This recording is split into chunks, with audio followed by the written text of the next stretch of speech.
Nkole denge tala bwekolere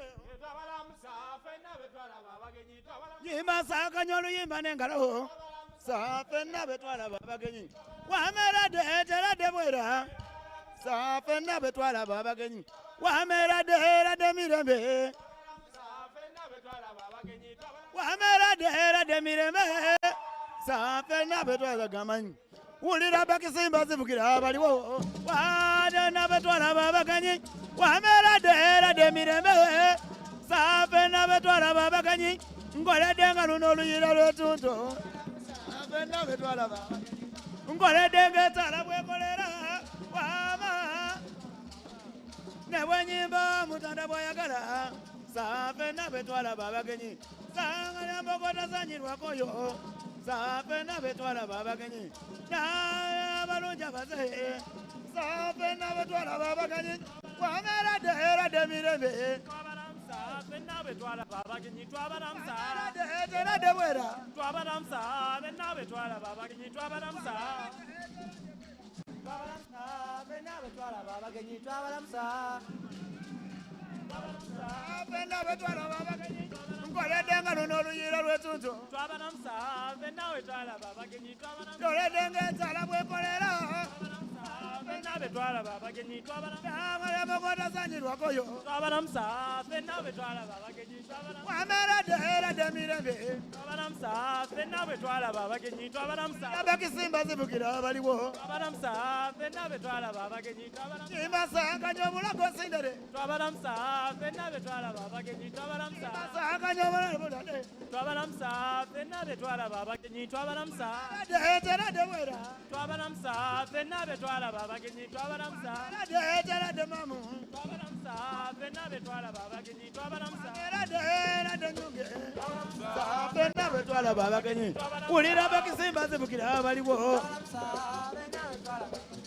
yimba sakanya balungi abagalwa safe nabe twalaba abagenyi yimba sakanya obulago sindere nabe twalaba abagenyi twabalamusa yimba sakanya balungi abagalwa twabalamusa nabe twalaba abagenyi twabalamusa wabangalongalo oluyimba lunyumire twabalamusa nabe twalaba abagenyi twabalamusa ulira bakisimba zivukira abatudde twabalamusa nabe twalaba abagenyi twabalamusa ulira bakisimba zinyumira baliwo twabalamusa nabe twalaba abagenyi twabalamusa wamera de era de mirembe twabalamusa nabe twalaba abagenyi twabalamusa wamera de tera de mamu twabalamusa nabe twalaba abagenyi twabalamusa era de nyunge twabalamusa nabe twalaba abagenyi twabalamusa era de mirembe twabalamusa nabe twalaba abagenyi twabalamusa era de bwera twabalamusa nabe twalaba abagenyi twabalamusa masakanya balungi abagalwa twabalamusa nabe twalaba abagenyi twabalamusa masakanya obulago sindere twabalamusa nabe twalaba abagenyi twabalamusa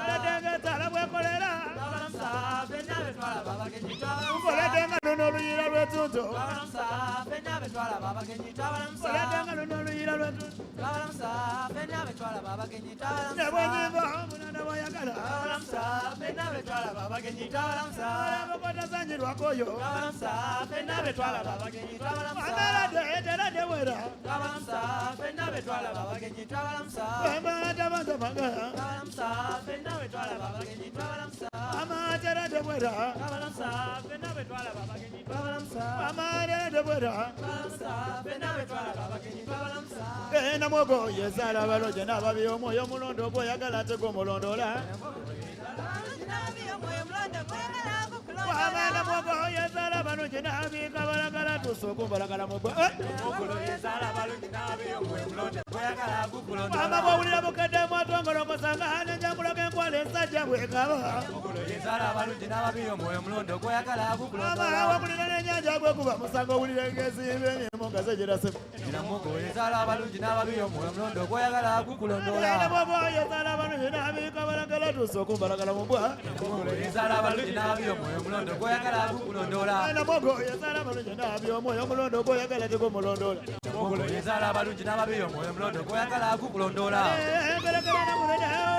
emberekera maaso tala yezala balungi n'abi omwoyo mulondo gw'oyagala gukulondola namwogo yezala balungi n'abi omwoyo mulondo gw'oyagala tegomulondola otyo Everybody.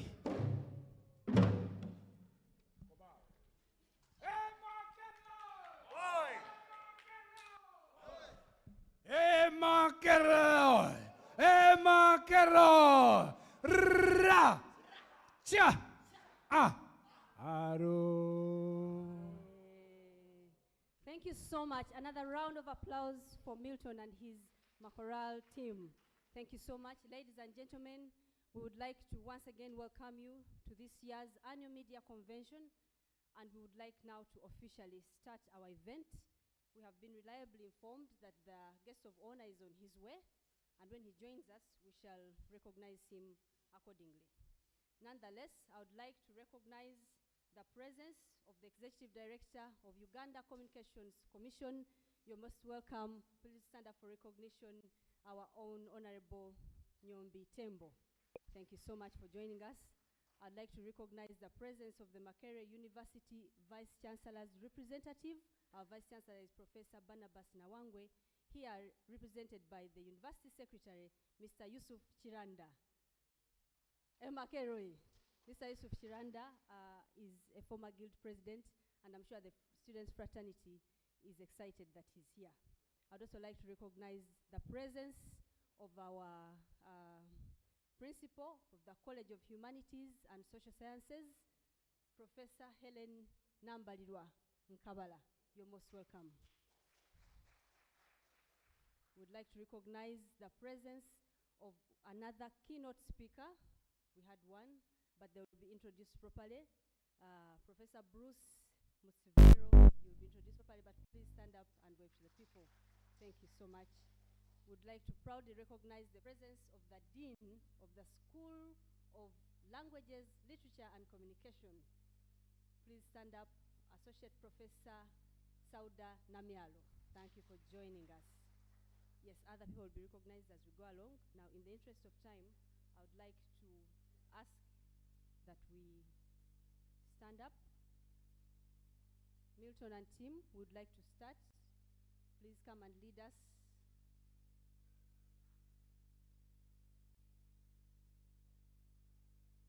Milton and team would like you to come and lead us.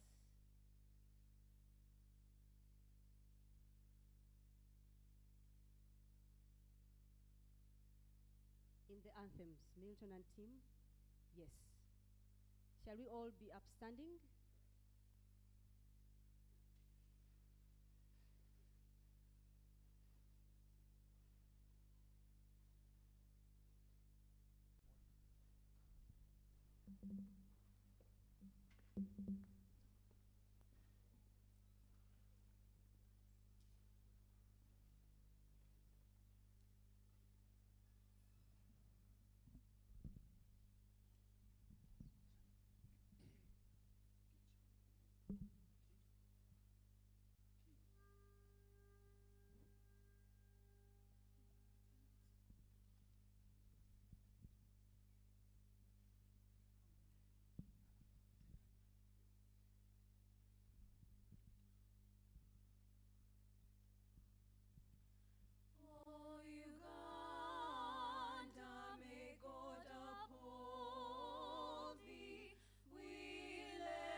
I been disengaged? Okay, thank you.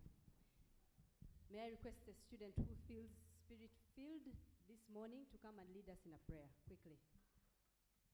This event is for staff in as much measure as it is for students and industry partners. Okay, come forth. Thank you. Quickly, come quickly. You tell us your name and then put this event in the hands of the Lord.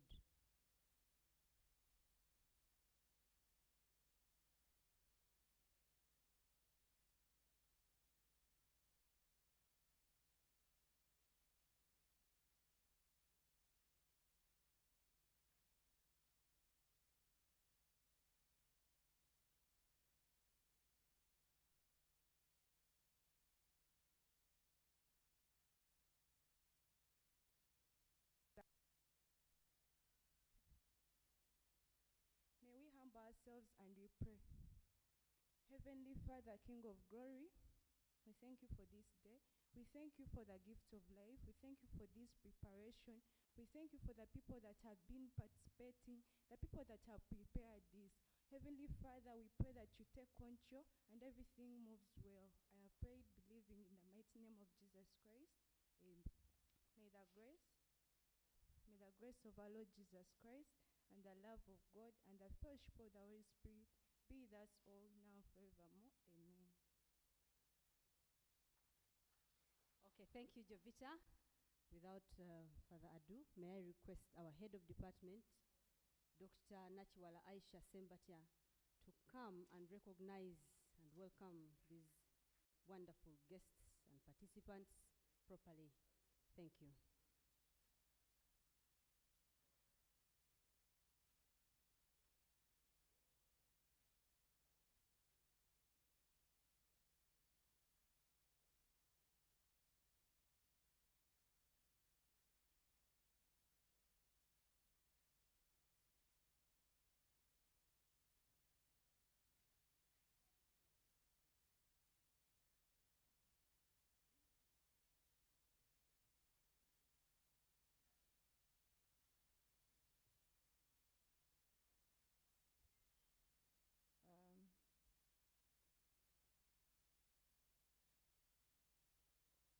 Our Vice Chancellor,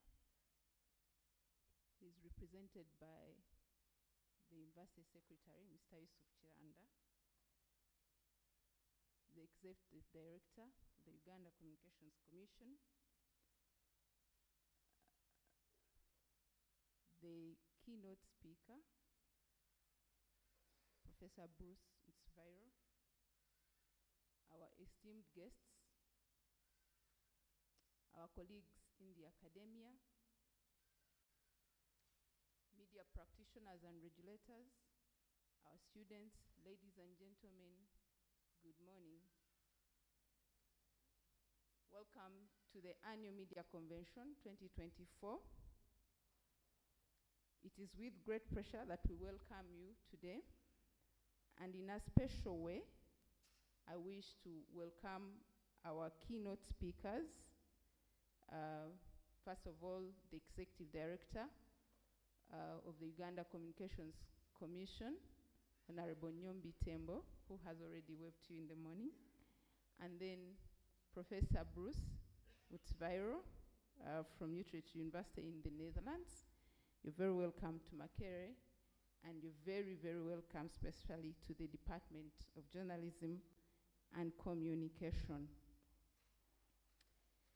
This year's theme is both crucial and timely as it addresses some of the latest developments, challenges, and opportunities in our media and communications industry. The rise of artificial intelligence presents significant potential, but also introduces challenges that we must address directly. It is essential, therefore, for us to explore not only the transformational potential and impact of AI on our society and our field as journalists and communicators, but also how we as scholars and practitioners can shape the governance, the practice and regulation of AI in our country and beyond. As you are likely aware, artificial intelligence is automating the spread of misinformation and malinformation, significantly impacting individuals and society. Moreover, the role of the media, and particularly social media, in spreading misinformation and malinformation has become one of the most critical challenges of our modern times and modern media. Tackling this issue requires a multifaceted approach, combining critical thinking with collaborative efforts from a diverse range of stakeholders. The Department of Journalism and Communication has therefore convened us here today to foster a discussion and debate aimed at shaping the governance and practice of artificial intelligence in our industry and in the country as a whole, but also the governance of the platforms that we use in this country to disseminate information. At this point, I want to express my gratitude as head of department to the organizing team. Particularly, I want to express my gratitude and appreciation to Miss Yasmin Katshabe. Maybe she can stand up and wave to us. Yasmin has been our convener this year. We are very grateful, Yasmin, for the effort that you have put in to organize this event. We are also very grateful to the team that has been working with you in the department and all members of the Department of Journalism and Communication. In a special way, I want to thank our sponsors. This year, we have been privileged to work with the Uganda Communications Commission, which is the key partner and sponsor of this event. Through you, Honorable Nyombi Tembo, please convey our gratitude and appreciation to the whole team at the Uganda Communications Commission for the support. And we hope that this partnership that we have forged this year can go on and on and on for so many years to come.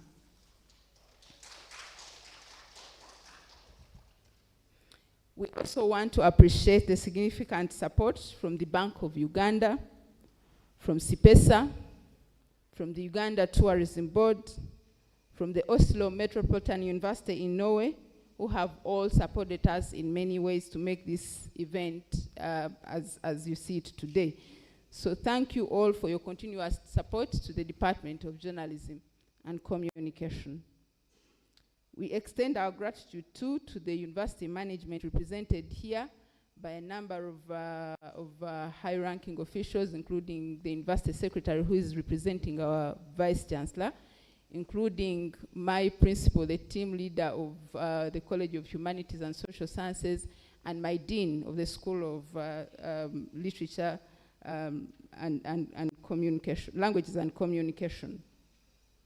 So your openness, dear members of management, has been very significant in making this event very successful for all the years it has been running. This is the 26th year that we are organizing this convention, and we feel that we could never have been here at this moment if we did not have the full support of the management of Makerere University.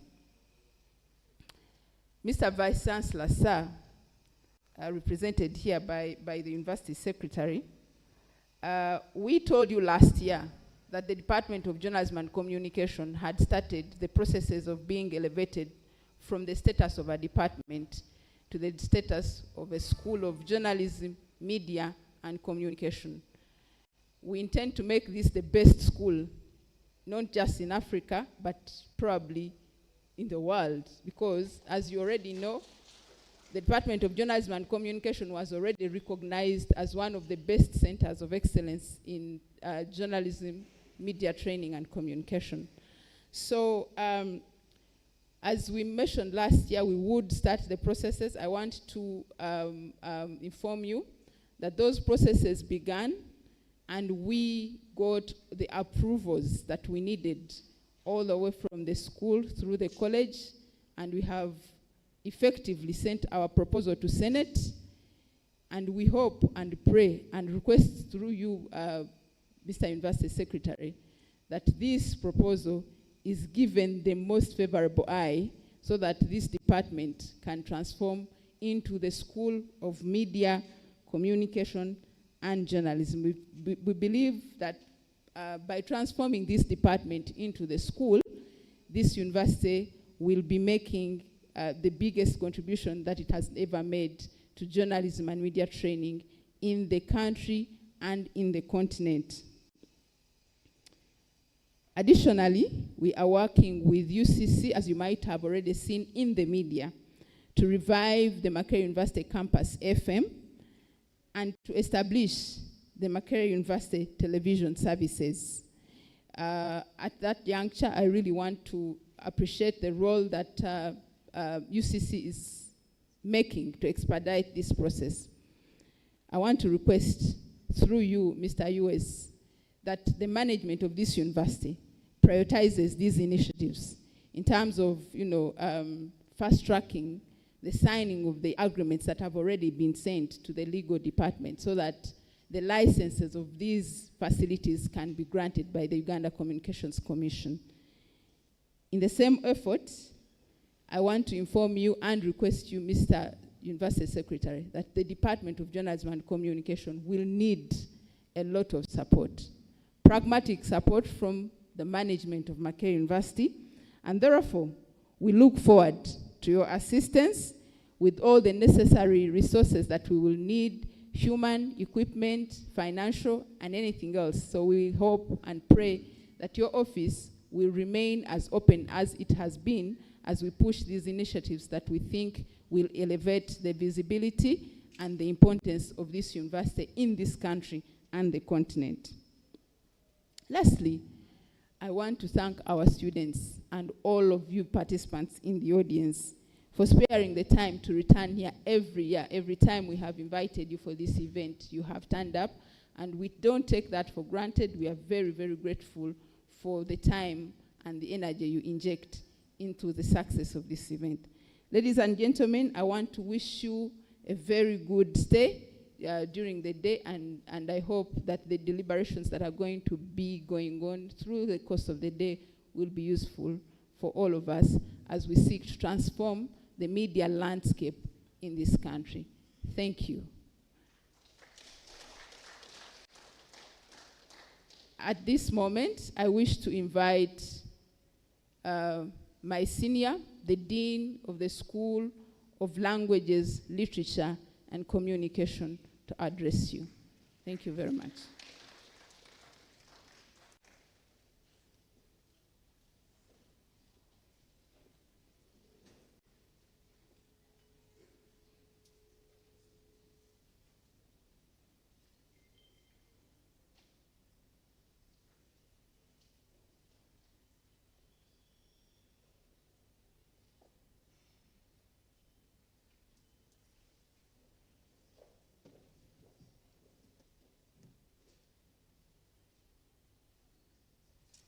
Assalamu alaikum wa rahmatullahi wa barakatuh. May peace be with you. That's what that salutation means. Our guest of honor, the Honorable Minister of Information and National Guidance, the Vice Chancellor, represented by the University Secretary, Mr. Yusuf Chiranda, the Principal, College of Humanities and Social Sciences, Professor Helen Kavala, the deans from the College of Humanities and Social Sciences. I can see Dean Pamela Kanakwa. Please stand up for recognition.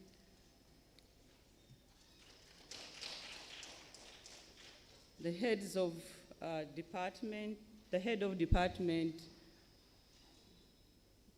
of Journalism and Communication, Dr. Aisha Nachuala, who has just spoken to us.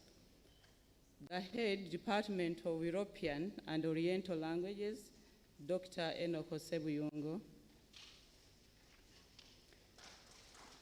Allow me also recognize the presence of some of our distinguished professors Professor Susan Chiguli is a professor of literature.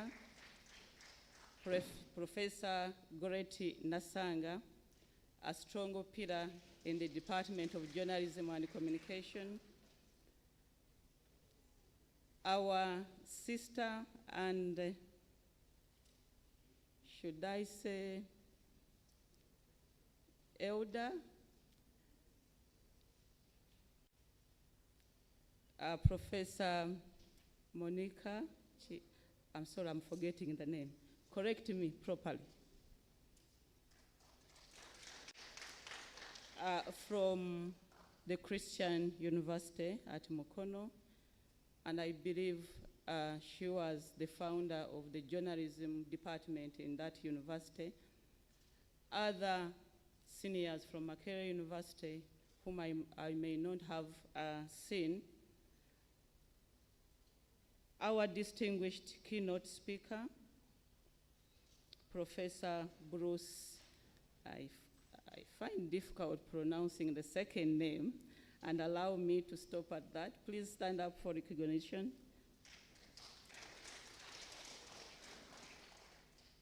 Makerere University staff and students, ladies and gentlemen, good morning to you all. I warmly welcome you to the 26th Annual Media Convention hosted by the Department of Journalism and Communication in partnership with the Uganda Communication Commission. I would like to take this opportunity to thank you all for sparing the time to participate in this crucial event.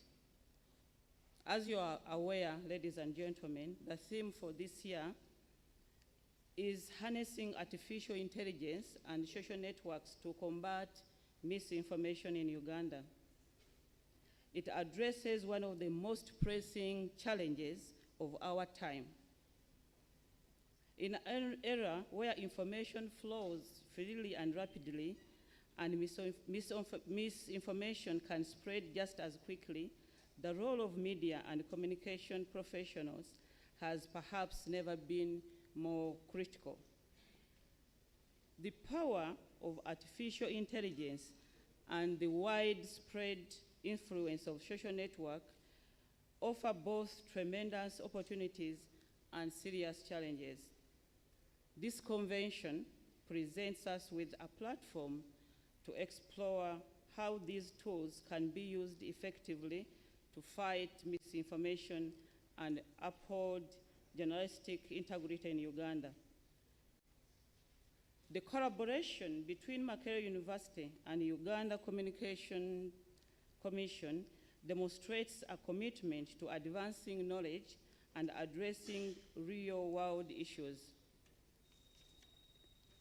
I encourage all participants to actively engage in the discussions, to question the assumptions, and to contribute their expertise. Your contributions today will shape the future of Uganda's media landscape and communication and contribute to a more informed, connected, and responsible society.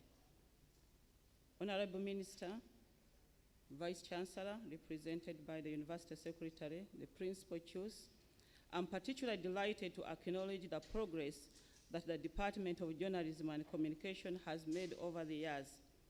More than 3.5 decades since it was established in 1988, first as a program under the Department of Literature, the department has not only maintained its foundational commitment to excellence, but has also significantly expanded in its capacity for research and graduate training in journalism, media, and communication.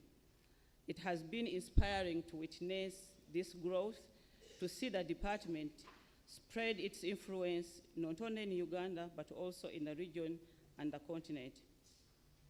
Honorable Minister, I'm proud to inform you that the department is a UNESCO Center of Excellence in Journalism training in Africa. I believe that it deserves a hand clap. On behalf of the School of Languages, Literature and Communication, I congratulate the department for the significant milestones you have accomplished. We are confident that with your continued efforts and our collective support as a community, you will build even further on this foundation and ensure that Makerere University remains at the forefront of media and communication training and scholarship. Ladies and gentlemen, as we embark on today's discussions, let our goal be to strengthen our dedication to the truth and accuracy in journalism, media, and communication by enhancing our understanding and application of artificial intelligence and social networks in combating misinformation. May this convention be a catalyst for new ideas, practical solutions, and a renewed commitment to the excellence in this critical sector. As I end, I sincerely thank the organizations that have supported the department on organizing this year's annual media conventions. I will not repeat them here because the head of department has mentioned all of them. However, in a special way, we thank UCC for partnering with us at Makerere University to bring this important discussion on misinformation in the digital era to the forefront of public discourse. I thank you. Allow me to use this opportunity to invite my boss and friend, the Principal, College of Humanities and Social Sciences, Professor Helen Nkabala. You're welcome.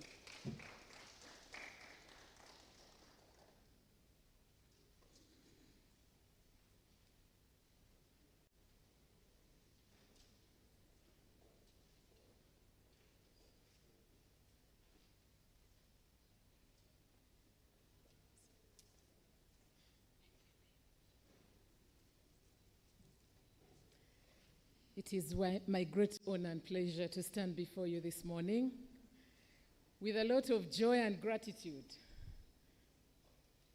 Allow me to stand on the existing protocol already mentioned, but in a very special way recognize all the leadership from CHUS, deans, heads of department, and more specifically the Department of Journalism and Communication, and the Dean, School of Languages. They are the reason as to why we are here. I also want to recognize principals present, Principal Connors. Thank you for standing with us. The Vice Chancellor, the Executive Director.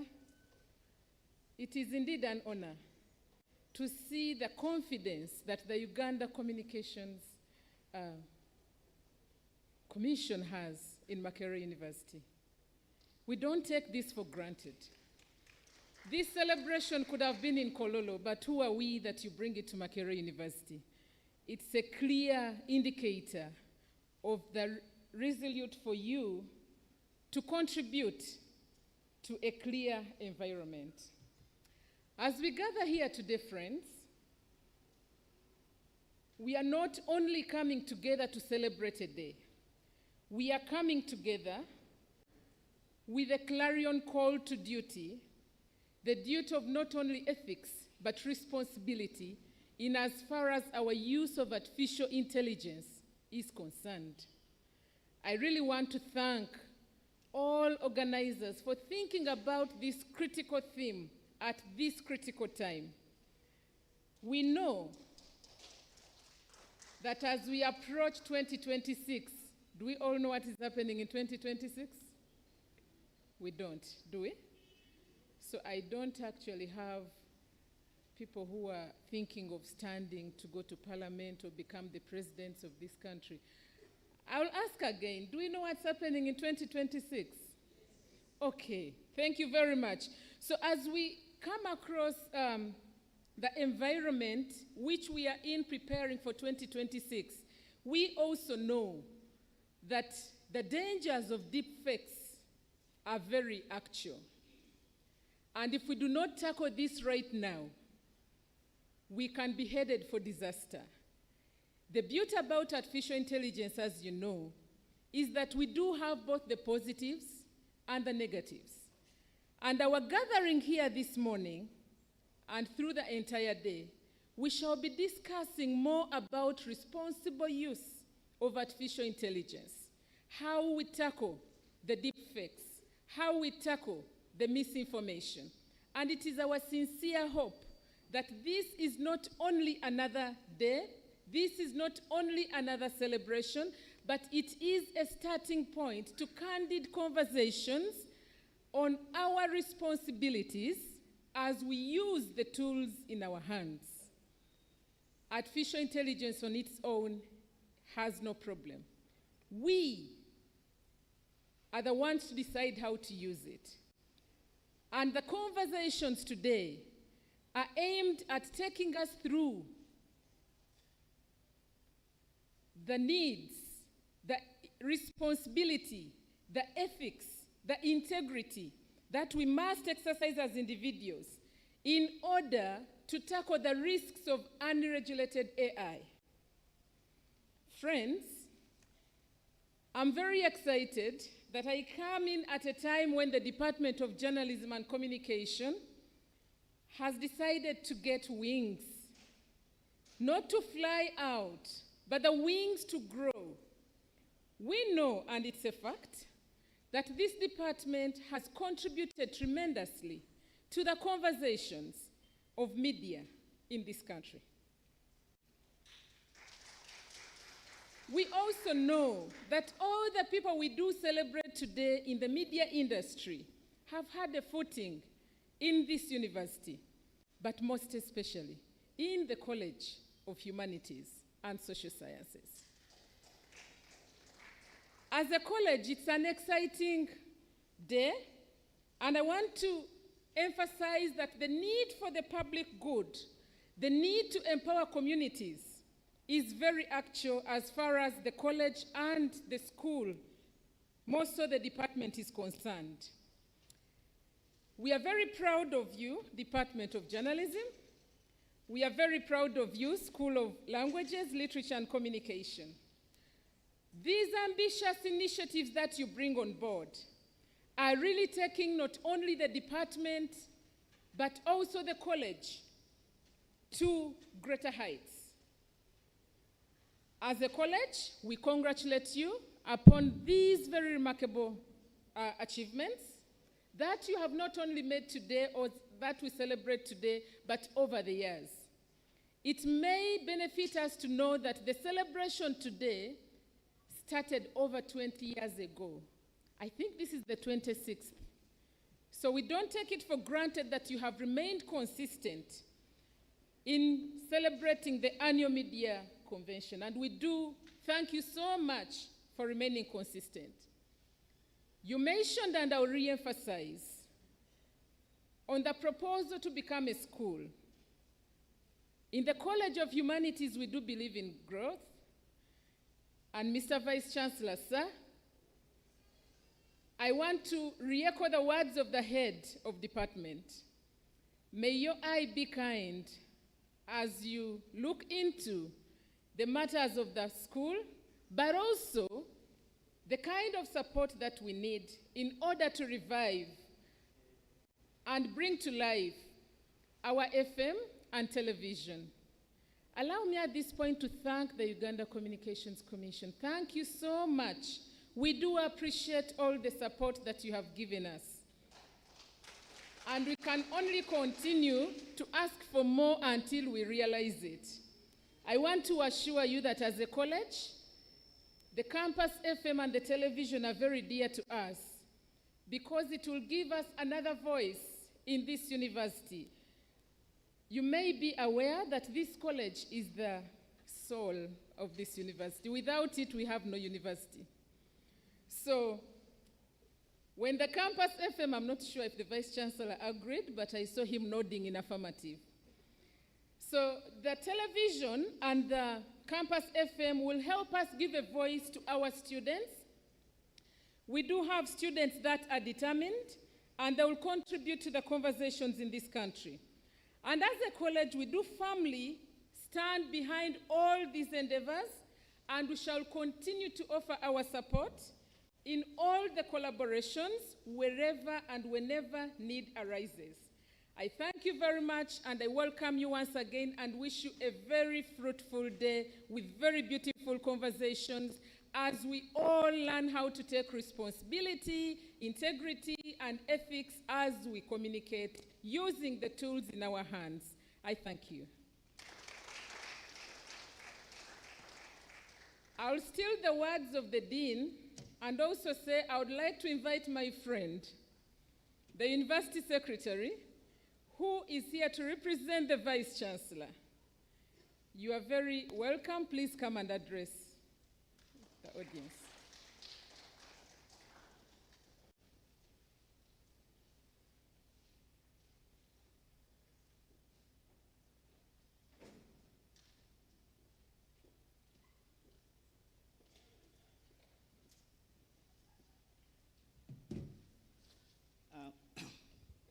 Thank you very much, Principal Chus. I told the head of department and the dean when I was coming in here that the stage is quite intimidating. Now reaching on the podium, it even becomes more intimidating. You people who are not here, there is some very interesting display of what is happening in this room here. The other thing I also told the head of department yesterday and this morning is how unfortunate we have been that this extremely important meeting takes place in the university at a time when our Vice Chancellor is away on other equally important university commitments, and he misses to participate in this dialogue. Now for me, it's a bit ambiguous when I say it's unfortunate, because I get the opportunity to be invited and to also represent him. So let me start by delivering the apologies of Professor Barnabas Nawangwe, our Vice Chancellor, who is out of the country and has not been able to join us today. And let me also follow in the footsteps of my colleagues who have already been here to stand on the protocol they outlined, but most especially to welcome our partners from the Uganda Communications Commission and to thank the leadership of CHUS, the School of Languages, and the Department of Journalism for this initiative. On behalf of the Vice Chancellor and the Makerere University Management, I extend a warm welcome to all of you to this year's annual media convention. But it's also our extreme pleasure as Makerere University that this time we are collaborating with the UCC to organize this important dialogue. We thank you, UCC, for your generous support, and in the same spirit we thank all the partners that have generously contributed in several ways towards the success we see here today. Now, I believe that today we have a very unique platform to deliberate on a very timely topic, talking about AI, social networks, and misinformation. But as I told you, Dean, head of department yesterday, I would also like us to specifically add the topic of harmful content, especially because these platforms are having a very important impact on our lives.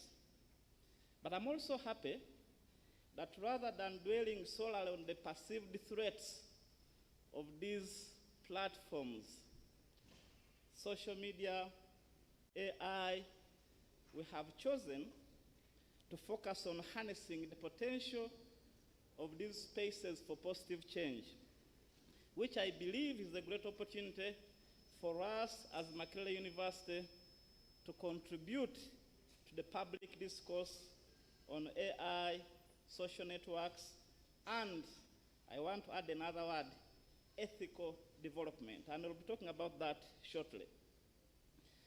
But as we embark,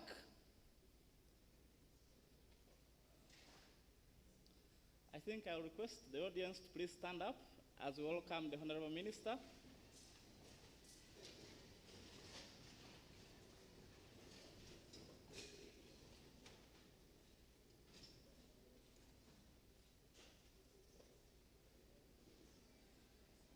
Honorable Minister, you're most welcome to Makerere University. And the Honorable Minister, as you were arriving, I was humbly offering a message on behalf of the Vice Chancellor, Professor Nawangwe, who is out of the country and for that reason has not been here with us. And I had reached somewhere where I was saying that today we talk a lot about technology and the potential technology presents to address the challenges we face. But in doing so, we must be mindful that technology is a powerful tool, but it is not a panacea for solving our challenges. The duty will always remain with us, especially those of us in public office, in addressing the challenges presented also by technology. The things we are talking about here, disinformation, misinformation, harmful content. Indeed, AI and social networks can be a tool of getting there, but the extent to which we are able to leverage them depends on us and depends on what we do. So how we wield this tool matters on whether we get good out of it, whether we get nothing out of it, or whether we completely destroy our society.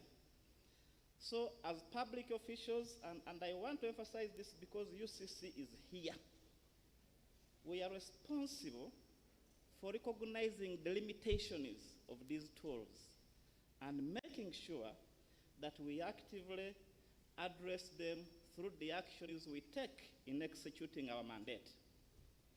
Let me try to illustrate this point by looking a bit at our media landscape. Whether you look at traditional media, the newspaper you hold in the morning, or the radio you tune to, or the TV, or if you look at social media, we must be able to see media as a public good. Now, in economic terms, if we go on the side of economics, we know that public goods must exhibit two characteristics. Number one is non-excludability, and number two is non-livery. If I put this in some simple terms, it means every one of us should be able to enjoy unfettered access to the media. The second, if we talk about non-livery, is that the consumption of one person does not diminish what is available for that good for another person to consume. So how much I stay on TikTok or Instagram does not limit what TikTok or Instagram is available for another person to enjoy. So because of this nature, these goods become available and impact all of us. But most importantly, a true public good must contribute to the well-being of society at large. So now let's move those principles to our media landscape, which is based on the internet, which is based on AI, and which is also based on social networks. What you see there raises very fundamental concern. Take an example of TikTok, Instagram.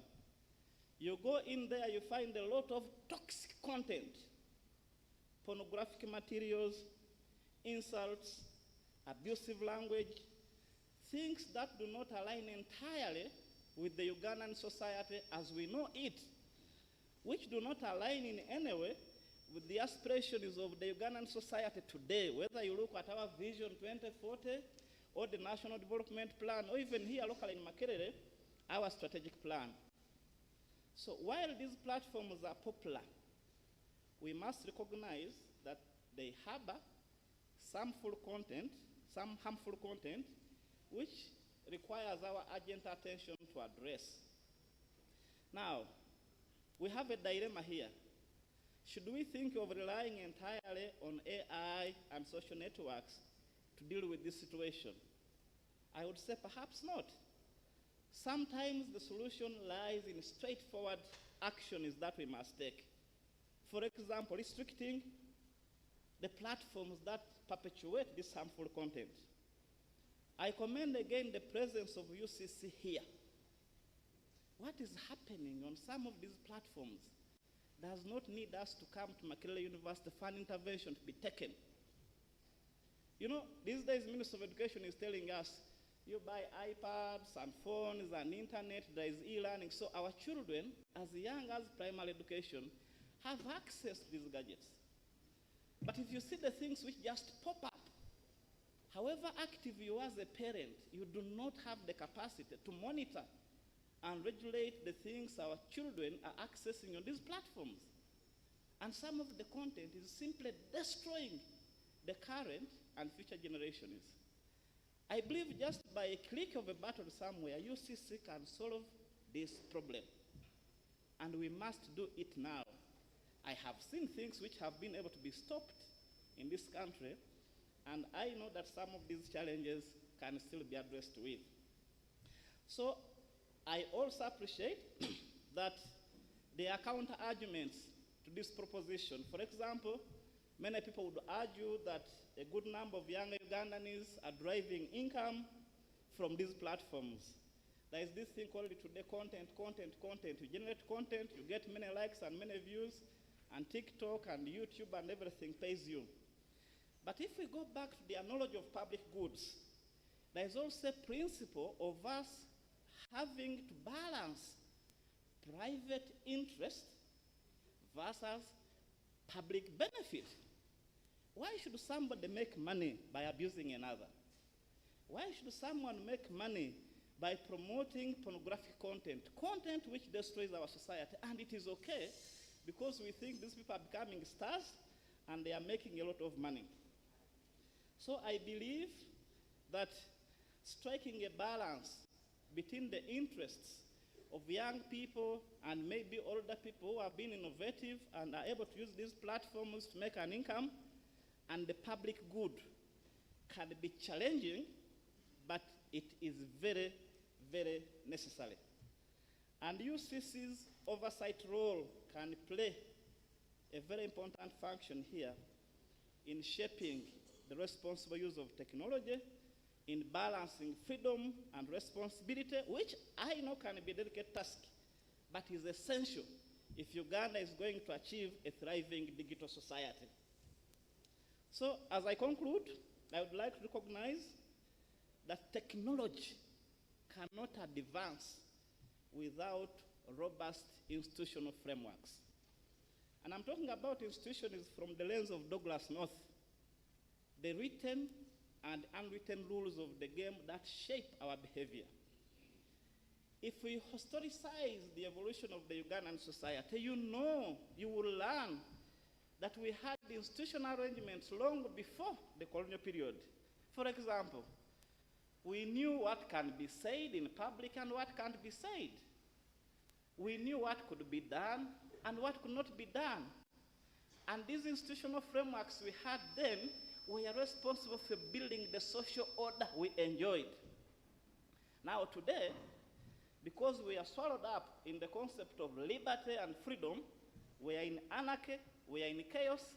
Everybody says what they want, regardless of the harm of that information to the society. So, I want to argue that as we discuss how we can harness AI and social networks, we situate our debate in leveraging the media as a public good.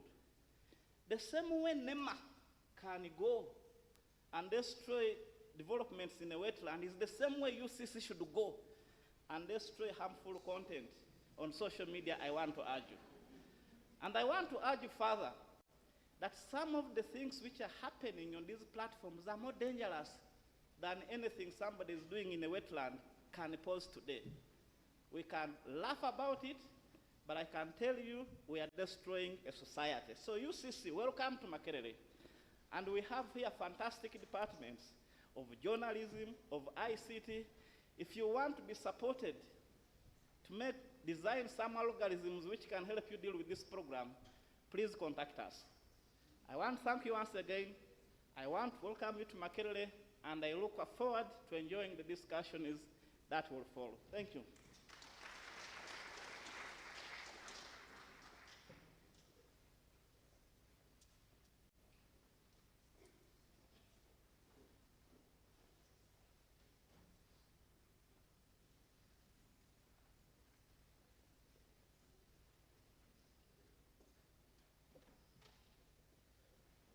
Thank you very much, our Vice Chancellor, for those encouraging words.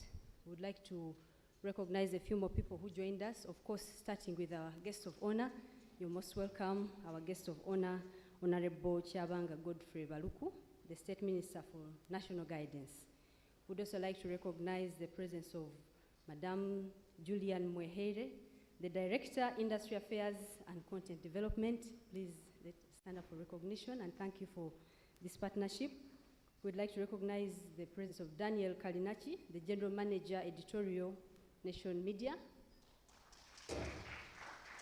Yes, we recognize the presence of Mr. Kenneth Kazoba, the Vice President, Star Times Uganda. Dr. Annette Kezabu, the In-Charge, Graduate Studies at Uganda Christian University. Thank you for joining us. Dr. George Lugalambi from the African Center for Media Excellence. Thank you for joining us. Stephen Mwanga, former President of the Public Relations Association of Uganda. Thank you. Lydia Mirembe, the Manager Corporate and Public Affairs at Uganda Retirement Benefits Regulatory Authority. Thank you, Stu, for joining us. We have a small interruption. Our head of department, please, in very few minutes, about 5 or so, our head of department kept something that she needed the guest of honor to be aware of as she concludes it in very few minutes. Thank you.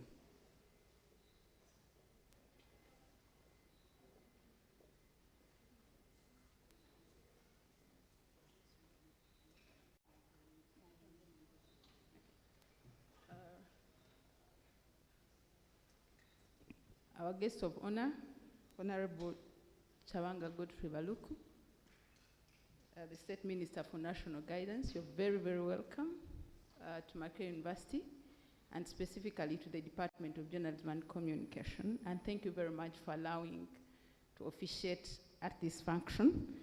I already welcomed the rest of the visitors and recognized a number of them in the audience. But there was something very, very small that we wanted to perform here in your presence. And before I probably perform this function, I would like to call up all the teaching staff of the Department of Journalism and Communication to quickly line up in front here, very, very quickly, please, so we can save time.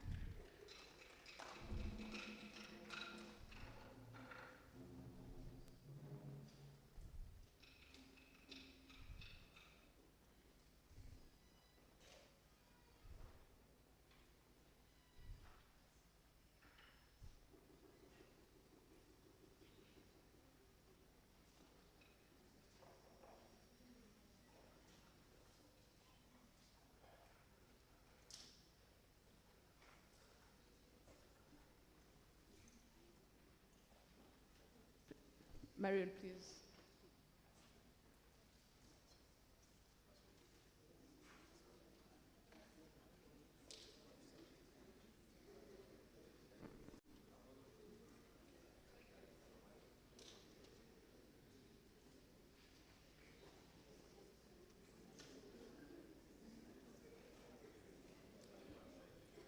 Ladies and gentlemen, as the department members get themselves ready, can I also kindly request our Honorable Minister, our guest of honor, our University Secretary who is representing the Vice Chancellor, and the ED of the Uganda Communications Commission to kindly join me here on the podium as I announce the next step.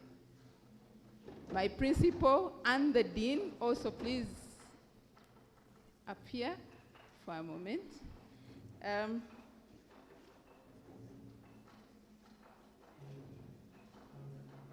At this moment, as the team joins the podium, ladies and gentlemen, as you have been told, this department has existed as a program, first of all, since 1988, and later as a department in 1998, starting 1998. At this moment, we want to recognize one of our longest serving members of department, who is ending his tour of duty at Makerere University. He's retiring this month. And the members of the department decided to recognize him this morning to show our appreciation for his contribution to the Department of Journalism and Communication. Dr. Adolf Mbaini has been working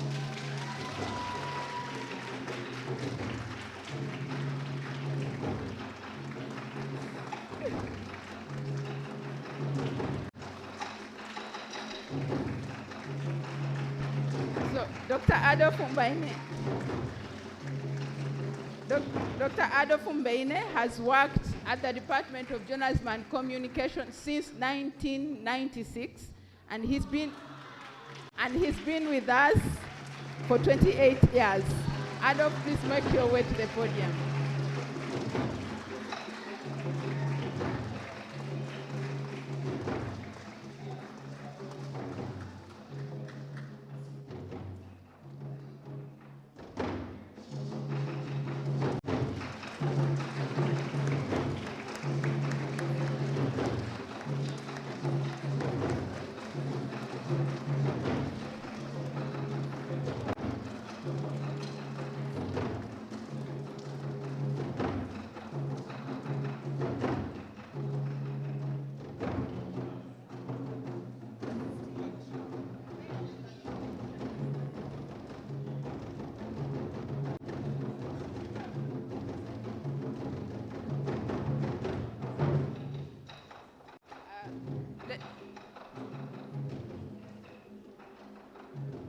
Ladies and gentlemen,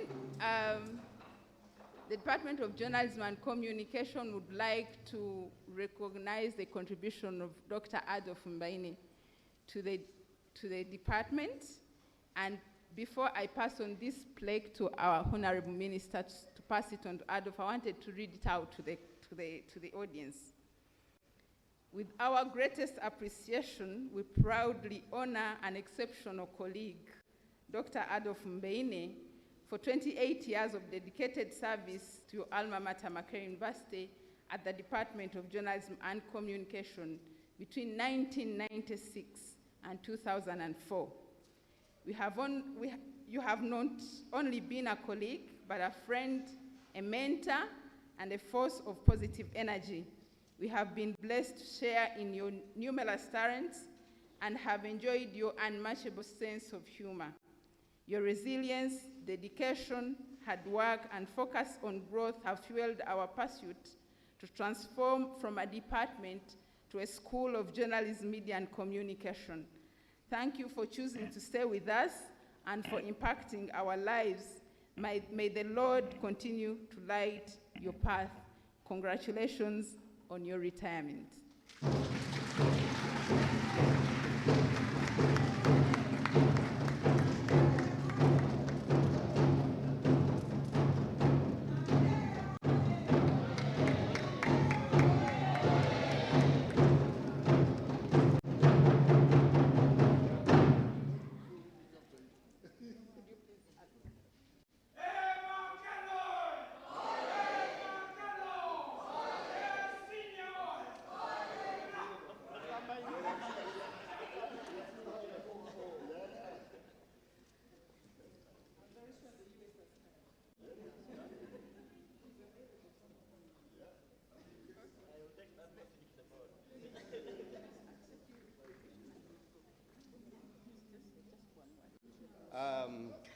Honorable Minister, our University Secretary, the Executive Director, Uganda Communications Commission,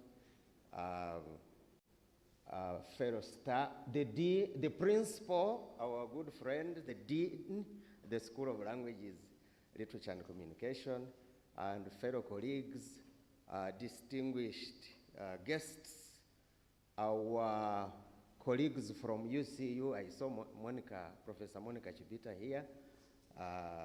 Dr. Kezab is here as well, and several other people. This was a shock to my system. And so forgive me if I blabber a few lines. But I'm really grateful to the Department of Journalism and Communication and to Makerere University for giving me the opportunity to serve for 28 years and 5 months. I'll be retiring at the end of this month. I have made my small contribution. I'm proud about it. And I have left behind a very strong team. I have talked to a few people who said, now you are going, so what happens? How will things happen? I said, this is very disrespectful to the work that we have done here in the past 28 years, because I leave behind a very, very strong and able team.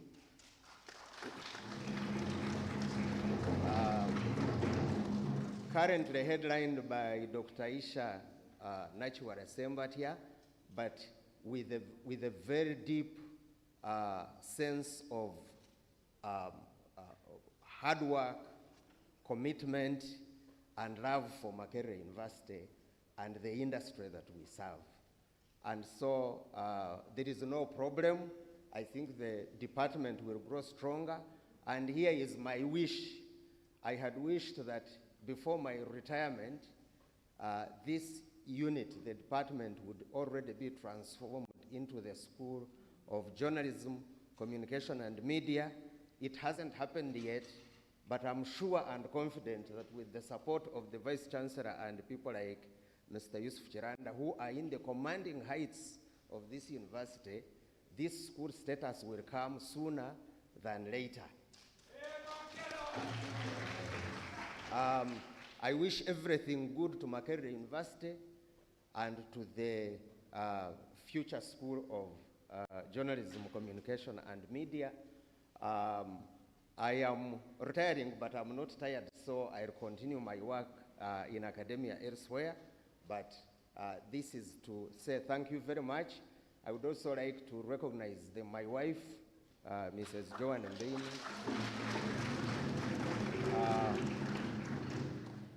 who has been a very, very strong and influential support in all the work that I do both here and elsewhere.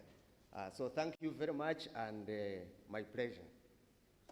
And thank you for the surprise. Okay. Okay.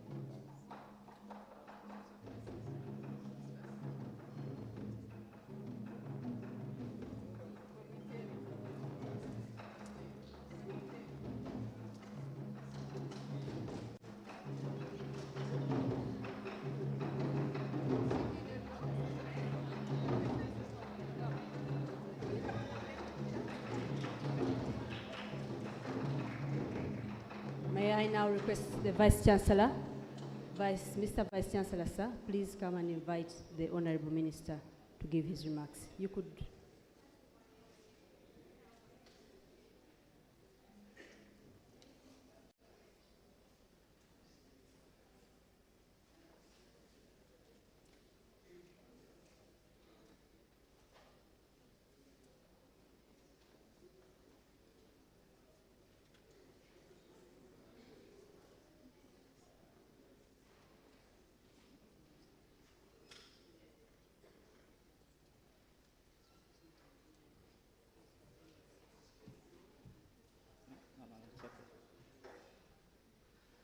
Honorable Minister,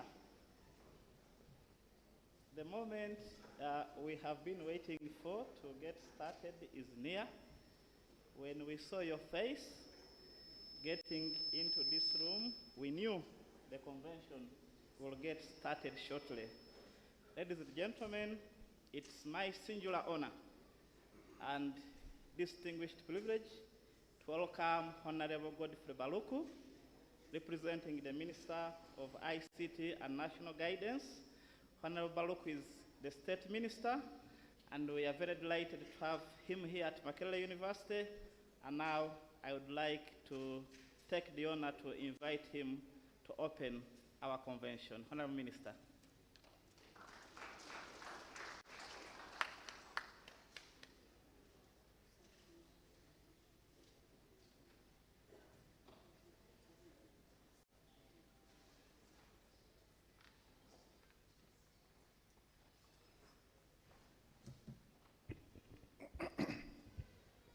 Thank you very much, University Secretary, who is representing the Vice Chancellor. The Vice Chancellor, the ED of UCC, the Director of UCC, the heads of departments who are here. Let me stand on the protocol already established by the Vice Chancellor, because I may end up messing it up. I have not yet captured who is here, and therefore I respect everybody in their respective capacities. I'm Kabianga Godfrey Baruku. I'm State Minister for Information, Communication Technology, and National Guidance, in charge of National Guidance. I'm very, very glad to be here, and I bring you greetings from my Minister, the Honorable Dr. Variumusi MP, and my colleague, Honorable Joyce Sebugwao. The Honorable Minister is not able to be here because he's accompanying the Vice President on state duty to China. And my colleague Minister, Honorable Sebugwao, would have also loved to be here, but we divided roles. He has another function he's presiding over.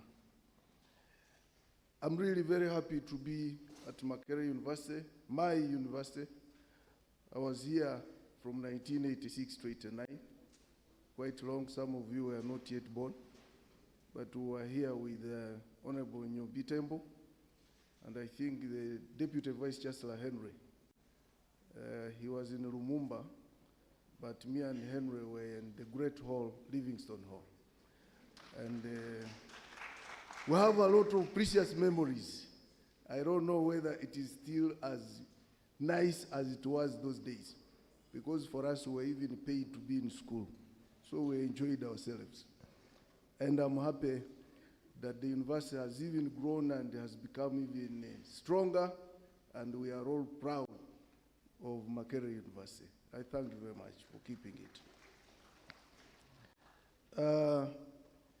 I'm also very grateful to Uganda Communication Commission for sponsoring this very great convention, and I'm happy with Makerere for hosting it. And I think we are not in the wrong place. This is the place that should host such conventions, because it is the center of research. And the only way we can go over the hurdles and challenges of AI is to collaborate with Makerere University to put a lot more men in research and women. I think if we can do that, then we shall demystify every myth around AI. It's a great privilege, therefore, for me and the entire Ministry of Information, Communication Technology, and National Guidance to be here today to discuss one of the most significant challenges of our time, artificial intelligence, along with its benefits and challenges. This conference has aptly identified misinformation as a critical issue related to AI that we will address this morning. However, it is essential for the esteemed gathering of professionals, intellectuals, and academic leaders to reflect on the transformative power that AI holds over our society, influencing everything from our daily lives to global communication. I found the University Secretary laboring to show how we are scared about misinformation. But me, from the Ministry of ICT and National Guidance, I'm not scared. I am challenged, and therefore it will make me think harder. And AI is unstoppable. So don't get scared. You are in the right place. The center of excellence, the center of research. So all those hurdles you are thinking about, they will be overcome. These people you are seeing here are there to see that we overcome all these challenges of misinformation. Because misinformation is also what? Information. And it makes you think hard to see how you can mitigate. So don't get scared. We are in the right place. We shall overcome all what you are scared about. With this potential comes the ethical responsibility to use AI with the utmost care, particularly the need to disseminate accurate information. Misinformation is not a new phenomenon. Technology merely amplifies it. It amplifies its magnitude, speed, reach, and impact. Or AI presents a double-edged sword that can both combat and exacerbate misinformation. The only thing we have now, it moves faster. But misinformation has been there since creation. But now it can move very fast because of technology. On one hand, AI can be misused for amplification of misinformation. Though bots and or fake accounts, AI can promote misleading content and facilitate hacking or misconfiguring servers, communication networks, endpoints, social media accounts to generate deceptive content that spreads rapidly among unsuspecting audiences. Conversely, AI can be employed to analyze and filter information, helping us identify false narratives and promote factual content. As the sector ministry, we urge all stakeholders, government, policymakers, tech companies, academia, civil society, to collaborate in developing robust strategies to counter misinformation. We can leverage AI effectively in our efforts to combat misinformation. The government will support increased investment in research and education to equip our communities with the fundamental skills necessary to navigate an increasingly complex information landscape. Additionally, I appeal to the Communication Commission, the regulator of this sector, to adopt to the rapid technological advancement characteristic of AI. I was happy last week, the First Lady, Mama Janet, who is also Minister of Education and Sports, to announce that they will allow gadgets in schools. I think that was the best for me, because I don't see why we should restrict gadgets in what? In schools. We should only regulate the what? The use. But right now, to say gadgets shouldn't be allowed in schools, you are limiting the progress of the student. When I was here in Makerere many years ago, we used to crowd in University Hall. I think that was the biggest classroom at that time.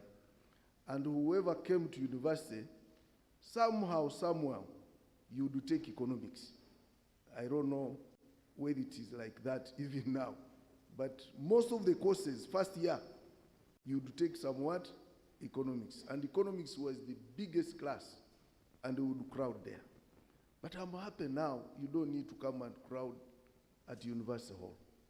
You can even study in your room or by Zoom. You can attend lectures even when you are in your hall. And therefore, you can't limit gadgets in schools. Research. We used to crowd in the university library whenever they would give us an assignment.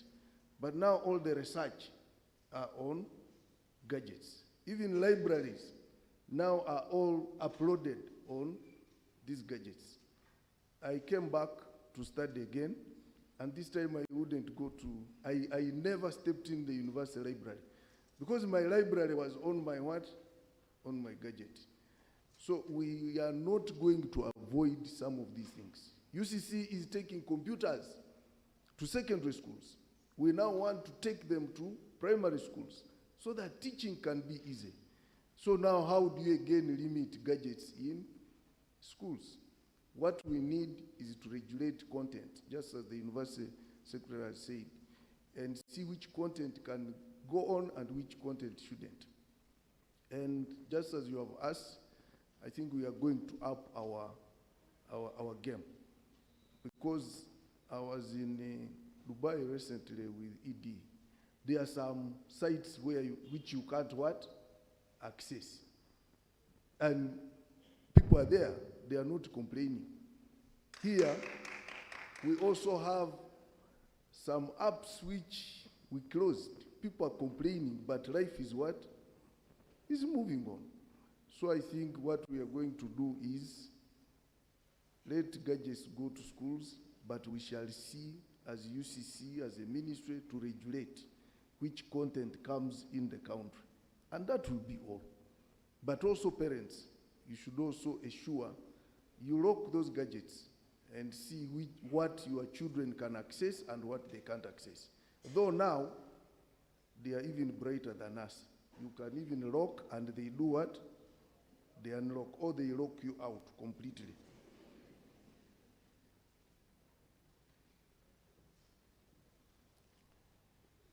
What is important and what should be essential for this esteemed gathering is to reflect on, gathering to reflect on, is the establishment of ethical guidelines for AI development and development promoting transparency and accountability. This includes fostering a culture of responsible AI use and prioritizing the well-being of our citizens. Ultimately, AI is a tool, and like all tools, it requires users to possess the ethical instrument necessary to use it for the greater good to the, and not to the detriment of society. Education institutions such as Makerere University play a pivotal role in this endeavor by fostering interdisciplinary research and dialogue. You pave the way for innovative solutions to the challenges posed by AI and misinformation. I encourage academicians and researchers to delve deeper into these topics, exploring the intersections of technology, ethics, and communication. In conclusion, while the challenges possessed by AI and misinformation may seem daunting, they also present us with a unique opportunity to shape a better future.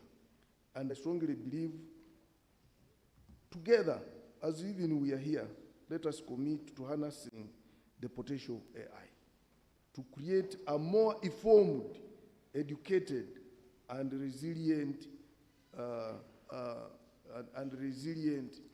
community.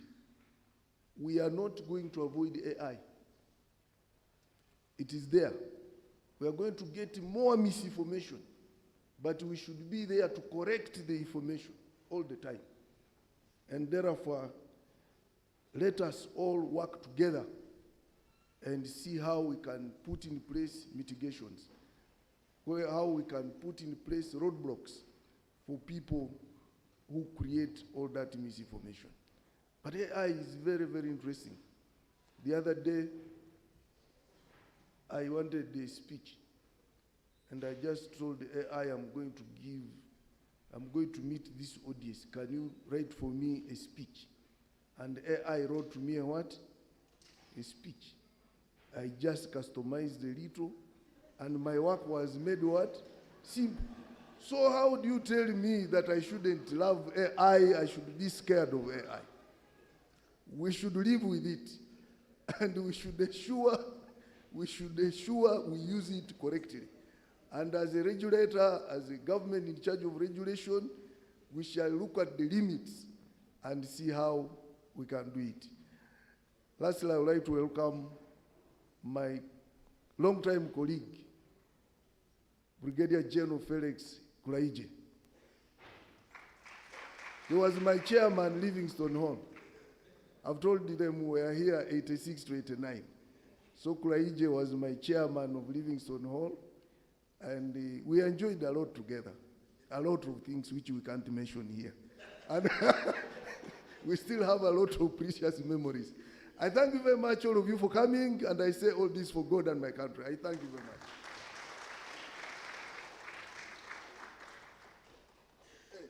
Now I declare the convention open.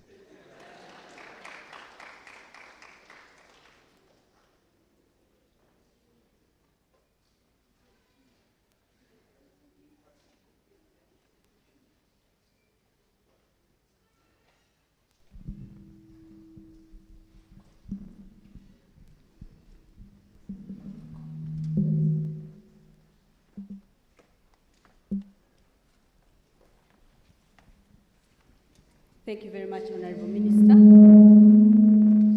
So as we take a short break and go to the next session of this program, which will be the keynote speeches. Milton and Tim, give us a brief one. Thank you.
All right, thank you very much.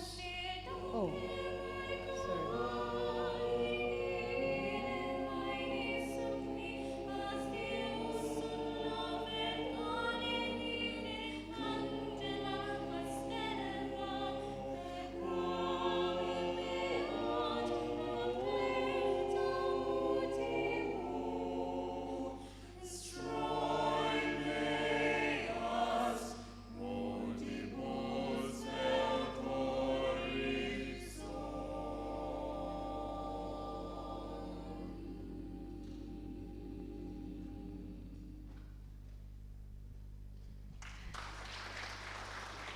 Thank you very much. Sorry, I interrupted you. I should have waited for the but thank you so much. I'm going to request Professor Nasanga to please come and introduce our first keynote speaker. And as you do that, we have in our midst a very interesting lady.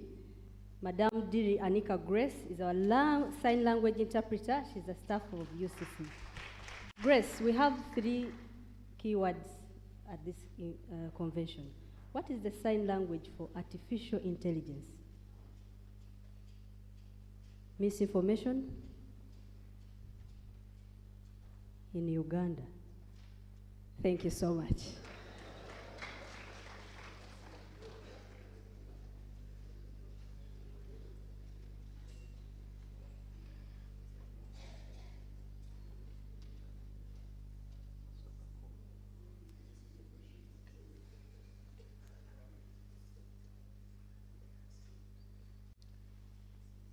Good morning, ladies and gentlemen. All protocol is observed. This morning, I have the honor to introduce to you our first keynote speaker.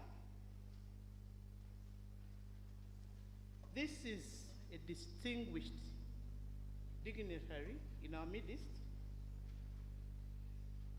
He's no other than Honorable George William Nyombi Tembo.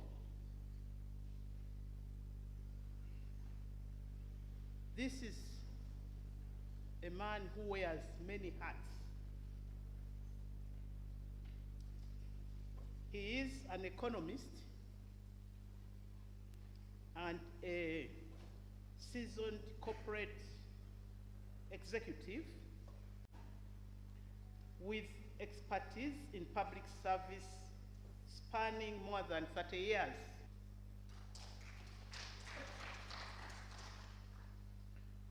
Honorable Tembo has in-depth knowledge and diverse background in ICT policy, public policy, and administration, as well as regulatory leadership in communication sector. He currently serves as the Executive Director of the Uganda Communications Commission. In the international ICT space, Honorable Nyombi Tembo is the chairman of the ITU Global Symposium for Regulators, GSR, for the period 2024-2025.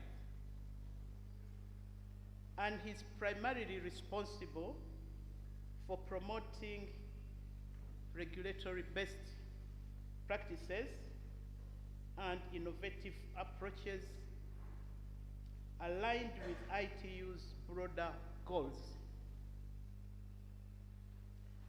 Honorable Nyombi Tembo, for his education, holds a bachelor's degree in economics and social administration from nowhere else other than Makerere University. He holds a master's degree in development economics from Uganda Management Institute, Uganda Matters University. He holds a postgraduate diploma in project management from Bradford University in the UK. And he holds another diploma in financial management from the Uganda Management Institute. You can see he's what we call a learned man. He does not stop at diplomas. He also collects certificates. So he has certificates in ICT policy, public utility regulation, investment analysis, public-private partnership, railway transport and logistics. That is the dignitary before us who is going to give us a keynote on all these fronts and the hats he wears. I have the pleasure to invite Honorable George William Nyombi Tembo to come to the podium, please.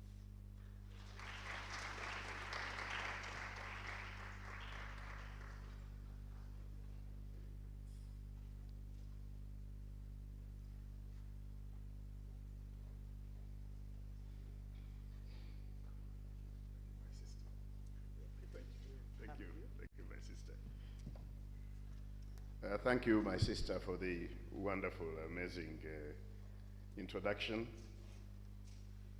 The Honorable Minister, Honorable Kabyanga Baluku, Minister of State for ICT and National Guidance, the Principal, the Dean, heads of department, the Vice Chancellor, sorry, my friend, my colleague, with whom we share the wonderful memories of Makerere, Brigadier General Felix Kraigje. We call him chairman of chairmen. When he was chairman of Livingstone, he was the chairman of all of us chairmen at the campus. Colleagues in the media space, ladies and gentlemen, when you look at the topic today, at the theme today, harnessing artificial intelligence and social networks to combat misinformation, maybe we didn't put there, disinformation, it's quite a pregnant theme. And since we are many speakers, I'll try as much as I can to restrict myself to misinformation and disinformation. Obviously, because I know that's the other side, the negative side of the multiplier effect of artificial intelligence. Artificial intelligence has a lot of wonderful business models that can be built around it, a lot of things that will help humanity, but the underside of it, the negative side of it, one of it is misinformation and disinformation. And my keynote address, I'll try as much as I can to restrict myself to that topic. So I'm both privileged and honored to address you here today on an issue that is urgent and has far-reaching implications. This issue affects every dimension of our lives, regardless of socioeconomic status and location, from the way we communicate to how we govern, from how our personal beliefs are shaped, right to our shared future as Ugandans. Today, we live in a world where information is literally at our fingertips. With a click of a computer mouse, or a swipe on the smartphone, or a shout into the screen, information immediately pops up in front of us. The digital revolution has connected us in incredible ways.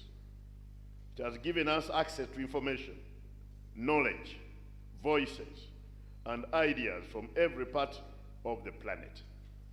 Even those people who would not have given space to talk in society, on the social media, they've found space to talk. Nobody refuses them. You just need to have your smartphone, to have your data bundles. Even those who can't be talk in a family meeting, who can't be allowed to talk in a small group, when they have their bundles and their smartphones, they have the opportunity to address the entire world, courtesy of the World Wide Web. Information has been, for that matter, democratized. It's more accessible than any service you may think of. That's a mathematical or arithmetical statement, but I think if you imagine any other service you can think of, clean water, electricity, transportation, insurance, talk of any service. There's no any service that has a reach than this information. But ladies and gentlemen, there is a dark side to this digital revolution that has made information easily accessible, one that poses a threat to our very existence: the spread of misinformation and disinformation. As all of us know, sound decision-making relies on the ability of an individual to analyze the facts at hand and come to a rational conclusion about the best course of action based on those facts. If humans, we don't act instinctively like animals. We act on available information. That's what makes us human. If the individual is making decisions based on information that is false or otherwise unreliable, then those decisions may not be in the interest of that individual or institution for which they work. You can now imagine this happening at a national scale. This could be a real digital pandemic, if you may. We can also imagine disinformation as it relates to individuals working for government, tasked to make decisions and making policies that directly affect our national security. If those decisions and policies are based on false information, they will definitely be contrary to the national security interest of the country. If, for example, disinformation being promoted by a foreign adversary, it may lead to actions that benefit that adversary, but also work to weaken the country in question and probably her allies. Disinformation exacerbates partisan divides and erodes public faith in governments, threatening the core of democracy. The public can be deceived through disinformation as well, resulting in action that is contrary to public health and safety, and even action in government itself. A misinformed public can place pressure on policymakers to undertake decisions based on false information. So misinformation threatens the existence of the state.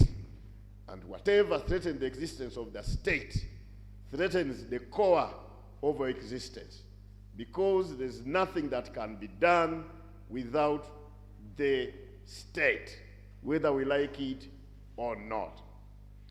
We have had people talking about liberties and freedoms. I love my liberties. I love my freedoms, because I'm one who enjoys my life to the most. I can't do that without having liberties and freedoms. But there can't be freedoms and liberties in a chaotic environment. There can't be freedoms and liberties without a state machinery. A state machinery creates the environment from which we can enjoy our liberties. This keynote address highlights the dangers posed by misinformation and disinformation, the impact they have on our lives and our country, and most importantly, strategy that we can take up to combat this threat. Ladies and gentlemen, this is no exaggeration when I say the pen, as you might know, is mightier than the sword.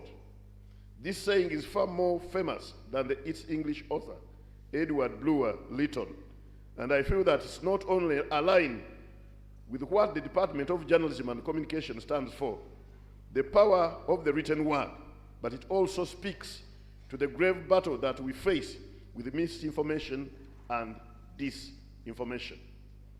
For some context around the power of written word and images, allow me to present you with some statistics. Manipulated and falsified information is now the most severe short-term risk the world faces, according to Global Risk Report 2024. Over the next 2 years, misinformation and disinformation will present one of the biggest ever challenge to the democratic process. Misinformation and disinformation will radically disrupt electoral processes in several economies.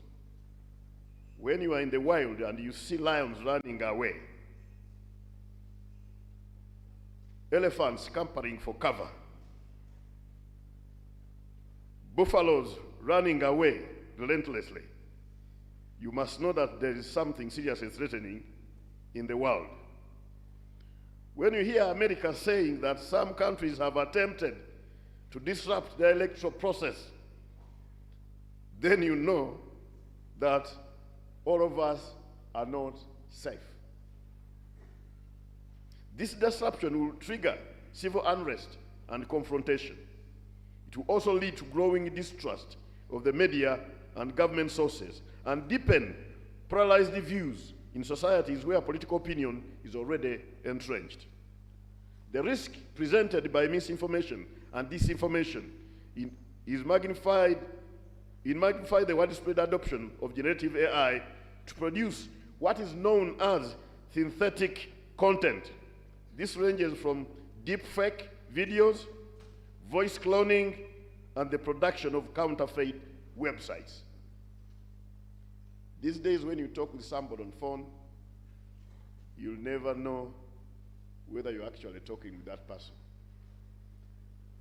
And I'm sure soon we are going to develop new measures of passwords. Even when you call, again, the other receiver will say, yes, I'm receiving you loud and clear, but can I get your password if you think you are Nyombi Tembo? Then I'll give my password for you to another layer of being very sure. Because AI, generative AI, by the way, is the best one is best at cloning voices. Cloning numbers, that's very basic algorithms. Cloning numbers, so that's a number that calls you, will look like that number which you have in your phone book. That's basically AI. So, Commander, for you in the command, your soldiers, somebody will tell them to attack, thinking that you are the one telling them that it's time to attack, when actually the adversary is luring them into an ambush. So a lot is going to happen in this space, and you have to be very, very, very careful. Cloning voices and production of counterfeit websites. A January 2024 statistical report on fake news in the United States indicated that 23% of the people are confident in recognizing only 23 fake news. Another survey in 2023 measuring trust in the media worldwide showed there was a drop in trust in the media in almost all countries that were surveyed. Did you know that there were deep fake instances increased by 1,040% in North America in 2024? Obviously, with the capability to detect them in that part of the world, you can only imagine what is happening in jurisdictions where there may be no capacity to detect these fakes. While these statistics do not specifically speak to Ugandan context, you can still see why we should be alarmed, especially since we digest much of the same news that people in the US do. Now, having set the scene, let us unpack what misinformation and disinformation are. Obviously, for obvious reasons, just for emphasis. Misinformation is the spread of false or inaccurate information. This is false and inaccurate, but it's not deliberate. A quick way of remembering what it is that is the information with mistakes. Misinformation, its purpose is not necessarily to mislead. An example of misinformation is the supposed earthquake in Dubai in January 2023. There were several posts on X related to the supposed earthquake. The accurate story, however, is that Dubai Pearl, which consists of 1,090 apartments, 7 five-star hotels, more than 60 restaurants, and the theater that accommodated 1,600 people was demolished, and the power of the demolition led to nearby areas experiencing demolition-related tremors. And people posted that there have been earthquake in Dubai. They were not, they didn't bother to verify, and they were not real. Their intention was not to mislead. So misinformation is like a rumor that starts and results in widespread belief. Disinformation, on the other hand, is information that is intentionally crafted and spread with the goal of misleading the receiver.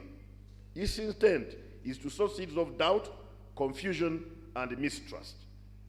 When you consider how hyper-connected we are today, this information spreads at a terrific speed, reaching large audiences. An example of disinformation that we, as Ugandans, can identify with in respect to COVID-19, from the origin of the virus to supposed cures to disinformation related to vaccines. A lot. Actually, a friend of mine in the medical circle told me that so many people suffered from concoctions which were supposedly to be cure to COVID, which were spread on social media. These concoctions led to more death, probably, or will continue to lead to more death than the cumulative death of COVID in Uganda. People will tell you to take anything, and other people believe. People will tell you that if you have joint pain, bring an avocado and rub it around your knee. Then the pain will go. You can imagine.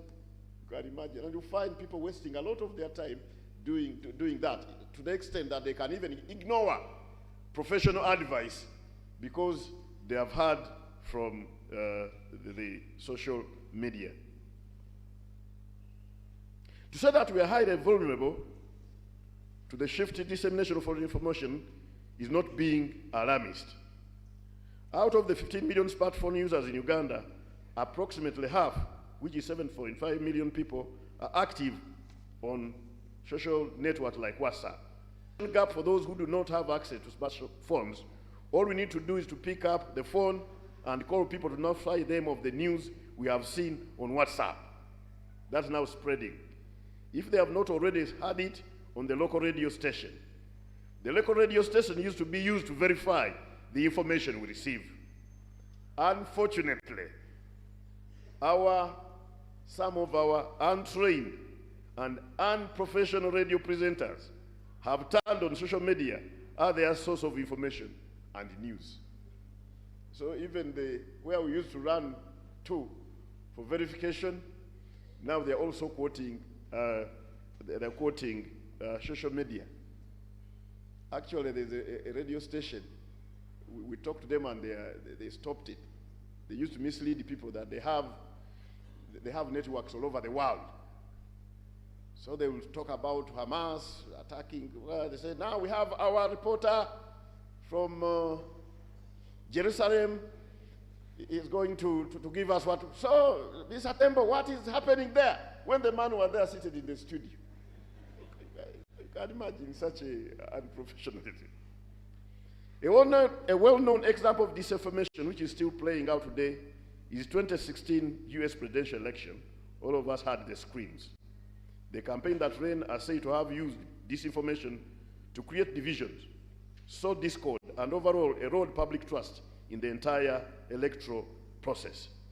Nearly in every country where elections have taken place in the past 5 years, there have been some complaints about attempts to try to misinform the electorate, to make decisions based on information that's not correct. The impact of misinformation and disinformation on individuals as well as communities can be both far-reaching and of an overwhelming nature. Let us not forget that it's our brain that digests, processes, and stores this information. From an individual perspective, misinformation and disinformation can cause one to believe in inaccurate information and thereby inform their beliefs on a particular issue.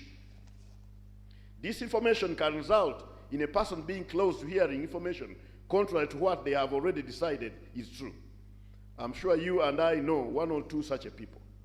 Looking at the psychological effects, being exposed to misinformation and disinformation can lead to anxiety, anger, and fear. At its worst, exposure to this type of information can lead to immense stress and difficulty in decision making. Finally, from an individual perspective, continued or repeated exposure to misinformation and disinformation can lead to an individual losing trust in traditional information sources, such as government, media, or experts. This results in a situation where individuals adopt a skeptical view of all information from these sources, making it more likely for them to buy into conspiracy theories. When we look at how communities are affected by disinformation and misinformation, it is basically all the impacts we have explored at the individual level, but amplified since it engulfs entire communities or societies. The first casualty becomes societal cohesion.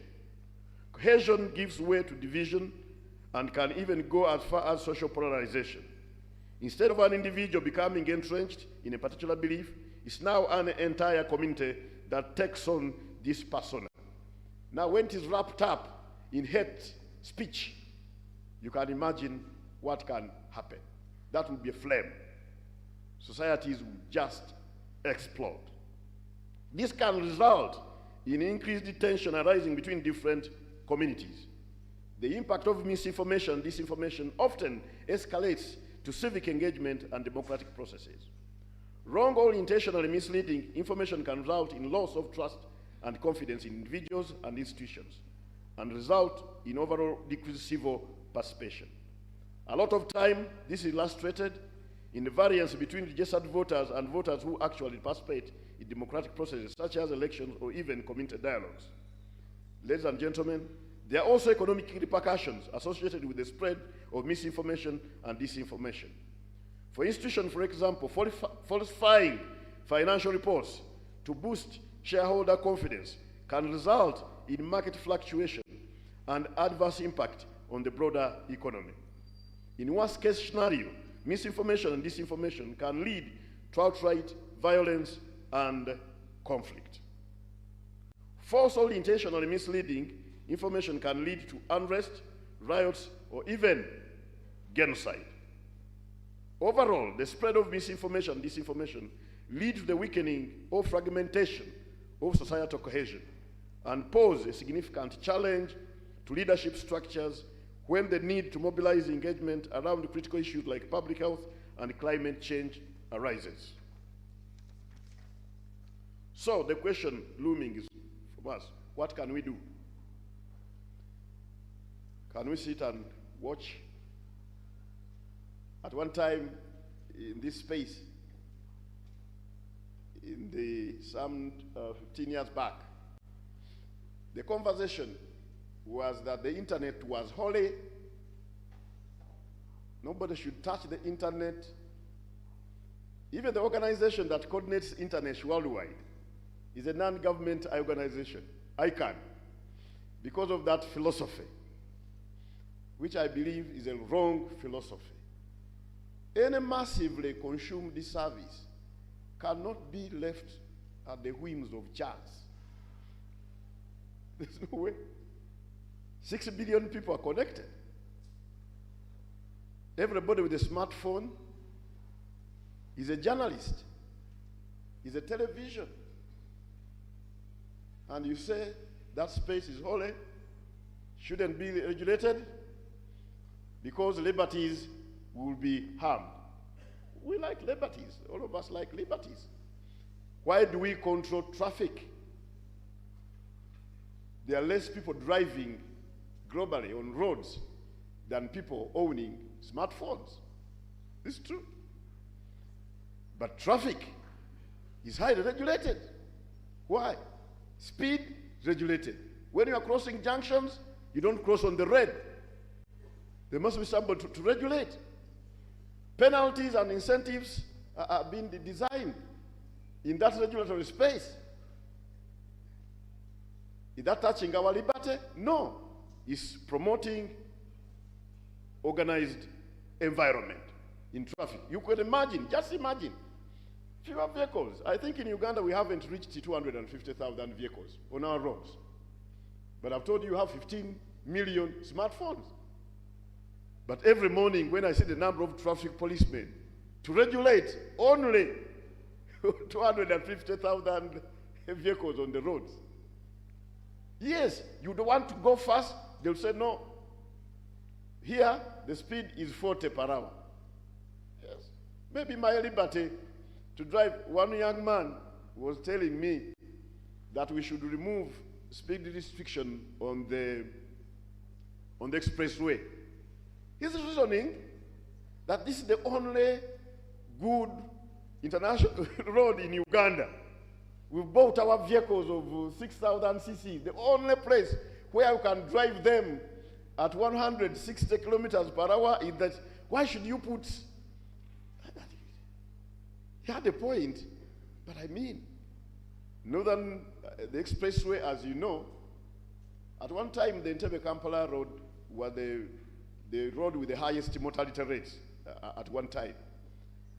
The expressway was becoming the road with high mortality rate, with the separation, 2 lanes on each side, but it had started registering high mortality rate because of lack of regulation. Until when I think police has come in now to make sure that they regulate speed on that road. So a massively consumed service like this one, you can't leave it without some kind of regulation. Of course, a balance between liberties and responsibility. There should be a balance. I'm happy that the people who are pushing this line of argument are now changing. And this started way back, I think 12 years ago, when one lousy person went on Facebook, showed Nabi Muhammad in a terrible way, and just because he was an American, of course, American government didn't tell him to do that, but just because he was an American, the American embassy was attacked in Benghazi, and 2 diplomats were killed. You can imagine.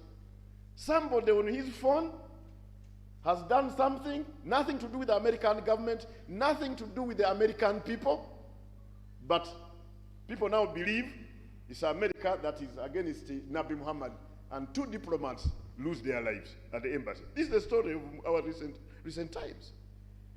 So the narrative is changing. The big techs are changing. You saw recently when Facebook was appearing before the Senate. Yeah. And now we know that the big tech knows what to do to help us with this misinformation. They have all the algorithms to stop some misinformation on their networks. But because they have put profit before everything, hiding under liberties and human rights, they are not doing what they're supposed to do. The good news, the European Union has come up to engage the big techs. I think America is coming up to engage the big techs.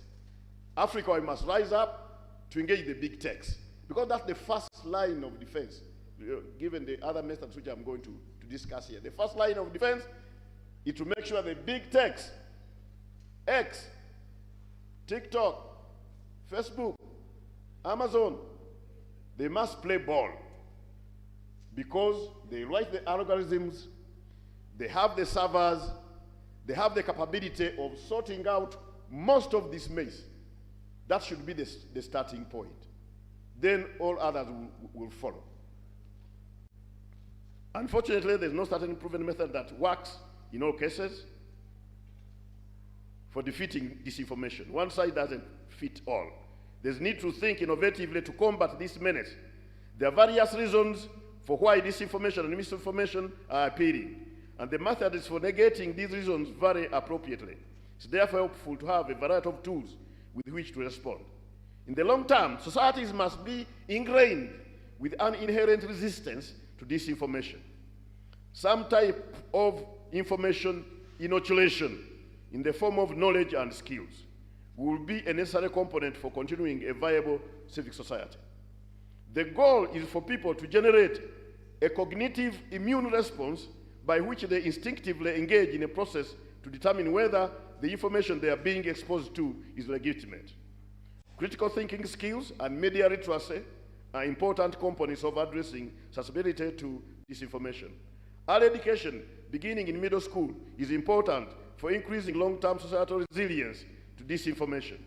Setting strict rules in the cyberspace and ensuring compliance through a multitude of incentives and penalties is another way we need to think about seriously. Incentives and penalties. The good thing, the biggest problem in this space of know your customer NYC is solved, because all of us are connected. Of course, with these fake websites, you might not know the origin. But of course, websites are hosted also. Also, websites move on our networks. Also, that area, we can look there. But at least the greater majority of us, on the web, on the internet, with our smartphone, we are known. So, incentive scheme and penalties scheme, we should think about those areas very, very seriously. Every time I want to drive now in the park, they have put a speed restriction of 40 kilometers per hour with the cameras. And the roads are very, very good, especially in Maxon Falls National Park. The best roads in the country. But speed restriction, 40 kilometers per hour, what they have done? Cameras. Every time you want to exceed 40, you think of the camera, you think about the 200,000. Can't we build some models around this? The people who originate misinformation, those who spread misinformation. And penalties are easy even to manage, because the phone is the wallet. The phone is the wallet. Let's think innovatively. Of course, balancing liberties, human rights, and responsibility. And I think that's how humanity has been able to survive. Ladies and gentlemen, it's not all doom and gloom. There are strategies to come we can implement that can go a long way in fighting this scourge. First and foremost, we must arm ourselves with digital literacy skills. We know the type of enemy we are up against, so we need to ensure that we have the skills that allow us to evaluate the information we are presented with. This digital literacy skills is for all ages, since it's all ages that are affected by misinformation and disinformation.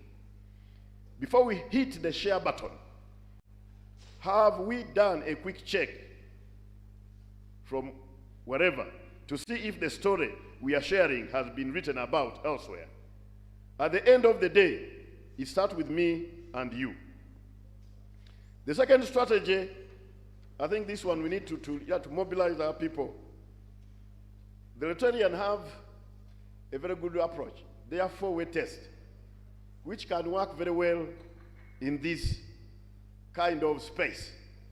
Before you spread, because misinformation thrives on sharing, the originators could have their own intentions. But most of the people who share may not share the intentions of the originators, but they innocently share. And the majority who really spread this misinformation are those ones who innocently share. So we are saying, if we applied, because I don't think they have copyright, the Rotary people, they shouldn't take me to court. I don't think they have copyrighted this. Of course, they are international people, they are global people. They want us also to copy their doctrine. So before you share, can you ask yourself, is it the truth? That's one of the four-way tests for the Rotarian. Is it the truth? What I'm going to share? Somebody has said, people are so much, I don't know what they like about declaring people dead when we are not dead. But of course, one day we shall die. But why do you bother to declare me dead when I haven't died? One day I'll die. If you're interested to see me dying, you'll enjoy when I die before you. If I die before you, you enjoy that moment. But don't declare me dead before I die. Eh? So before you press that button, say, is this the truth? Try to verify. Then, is it fair for all concerned? This hate speech, is it fair for you to share it so that even other people hear this kind of hate speech?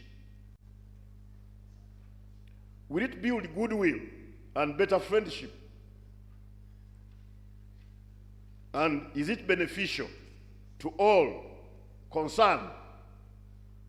If you ask ourselves those 4 questions, before we shared, then probably the sharing bit will go down. And when the sharing bit goes down, definitely the spread at which misinformation, the speed at which misinformation moves will also go down. So for me, I'm of unshakable belief that there is indeed strength in numbers, and if all of us play ball, the big techs, the regulators, and the good, well-intentioned individuals will emerge victorious. Humanity has been trained to sniff out those things that don't benefit it very, very effectively. Humanity has that capability. I know humanity will sniff out misinformation and disinformation. But of course, it needs leverage through public policy interventions, legislatory processes, through all of us who are well-intentioned people, to play ball. I'm sure we'll be able to defeat disinformation and indeed misinformation. And we use our well-intentioned artificial intelligence for the benefit of humanity, for God and my country.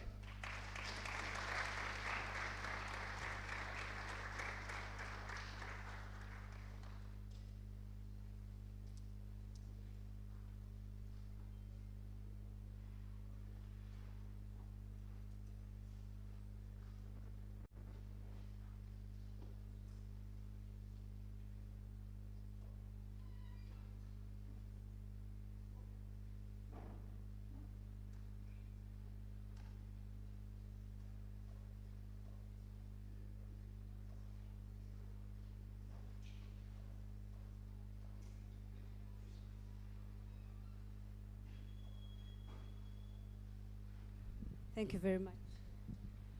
Thank you very much. We thank you for your keynote address, Honorable Nyombi Tembo. The department has a small gift for you that we request the minister to pass on to you. We're going to request our head of department to please come forward, and our vice chancellor, so that you witness this moment as we thank Honorable Tembo for whatever is in here, that the head of department will, if she wants, open and show the public what it is that we are giving Omukulu.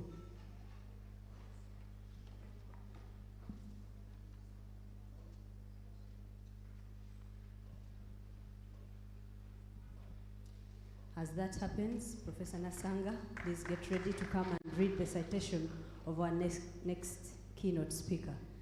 Thank you very much. Another round of applause for Honorable Nyombi Tembo. Thank you for the insights shared. We appreciate, and we thank the group that is tweeting and engaging the online audience for further discussions on this.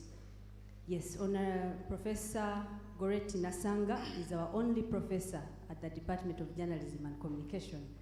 Thank you so much. Will you please read the next citation? Thank you, MC.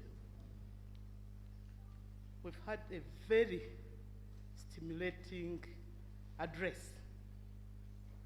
I promise we are going to have an even more stimulating or equally stimulating keynote. So, Honorable Nyombi Tembo, we are very grateful for taking the time to come and give the keynote to our annual media convention this year. As you have witnessed, this was given by the director of Uganda Communications Commission. Indeed, he talked with authority because he was very vast with what was happening in the field. We are very grateful for that. One thing that struck me was raising our awareness about misinformation and disinformation being one of the biggest global risks now. This report he cited was not of 2000, but it is of today, 2024.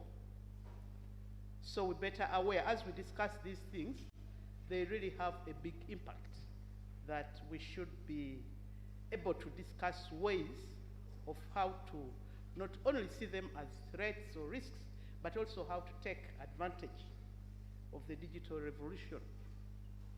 So from the digital revolution now, and looking at the platform shifts in the spread of news and information, we are now going to AI. Of course, these are related phenomena. So we are going to listen to Professor Bruce Motsavairo. He is one of our academic giants on the African continent.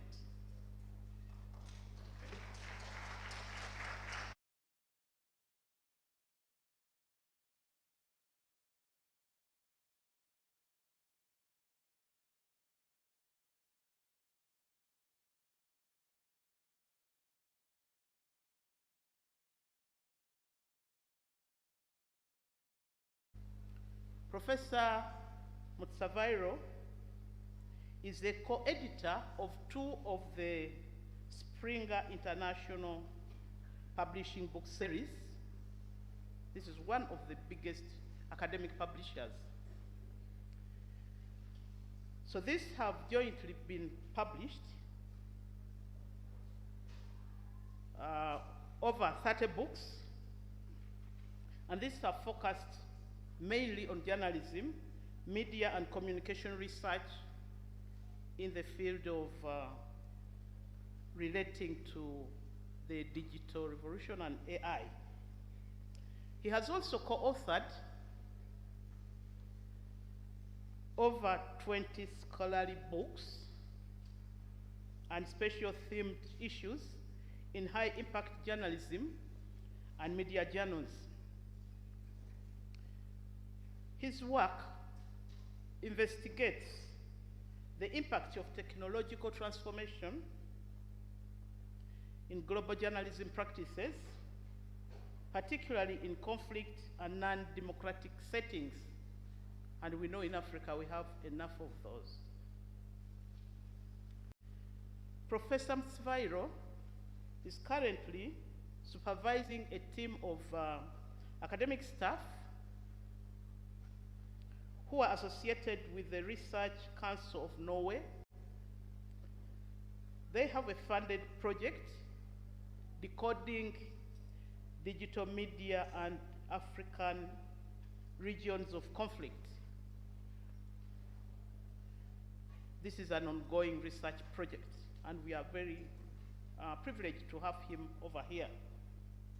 He has supervised 6 PhD projects to completion and currently acts as a promoter on 3 other PhD projects on topics ranging from framing of AI news in Dutch newspapers, digital China. China is of interest to all of us. We hear they opened shop in Kampala recently, but they've been forced to close because everybody is after their products. So he's into that also, as well as the impact of social media disinformation in conflict countries. These are funded by the Dutch Research Council and the Research Council of Norway. So I have the pleasure to invite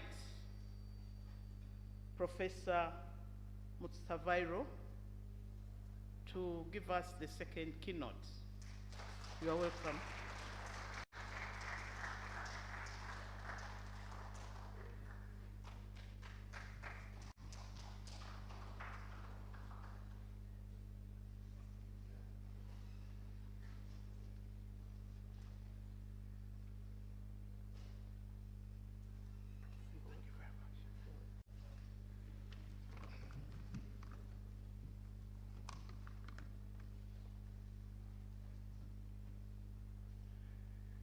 Good afternoon.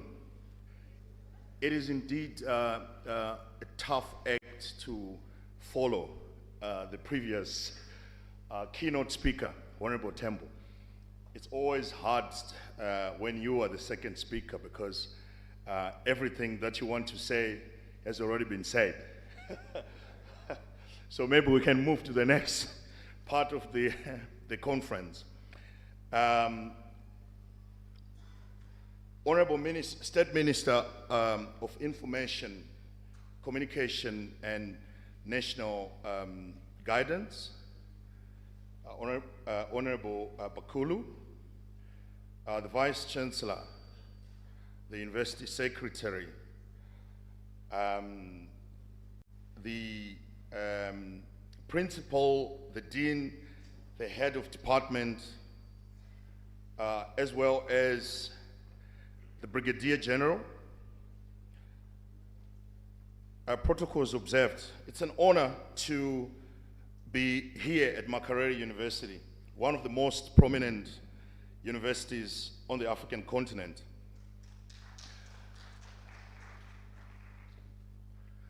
I would like to begin by thanking the organizers of the event for inviting me here to speak to you on such an important occasion, the annual media convention.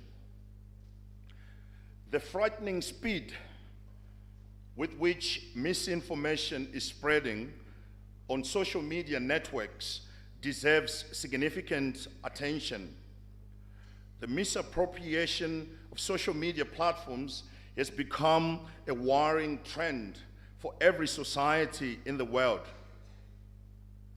It is not only sowing the seeds of social and political discord across Africa, but calamities such as inter-ethnic violence ignited by false content are posing a threat to some African countries' chances of embracing peace and economic prosperity.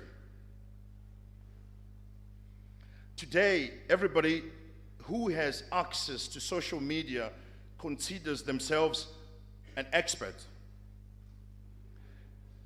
Even when the World Health Organization was confirming the 2022 Ebola outbreak here in Uganda, there were some keyboard warriors who felt that was not the case. They took to social media to spread their conspiracy theories. I must say, in the context of such a seemingly gloomy picture, it is quite remarkable to note that Ugandans trust conventional media outlets such as radio and TV than social media, according to a recent study led by a Ugandan scholar, David Lagoro Kitara, which investigated the most trusted sources of news among Ugandans during the COVID-19 pandemic. Conversely, many Africans tend to digital and social media establishments as their main source of news, with a study of 16 countries confirming a rise of the rise from 22% to 38% between 2015 and 2020. That's a study led by Hassan, published in 2021. Another 2021 study of 6 African countries led by Dani Madrid Morales concluded that many university students, and I know we have many students here, decided to spread misinformation because they felt it was their civic duty to do so. At the same time, they chose to spread misinformation because they felt it was a fun thing to do. Our students must be bored, I guess. But first, maybe we need to ask ourselves, what exactly is misinformation? Unlike disinformation, which is considered a deliberate sharing of false information, misinformation refers to, in layman's language, to the unintentional sharing of falsehoods. It is therefore possible that many people who share information online, they actually do it without the intention to harm, or without the knowledge that the content that they are sharing could actually be harmful to other people. The rapid rise of misinformation on social media platforms has prompted widespread regulation across Africa, including here in Uganda. Is regulation the answer to combating misinformation online? We have heard from the honorable previous speaker. He obviously believes so, and I guess he has to, because otherwise he would not have a job.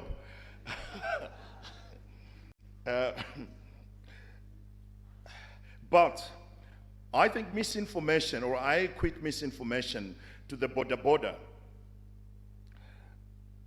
These guys, they will not just go away. No matter how many penalties you give, they are always going to be there. They are part and parcel of the Ugandan or the African society. I'll get back to that question later. At the same time, many are asking, why are we not embracing algorithms of technological platforms to help us tame the proliferation of fake news and misinformation? Indeed, algorithms can be trained to detect misinformation. However, I am not a very big fan of AI. In general, if you have come across my work, you probably know that I'm a techno-skeptic. I wasn't sure how this talk would be received if all I had to do was to stand up and bash technology from start to finish.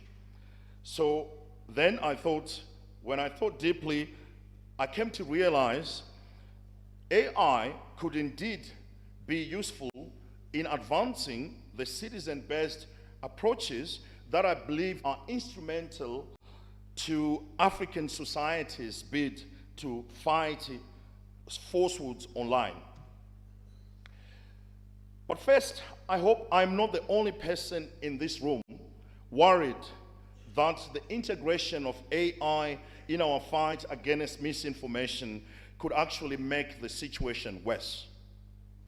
Last year, I attended a Mozilla Foundation workshop, perhaps some colleagues were there as well, on AI and society in Kenya.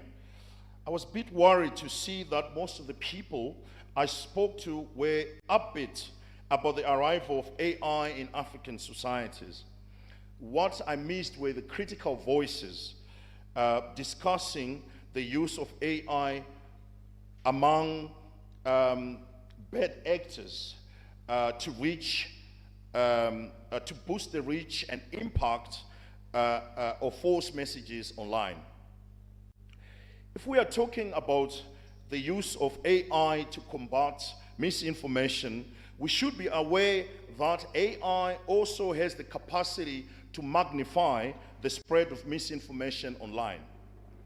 As such, the phenomenon that I'm currently developing is called citizen fact-checking. I define it as a citizen-led movement to define the demarcation line between fact and fiction. While this is yet to be fully tested, I strongly believe the use of citizens as fact-checkers could help reduce the spread of false information online. This is because, generally speaking, Africans, and that includes Ugandans, do not always trust institutions. Yet the main players on the forefront of fighting misinformation are institutions such as state-owned media. On the other hand, citizens who are mainly responsible for spreading misinformation are left out of the predominantly elite-driven mechanisms to combat misinformation. You can look at the lineup of the speakers at this conference, and I'm not criticizing the organizers, but it would have been nice to hear from a grandmother in the village speak about how she is experiencing misinformation, because of course we always feel we know how to solve problems. My personal belief is we have got to engage the people who are actually spreading the misinformation online. I believe there is ultimately a role to play for AI tools, which could be used not only to identify misinformation, but also to educate citizens on what exactly should be considered misinformation or not. Journalists, policymakers, and other stakeholders such as activists and the academia could be important collaborators in this process. In fact, it is not a secret that tackling false or malicious content online can only become effective through collaboration between various stakeholders. Research by a team of Ugandan scholars is currently investigating the power of engaging community influencers as a way of dissuading COVID-19 misinformation in Buikwe district here in Uganda. As far as I know, the study is led by Dr. Fred Eric Kututu and his colleagues from the School of Health here at Makerere University, and it's currently underway. I'm one of those who is eagerly waiting to see the findings. This is because our societies here in Africa are very community-oriented. It is one of our strengths, in fact. I wonder, therefore, whether citizen fact-checking as part of a community-engaged learning process could help reduce information. Today in Uganda, as it is across the world, it is not uncommon for WhatsApp group members to receive requests for fact-checking. We should always remember that misinformation happens even when people who are spreading such falsehoods are completely unaware that they are in fact misinforming others. In this way, I think community-based means of tackling misinformation could essentially be effective. However, communities cannot do it alone. There is need for other actors to jump in, and like I said, collaboration is key. For example, media literacy has been singled out as one of the main reasons standing in the way of society's plans to defeat misinformation. In an experimental study of 187 respondents at the University of Ghana, Adin Tati 2022 reveals that students who are trained in media and information literacy were not only more likely to detect misinformation and disinformation, but they were also less reluctant to share such news. The previous speaker said sharing was very important. We therefore need experts that can train citizens to identify misinformation. We may need to think about social media tools that could be used to provide communities with basic understanding of misinformation. Journalists who naturally have experience informing, but also in some cases misinforming the public, could play a big role here. They know what misinformation looks like. They know what the misinformation landscape looks like. The point I'm trying to drive home here is fact-checking needs a non-elite based approach. I don't think you need an academic degree to know what is true or false. Our grandmothers in the village have been dealing with misinformation for as long as they have lived. They are also experts. I'm proposing a method of tackling misinformation in which everyone, and especially those living in rural areas, feel they have a role to play in this war and fight against misinformation.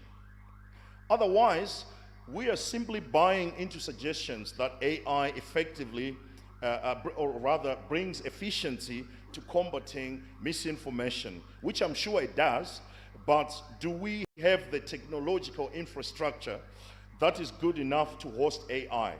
What exactly do we mean by AI? What kind of AI do we need? Have we done enough research, Comrade Secretary?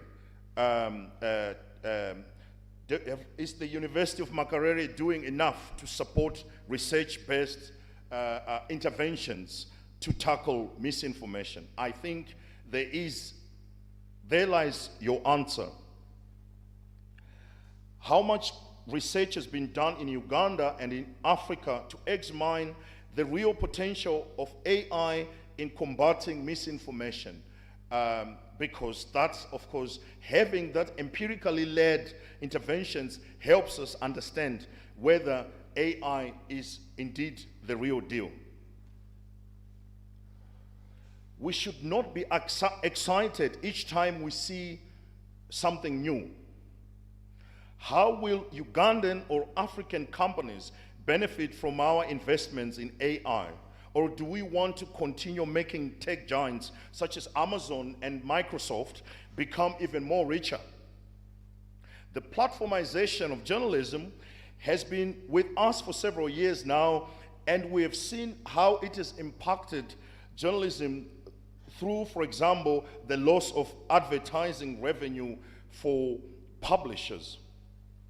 At the same time, the already rich big tech industry has gotten even more richer at the expense of publishers here in Uganda. If Ugandan newsrooms start using AI as a means of combating misinformation, how will we know if they are not simply joining the bandwagon? How can we ensure that stored data is safe and secure and protected from abuse? Predictably, as reported in recent research, campaigns to dismantle the virality of disinformation are being mounted, with several countries, including Uganda and Kenya, turning to state-sponsored regulatory measures to tackle the consistent spread of inaccurate information. I think some form of regulation is necessary, but if we regulate social media, then we also have to regulate AI. Looking at the rates and paths through which technology is evolving, then we probably need to announce new regulations every day. Regulations are essential, but I do think they are as more effective as community-engaged mechanisms aimed at effectively tackling misinformation. Replacing journalists with machines has plenty of implications on journalism practice. We have all heard about AI biases, and I'm not trying to say humans are not biased, but each time any of us fails to be transparent, we know what we do. They do get unmasked. In a recent report on AI and news practices, Felix Simon argues that journalists will potentially lose their autonomy to technology companies if they continue to adopt AI. If we assume that journalists ought to be independent from power holders or any other external structures, then AI could become a severe threat to the expectation that journalists have to make decisions without external pressure. I, of course, realize that thanks to the global rise of authoritarianism, independent journalism remains under threat, even in established democracies in the West. AI does not have the capacity to determine whether it's being lied to or not. Journalists do have that capacity. They are trained to do that. Adopting AI business models also means that many journalists will lose their jobs. Are we prepared to send our journalists home. We are seeing the hype. Several of us probably think AI is the way to go, but it is too soon to know, especially here in Africa, whether AI has the capacity to reduce facts that are making each time false content that is being shared. It wouldn't be totally wise to dismiss AI in this war against misinformation. Various scholars, such as Giuseppe Riva, have argued that AI tools can be trained to detect linguistic patterns associated with misinformation. He also believes one of the biggest advantages of using AI is the fact that it is embedded with automated fact-checking. AI is being used in many parts of the world to identify fabricated content. There are plenty of advantages, some that I've just mentioned, that have been discussed from within non-African contexts. It is important to be wary of the so-called advantages because our context rather, is socially and politically different. Algorithms are already recommending content to us on social media. They tell us what and where to shop. It is as if we have stopped functioning as human beings. Robots are robots, and they will always be robots. While there is nothing wrong with experimenting with AI, we need to realize that our strength lies in our ability to speak to each other about what our society needs and putting trust on us as humans to find the solutions. Robots may gradually become an important ally, but we need to be cautious about these new technologies, because if we look at our history, technologies have been used to colonize and suppress us here in Africa. As such, my point is AI can only complement our efforts to defeat deepfakes and all sorts of misinformation online. It cannot do it alone. Thank you very much for your attention.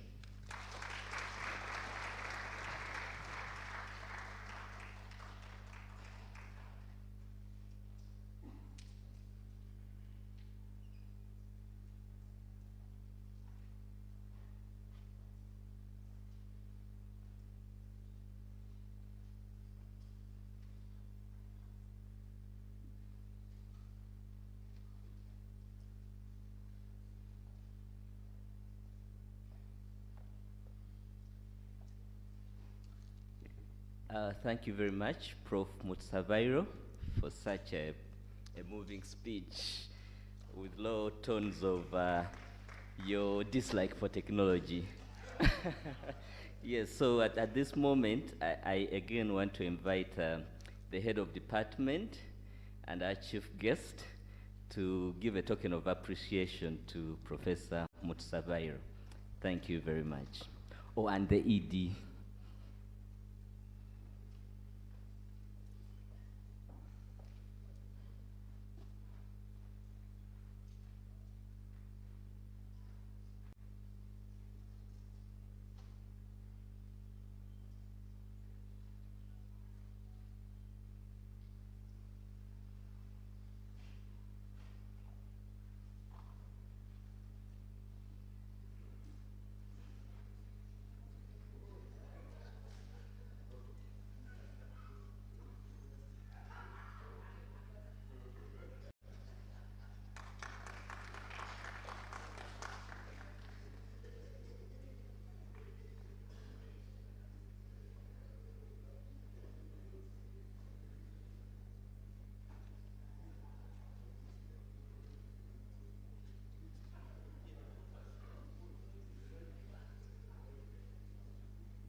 Yes, thank you very much.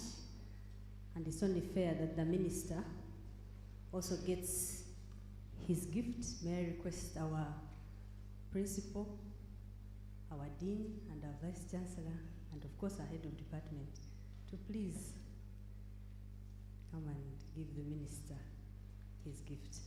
Do you now want to open it? Yes. Do you wish for us to open? Minister, would you like the audience to see what Makerere University is giving you? Okay. So I'll ask the principal to pass it on to the VC, and then the VC will open it before handing it over to the minister.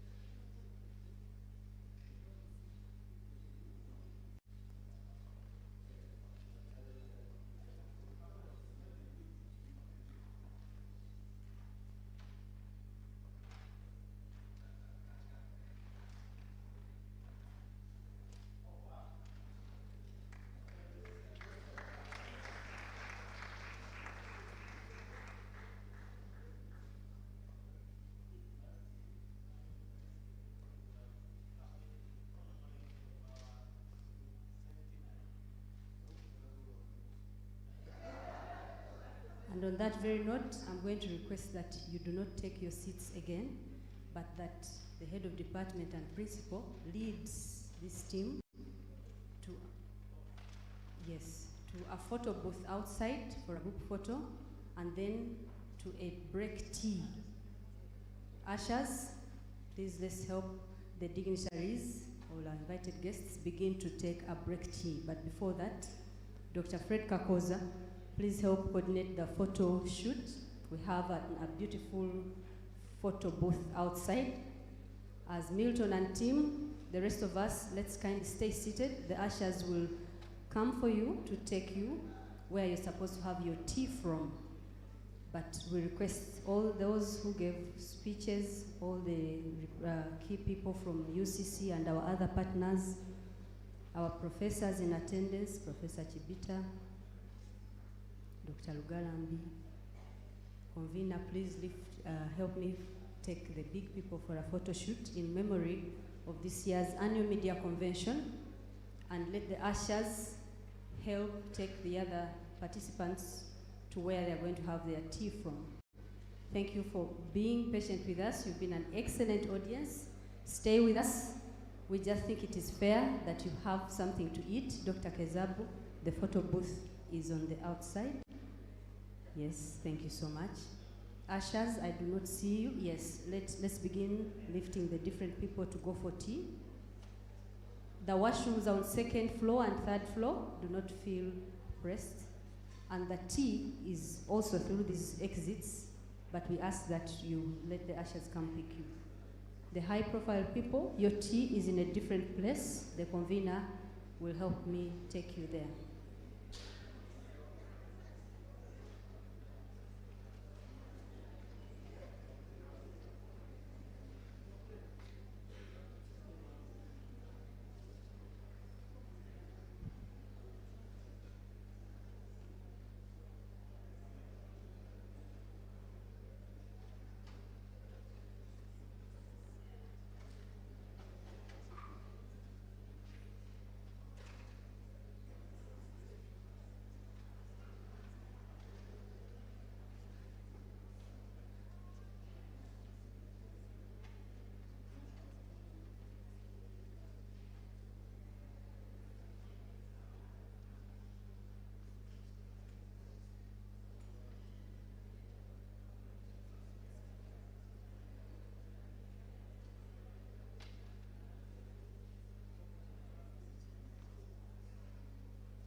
Fred, first, yes, bring them back. Sorry, there's been a slight mistake in that announcement. Let's first get back a little bit.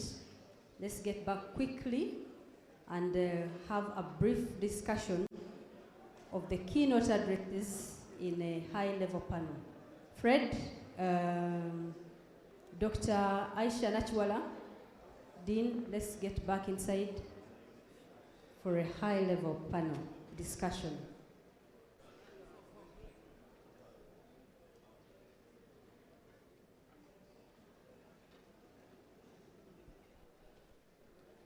Sorry, the tea break will happen shortly. Let's get inside.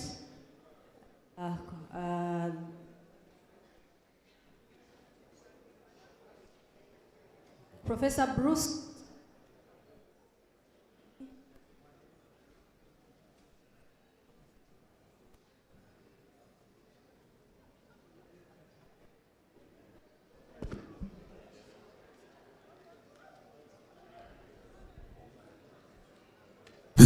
This next smooth cut is dedicated to all the lovers in the house.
Students at the back, our best stakeholders, you would help me by really welcoming these lovely people. So Mr. Chigozi is the Deputy Group CEO of Next Media, and he's also currently serving as the Vice Chairperson of the National Association of Broadcasters. The CV of Mr. Chigozi is also a very long one, but Mr. Chigozi, you allow me to keep it at that in the interest of time. We are very grateful. Next Media, those of you who do not know, there are so many stables, of course, but I think the biggest one we know that is NBS Television. So Mr. Chigozi, thanks very much for honoring our invitation.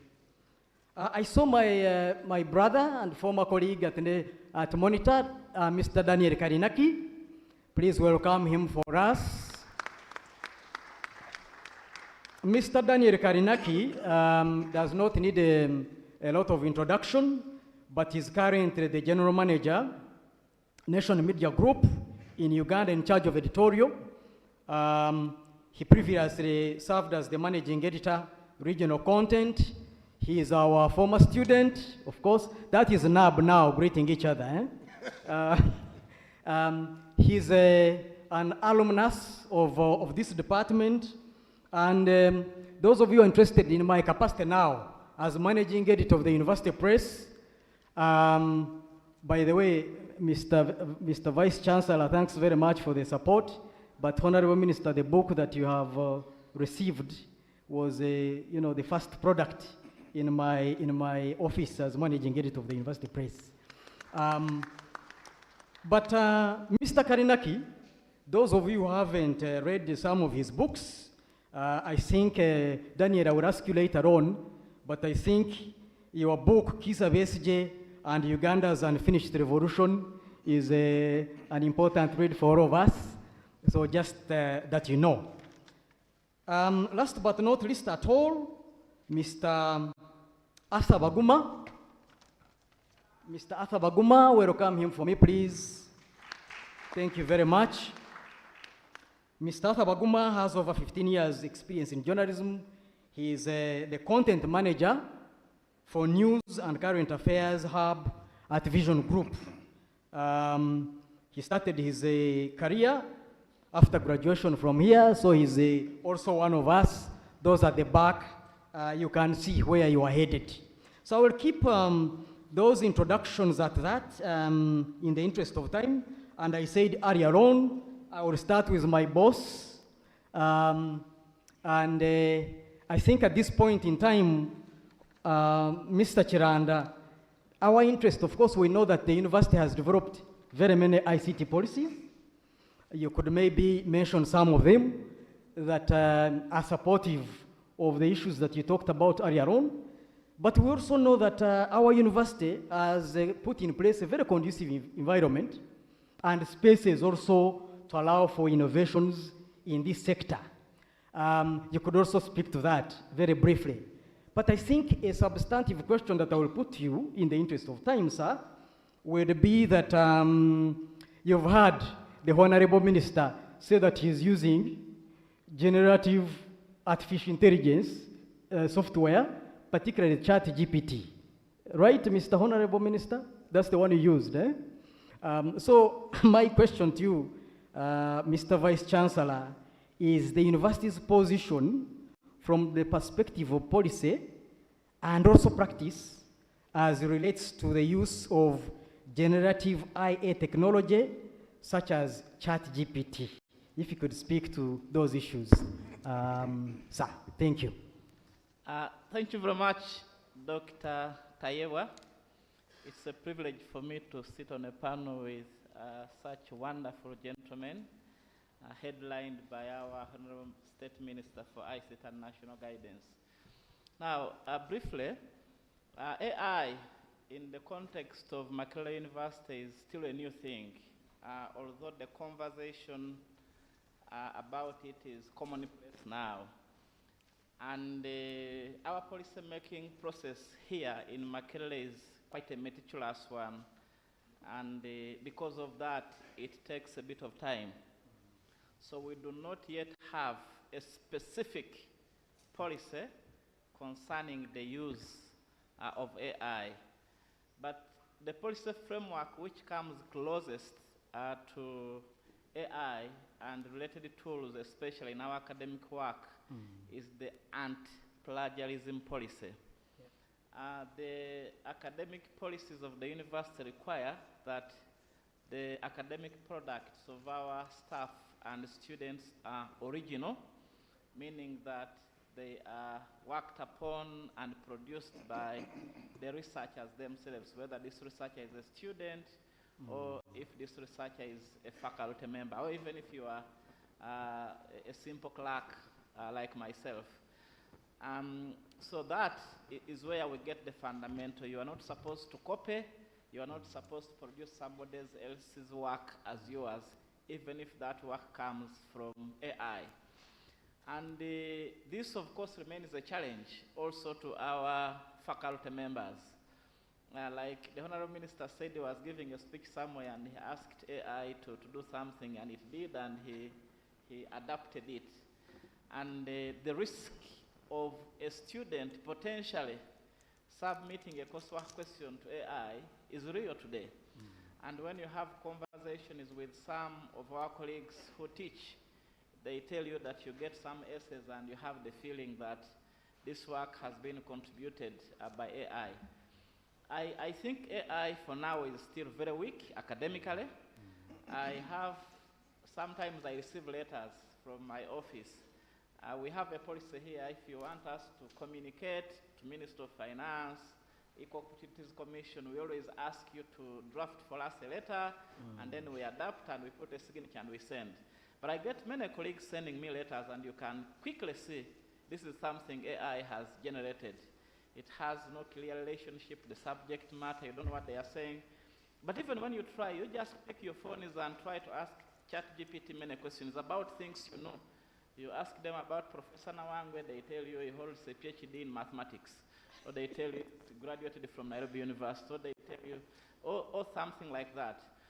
So I think the status of AI now is one we can easily detect if we just take the time to read the essays these students submit. And if we capture them, then our anti-plagiarism policies are sufficient to deal with it. But the young people are increasingly more sophisticated, and we must be innovative in how we address this challenge. One time, we were visiting Western University in Ontario, Canada, and the professor told us a very interesting way they were dealing with the AI issue. And they said, for them, they asked students to submit the question to AI, and AI gave the response, and then they asked students to critique. Now, critique, and you had to do that orally, and you discuss it, and you say it doesn't bring out this. It was an interesting way of how you can now leverage this plagiarizer to something which enhances learning. And then last on the issue of the policy context, Makerere has robust ICT policies where we emphasize access to make sure that all members of the university community have access to ICT tools and technologies, but also responsible utilization. Our communication policy is not strictly adhered to, because it even talks on who speaks for the university and who can't. We are public officers, we are governed under the public service standing orders, and there are even regulation is there, with exceptions of academic freedom, on when can you speak to the media, who gives you permission to do all that. We may not be strictly adhering to some of those provisions, but they govern us. But the emphasis now is that by creating more access, making internet fast, making sure the students have ICT gadgets. We have an innovation hub just behind this auditorium with facilities that can be leveraged by our students to innovate. What is sad is, again, when you cross there a bit, is you do not find students showcasing their innovations and academic work. But some of the things we have already spoken about, and to avoid boring you with those stories should not repeat. But what I want to say is that even if this space has been created, management has the feeling that our young people have not used them effectively for their academic growth or to innovate things which can constructively promote them economically or socially. Thank you. Thank you very much, Mr. Chiranda. Can you thank him for me, please? Thank you. Those are good manners. Honorable Minister, thanks very much, sir. Honorable Minister, we have seen you. I think I should rearrange this. When I'm talking, I want to see people's faces. But the way it is arranged, we are straightforward. We are in a straight line. Honorable Minister, we've seen you in many events, launching several government programs, in your capacity, of course, as a minister. I think in the interest of time, what I'm requesting you to do is to update us on some of the key initiatives and some of the key developments with respect to deployment of artificial intelligence, mainly for the good, because I heard you are a techno-optimist, because as you agree, AI can be deployed in agriculture, in health, and many other sectors. So what are some of those key initiatives that government has in place in this sector? Thank you, Honorable. Thank you very much, Moderator. First of all, let me first tell you that as government, we are not the drivers of technology. Right. Our economy is private sector led.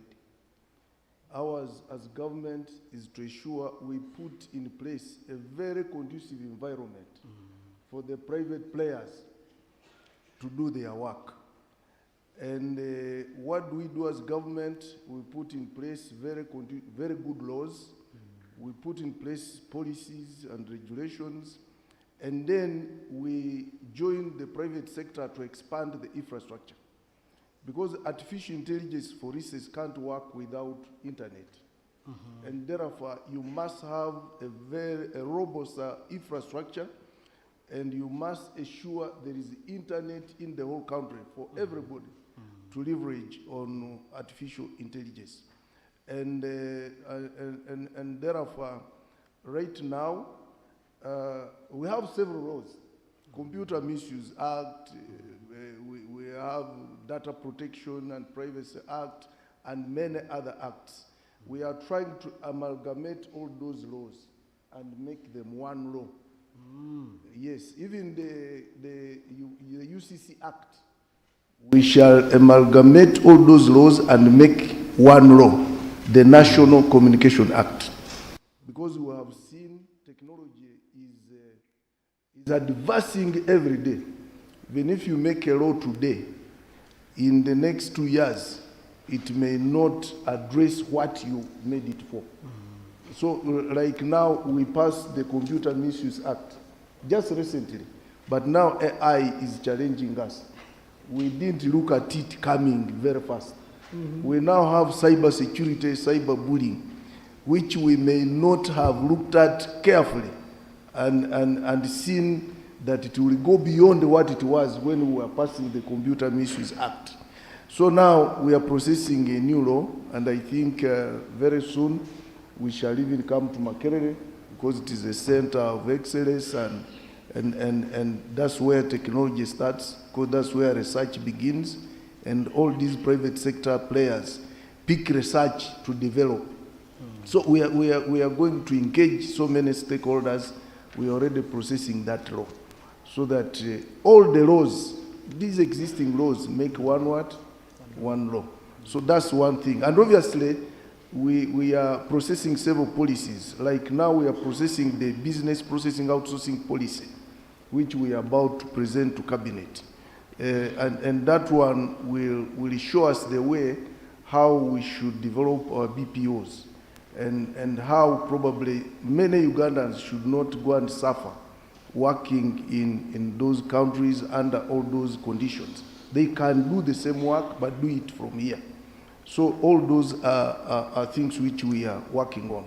But the most important thing, we are expanding the infrastructure so that we have internet at every parish. Because under the parish development model, we have what we call the parish model information management system. It's what will drive the whole parish model, implying at every parish we should have internet. So we got 2 loans, one from World Bank, which we are calling the last mile connectivity. We are trying to distribute internet up to the parish. And then we have now another one from Exim Bank, which will expand the national backbone. The national backbone is like a highway of internet. And then the other one of World Bank, the last mile connectivity will be the distribution after we have constructed the backbone. But obviously, we are expanding on what the private sector already has. Because MTN has also a backbone, Airtel and other companies. But ours now looks at a bigger picture, because some of these private players may not go to the remote areas of Karamoja, because for them they are moved by profit. For us, we are moved by socio-economic transformation. Every Ugandan should develop, all Ugandans should develop at the same time. So that's why we are putting in a lot of money. And because we are putting that infrastructure, internet has now reduced. Those who are hooked to our internet, and I think Makerere University is one of the institutions which are given internet by NITA-U, the internet costs reduced in the last 1 year from $70 per megabyte per second to 35 now. But we think in the next 2 years, we want to reach $5 per megabyte per second. Because with the internet, the more people hook on the system, the cheaper the cost. That's what the experts have looked at. So, and we think if we can really access, first of all, we need people to access internet, and then it should also be affordable. And that's what we are working on. We are still in the discussions, for instance, with the HE. We also want to reduce the cost of equipment, gadgets, phones, and the like, so that people can migrate from 2G to at least 3G, because 2G is encumbering our what? Our systems. And that one we are doing. And through UCC, we have even gone to a point of even giving gadgets, phones to people who can't manage. You give us your 2G, we give you 3G, so that you can be hooked to a smartphone, and then you start accessing what? You start accessing internet. But all these, we know also the dangers. That yes, we are trying to tell, because everything is becoming digital now, and we must move fast. And that's why I was telling my brother, you either become an optimist or you are finished. Right now, you can't apply for a passport in this country manually. You must apply online. Everything is changing to online applications. So we really, there is no way we are going to avoid this. But another thing which we are embarking on is digital literacy. We must go outside there and give people some skills. So recently we rolled out the digital roadmap, and it has 5 pillars, and one of them is digital literacy and digital skills. So because you may give people the gadgets, but do they know how to use it? They may not be knowing. Do they know the features on the phone? This phone here is a computer. People come to me and say, you know, I want you to buy me a computer, but then you are carrying a what? A computer, unknowingly. I didn't come with papers for my speech. You know, that's why you came with papers, because you are still, you still fear technology. My speech was on my phone. I just opened my computer and started reading my what? My speech. Even the ED of UCC was with papers. I mean, we are damaging the environment. So that's now the difference. You can now see the difference. I am a minister of ICT. I don't carry papers now. I just go with all my information on my computer here. This is a computer. You don't need a laptop. Carry a big bag. You carry a big bag around and no. You just carry in your what? In your pocket. All those are things which we must adapt to. And if we don't, we shall be left behind. But as government, we must really put in a lot of effort for people to appreciate that the digital world is the way to do what? To go. But we shall also put measures to safeguard our people against a lot of materials which is coming from out. So that's why UCC is there, and that's why we want to strengthen the law, so that some of the apps, we are going to block them. You can't access them. And we have the capacity. You know, you people write a lot on social media, and you think, but we can't block you. We have the capacity to pull down all your posts. We have the capacity. But because we are a democratic government, we want all of you to enjoy your space. And that's why President Museveni has ruled for all the years. Because he wants everybody to enjoy their what? Their space. Even if you draw him as a cartoon, he doesn't care. So long as he's ruling you and you're moving. He will not care. The only thing which we are not going to tolerate, you can even draw me as a pig, I don't care. But don't tamper with the country's what? Security. If you tamper with it, we shall go with you. There we have no compromise. So, and you see now, all these terrorism acts, they have reduced because of technology. We are now using technical intelligence. And I think Honorable Kuraije is going to expound on that. We are now using technical what? Intelligence. We can know what you are doing everywhere, even when you are in Makerere. We are even using technology to fight wars. We have hit ADF. I think Honorable Kuraije will tell them. We have been hitting ADF from Entebbe. We just sit and send a drone, it hits them, it comes back. When we are seated in where? In Entebbe. So you see, my brother, that's where we have gone. But all this is in place, and because there is a conducive environment, you have a good government led by President Museveni. So ours is policy, it's regulation, it's expanding the infrastructure, and yours is to utilize that space to develop technology. Research from Makerere, then the private sector picks that research and develops it into consumable what? Products. And for us, the more you consume, the more we are happy, and the more we shall be voted in government. I thank you. Thank you. Honorable, thank you very much. I think the journalists in the room, you have many sound bites there, right? Now let's get to the journalism gurus in town, starting with you, Mr. Karinaki. Nation Media obviously has been doing a lot of work with respect to how to leverage AI in the work that we do as journalists. I think I want you to speak more, because you are here, this is a university, the room is full of mainly journalism students. If you could speak to some of the applications and some of the best practices that you are implementing as Nation Media, that would be appreciated, number one. And then number two, I think you can continue in your conversation to speak about some of the guidelines that you've put in place. Any policies, any guidelines, especially relating to curbing misinformation and disinformation. Over to you, Mr. Karinaki.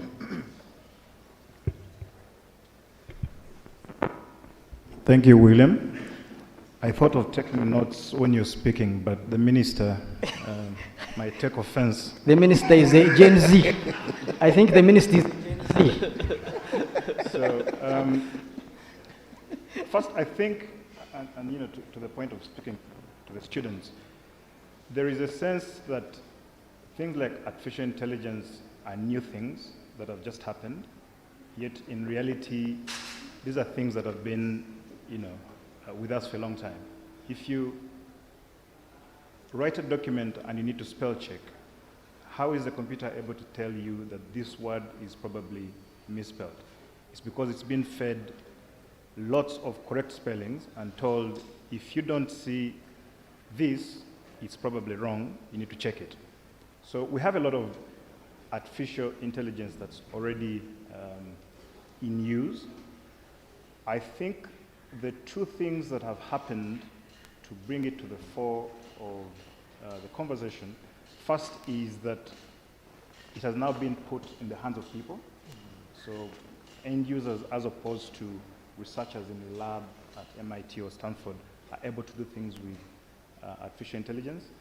And I think it has also reached some kind of tipping point where the machines are able to teach themselves. So in terms of the large language models, there's enough data there for the machines to be able to kind of predict the next thing. So the whole idea of generative GPT is to say that given all that I have learned over the years, I think the next word in your sentence is supposed to be, if you're typing an email and you're writing a sentence and it proposes the next word for you, that is pretty much artificial intelligence, because it's been taught that when you write this, this is probably the next word.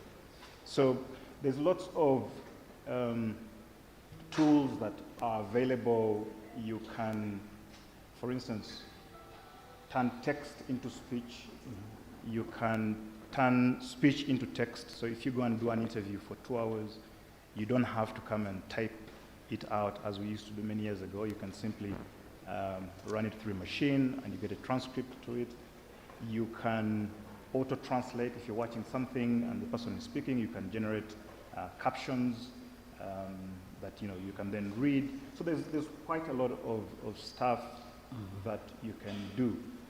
However, I think the challenge that we find is that we're primarily takers of innovation as opposed to innovators. So we're trying, for instance, if we try to do auto captions on a bulletin on NTV, you will have a lot of gibberish because the language model has not been trained in the accent, in the pronunciation of words, in some of the words themselves, in the place names that we're kind of familiar with. So we need to be able to train our own machines. And there are two primary challenges with that. The first is just the technical knowledge of artificial intelligence, how it works, and the people who are going to help us build these large language models and the big data models on which they feed. The second thing connected to data is just the absence of public data. If you want data in this country, so take the census. We have just undertaken a census at the cost of close to $100 million. Lots and lots of data. One of the biggest questionnaires for a census in the world. But where has that data gone? Would like to be able to take that data, strip it if need be of the identifiers, and then be able to find interesting ways of arranging it, making it accessible to a wider audience, and then applying it. One of the problems there is the approach that we have is to restrict rather than allow innovation. So I'm not surprised that Macquarie doesn't have a policy on AI. If you try to, so we're able to, if we want to locate a place in Uganda, we're able to go to Google Maps and Google Earth and locate a map fairly easily. Meaning that someone sent a satellite over Uganda and took that footage. But you can't import a drone to do your own mapping. You can't, or if you do, you then have to go through very many hoops. So I think to the young people and to the university officials, I think thinking about sandboxes, innovation sandboxes, where the young people are trying their hand at some of these new technologies, and seeing if they can add value, first of all, not to get left behind, because on the one hand, you're allowing devices in schools, but on the other hand, you're blocking access to apps, right? There's policy incongruence. So to help young people interface with this technology, I'm glad the minister is speaking about access to the internet and access to devices. My frustration as someone on the other side, William, is that when young people come from the universities today, they're coming as young journalists, they are bringing the same level of knowledge, sometimes even less, that we left the university with 25 years ago. They're not coming to you and saying, look, you guys are doing this all wrong, right? We can show you how you can arrange this data. They're coming to us and we're having to teach them how to write. We're having to teach them how to proofread. We're having to teach them how to design pages.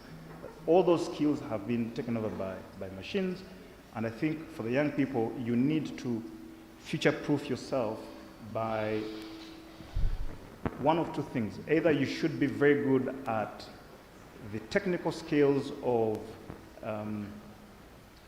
dealing with technology, or you should be very creative. Because at the end of the day, the minister might have a fantastic speech created for him by ChatGPT, but anyone else can't. Anyone else has access to the same technology and the same speech.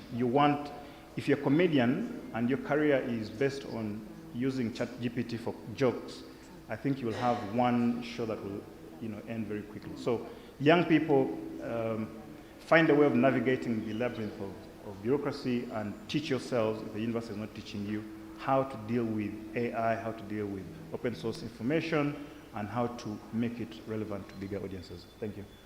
Thank you very much, Mr. Karinaki.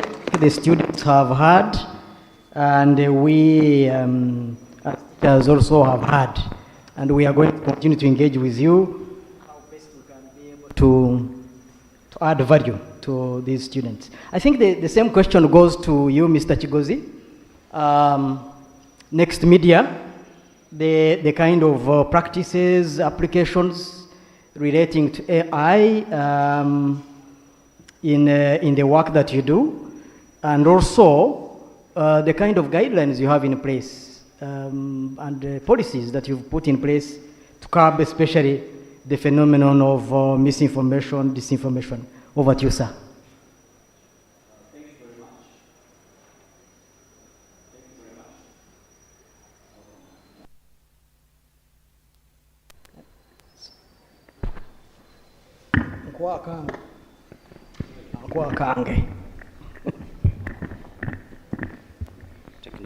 Technology.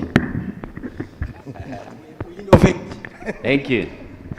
So, I think in 2015, we're talking about digital migration. And I can tell you, Honorable Minister, I think you remember how Ugandans looked at digital migration. People said it cannot happen. Yeah. Yes. They said it cannot happen. What is happening today? Analog broadcast is pretty much in the past. That entire generation of people who received technology with, you see, it cannot happen. As human beings, we are very defensive. It can't work. People, when you talk about AI, people say, the challenge about AI, instead of saying, what are the opportunities around AI? This is not technology we've innovated. As Africa, I think innovation is something we need to embrace if we are to control our narrative. But for as long as we are taking on global phenomena like AI, like technology, I think what is important for us is to see how it works. I'm a student of AI, and that's why I'm very comfortable about this topic, because a couple of years ago, people were talking about AI, and I didn't have enough information about it like so many of us. Now, when I started taking this course at MIT about AI, I realized, like Daniela said, AI is something we've been living with for a very, very long time. Think about predicting the weather. Our grandparents used to know that it will rain today because they had the data.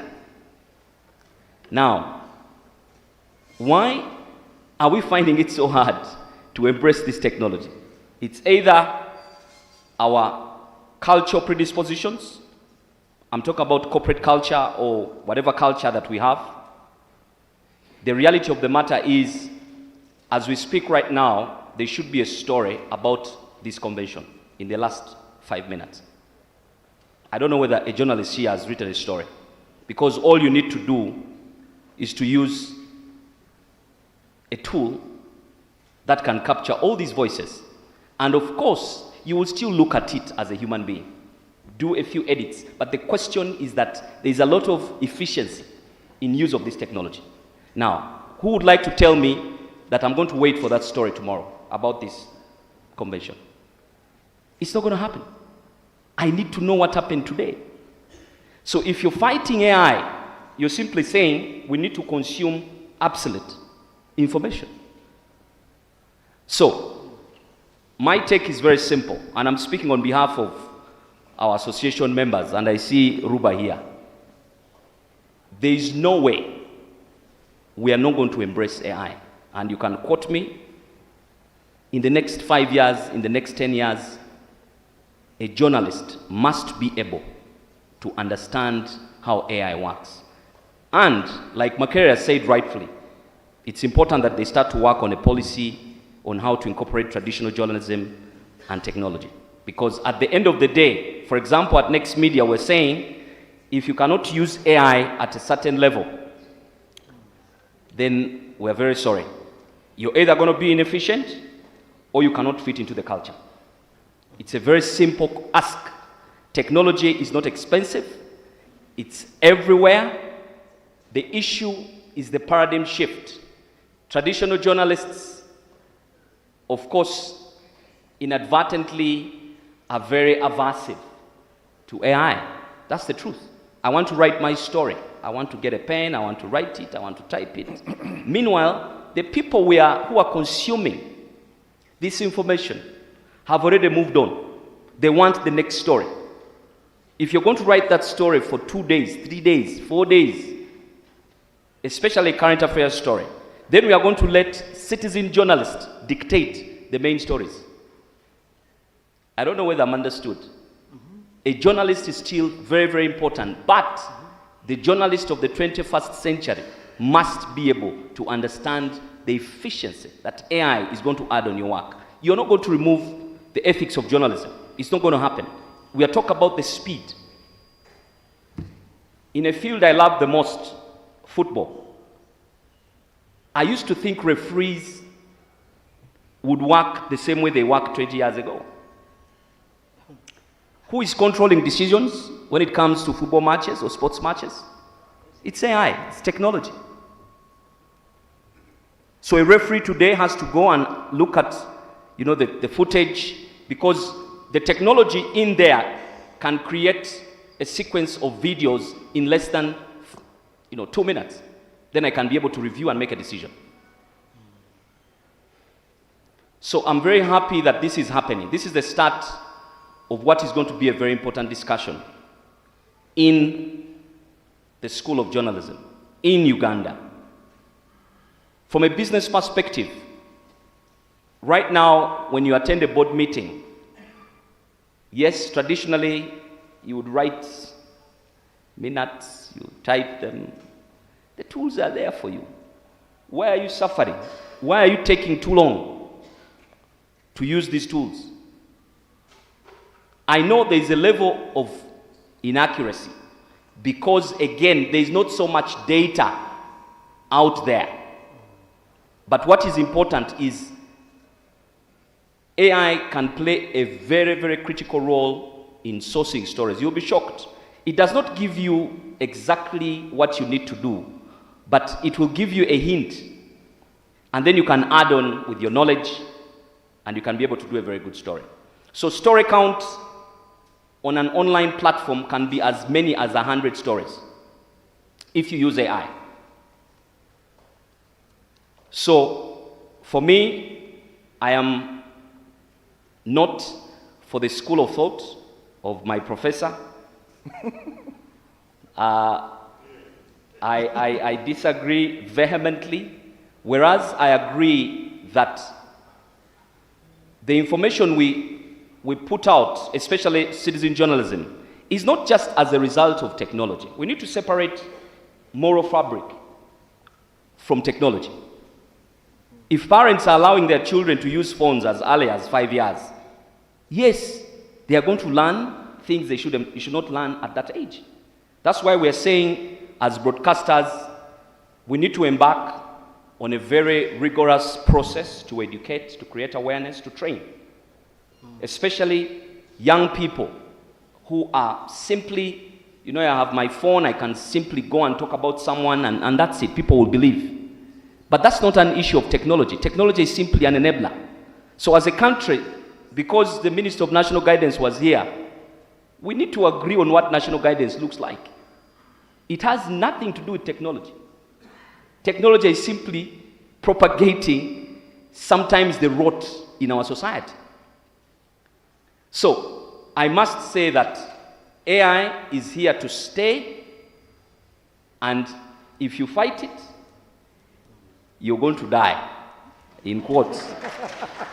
If there's anything you're going to pick, and please note, I've said these statements are very sober, and I believe that everybody here in this world or the next will appreciate AI.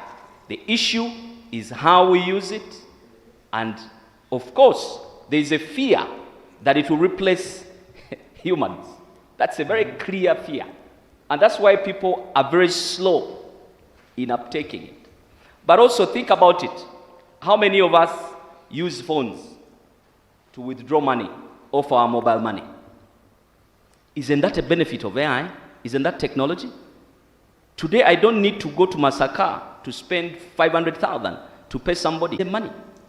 As Next Media, we've started the State of the Digital Economy, which is now trying to tell people that your money can be on your phone, but it has to be safe. So there has to be financial literacy around technology.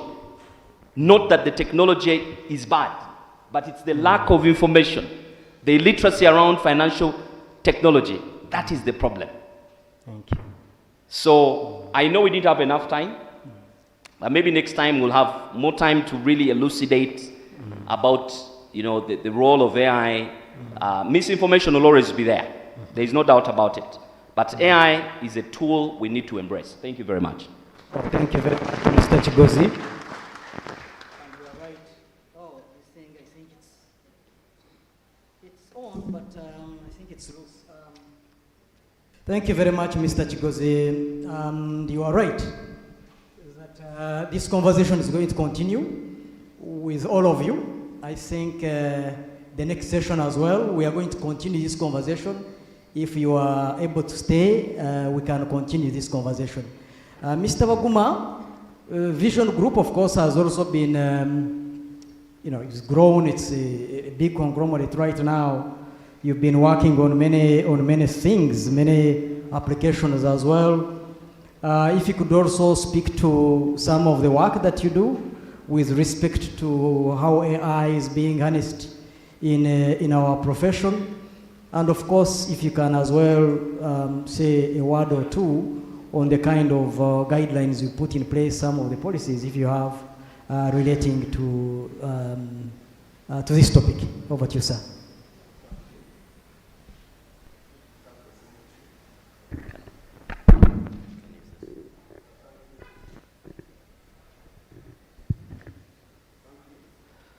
That? I think you can borrow one of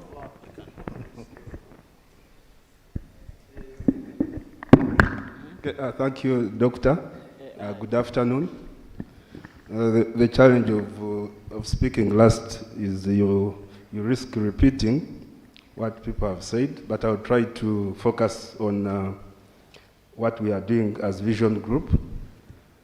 AI, basically, like I think Daniel said, many of the components of the digital aspects that we have undertaken over the last few years, they have a component of AI. But I wanted to, specifically for the university, the students, I wanted to pick it up from the university secretary's submission on the issue of courseworks and plagiarism. The newsroom is more or less like a university. We emphasize originality. If you're going to do some work, we want that work to be owned by you. So the issue of AI is still a big issue in the newsrooms. We are still grappling with how do we get the best out of AI without compromising journalism. So we also don't want stories which come with just your byline and the rest is AI. I'm told of a story. There's a graduate who, after graduating, after thanking everyone, she also thanked AI for helping her to graduate. But it was not in this university. So at Vision Group, we have undergone a number of digital milestones, including going digital, integrating the operations. We are automating most of the editing processes. And currently, we're also trying to come up with a protocol on AI because, okay, we are using it for a few things, things like photos. If you want to illustrate a photo of a story, say a breastfeeding mother or any social event, AI comes in handy because it also helps us avoid data infringement issues, which is also going to become a big issue. So AI helps. We are using it in small bits, but we are coming up with a protocol. What will be our do's and don'ts? To what extent are we going to embrace AI as part of the newsroom operations, and also to guide our journalists and editors? So we believe as a media house that AI and basically digital is the way to go. That's why we no longer talk so much about our traditional media, because you know Vision Group started as a newspaper way back, one newspaper, then we ventured into multimedia. The reason we are doing that is because we know that traditional media is no longer the cash cow. We have to do more on the digital front to keep surviving. So my emphasis with this is that for university students, when you're coming to the newsroom, the issue of originality of your work and knowing that AI or the AI tools are just there to aid you do your work and not to do it for you. So, because if you're going to ask AI for everything, you will not definitely, you need to have that originality as a person. If you're going out to do an investigation, you're going to do research, it's good to use all the AI tools at your disposal, but at the end of the day, it should be work you own as an individual, work that you can stand and defend from the first line to the last, but not a very good story or very good research, which when told to defend or present, you're even trying to remember the second paragraph because you let AI pick up on everything. So my take home from this is, as key stakeholders in the media, we must come up with a protocol or policy on the use of AI, and two, of course, it will guide us on issues of misinformation and disinformation, because the media is the biggest target, and the perpetrators of this misinformation and disinformation come from government, they come from individuals, come from NGOs, the private sector, because we are the target. So we must have processes where we sieve, like at Vision Group, we have stringent policies through which all stories go through strict checks. So by the time we publish a story, it has undergone strict editorial checks to avoid issues of disinformation and misinformation.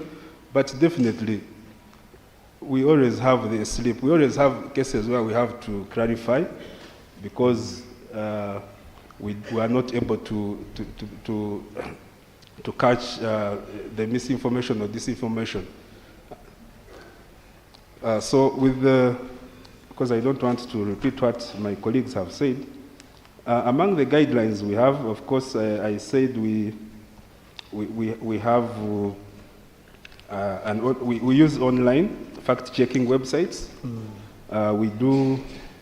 We do multi-sourcing of stories. So one of the best ways to check misinformation and disinformation is to source from multiple sources. Because you go to the minister, and the minister will tell you we are starting next week.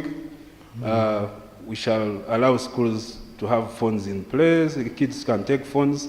But then when you check with the stakeholders, they will tell you, but you see, we still have to come up with a policy. It's not in place. So you will not, when you go with the statement of the minister, everyone will think that this is effective next month or next week. But when the technical people are actually telling you that, yes, this is in plan, but we still have so much to do before it takes. So the multi-sourcing is very important. Then we also do a lot of training. We are trying to do training. We outsource experts who have been training our team on AI. Then we are leveraging technology. We are working on the reader revenue monetization, which is, I think, the biggest nightmare for all the media houses. Because we have the numbers on digital platforms, but turning these numbers into revenue is still a big, especially for the media in the developing world. I'm told in the West they have tried to break even. Then we have automated our content management systems, which I talked about earlier. So basically this is to leverage on all the opportunities that come with the digital and the AI. Thank you. Thank you very much. Okay, thank you very much. Please join me in thanking our Chief Accounting Officer and right now the Vice Chancellor, Mr. Yus Chilanda. Join me in thanking the Honorable Minister, the Gen Z Minister, Honorable Kabyanga. Thanking Mr. Daniel Karenaki, Nation Media, and our wonderful alumnus. Thanking Mr. Joel Chigozi, Joe, the sports lover, and Mr. Baguma Vision Group. We do not take the time you have given for granted. Time is never our ally, but we are going to continue these conversations. This is the start. I beg that you can be able to stay for the next session. I now hand over to Dr. Alina. Thank you very much. You've been a wonderful audience. Bless you all. Wonderful. Thank you so much, everyone in the audience as well, for your patience. We had called for a tea break. Now we can have it. And now, after the tea break, we are only asking that we make this quick. We make the tea break quick. Let's make it about 15 minutes. Then come back. We shall have our lunch break, I promise for sure, at 2:30. Let's come back and have a quick conversation as the cameraman takes a very good photo of Professor Bruce. We have two panels that will happen after our 15 minutes tea break. Ushers, kindly ensure that everyone gets their tea quickly. The serving points are ready. VIPs, your section is on the outside. Convener and ushers, please show the VIPs to their tea break section. It is, yes, in the Innovations Hub down here. All panelists for the next two sessions, please have your tea quickly in the VIP section and return after 15 minutes. Let us continue this conversation. We are sorry, but again, we all started late. So if you came in late this morning, please remember that you are probably partly the reason we are having a very late tea break. But as we have our tea, or as we go for our tea, I would like to mention that we have another important person in our midst, Mr. Dennis Katunji, the Acting Deputy Executive Director of Uganda Media Center. Thank you for joining us. Yes, he's waving to us. We have Mr. Julius Tumusime. Are you still here, Mr. Julius Tumusime, who is the chairman of the Rural Broadcasters Association of Uganda? Thank you for joining. Hey, yes, he's there. Mr. Julius, thank you for joining us. Leonard Amanya. Leonard, he's somewhere. And our students, yes, let's have a tea break. Ushers, try to ensure that we don't have commotion at those service points. Thank you, everyone.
take to the podium.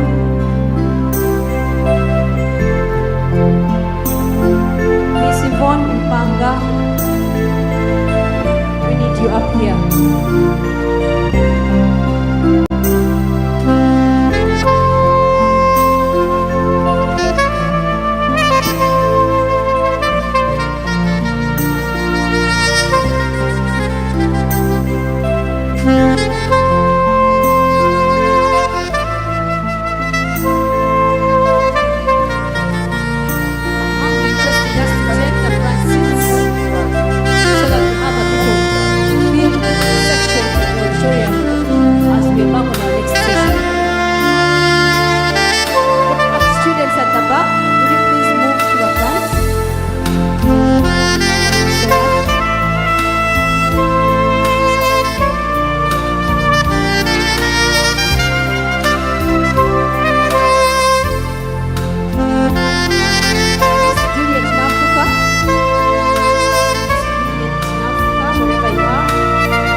Before I continue with the introduction of the moderator, Mr. Alex Atire, please join the panel up here. Thank you. So, Dr. Iwokola is an experienced television journalist, having been a news editor at NBS Television, WBS TV, Uganda Radio Network, and Record TV Network. He's also been a program officer and of grants and fellowships at ACME. Dr. Iwokola, we will appreciate if you finish your business, the beautiful business you're going to conduct here in 25 minutes. Thank you. Thank you very much, Dr. Alina. Good afternoon, ladies and gentlemen, and welcome back from the tea. We are going to continue our conversation of artificial intelligence and journalism, in journalism and communication. And join me in welcoming our panel. We have Mr. Waswa Abdusalam, the head of legal from Uganda Communications Commission. Kindly wave to our participants. You're most welcome. We have Mr. Solomon Serwanja, the executive director at the African Institute for Investigative Journalism. Karibu sana. We have Ms. Juliet Namfuka, who is in charge of research and communications at CIPESA. You're most welcome. We have Ms. Sarah Kajingo, the Managing Director, Soft Power News. You're most welcome, Sarah. We have Ms. Yvonne Mpanga, who is joining us right here. She is a communications consultant. She also does business development and very passionate about AI. You're most welcome, Yvonne. And we have been joined by Mr. Alex Athaire from the Editors Guild, but he's also a media owner. You're most welcome, Mr. Athaire.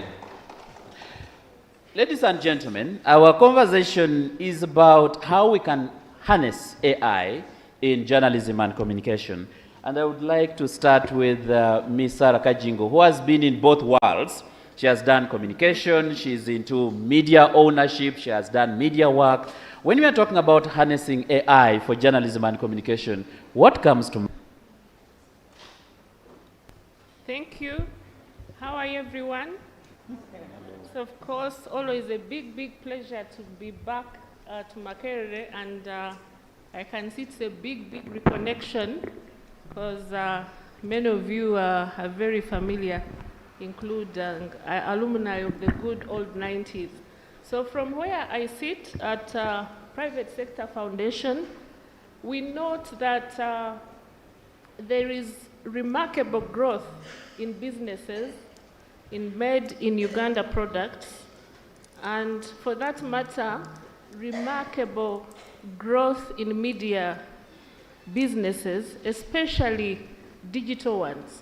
Now, speaker after speaker have spoken to the benefits of AI. The challenge media houses are facing is that many have not embraced or leveraged AI, say in news production, or to even sustain their business models as success business models. And yet, our country is still late. We don't have a policy. No policy has been rolled out. In fact, the Minister for ICT revealed recently that they will soon unveil a national communication policy and have all the media laws merged.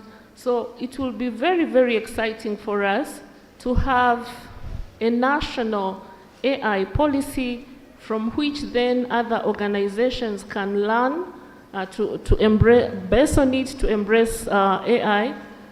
Only Bank of Uganda so far has unveiled a policy on AI that we know of, and yet we remain users of AI instead of innovators. And if we are looking to, because you ask yourself, why are media houses not harnessing AI?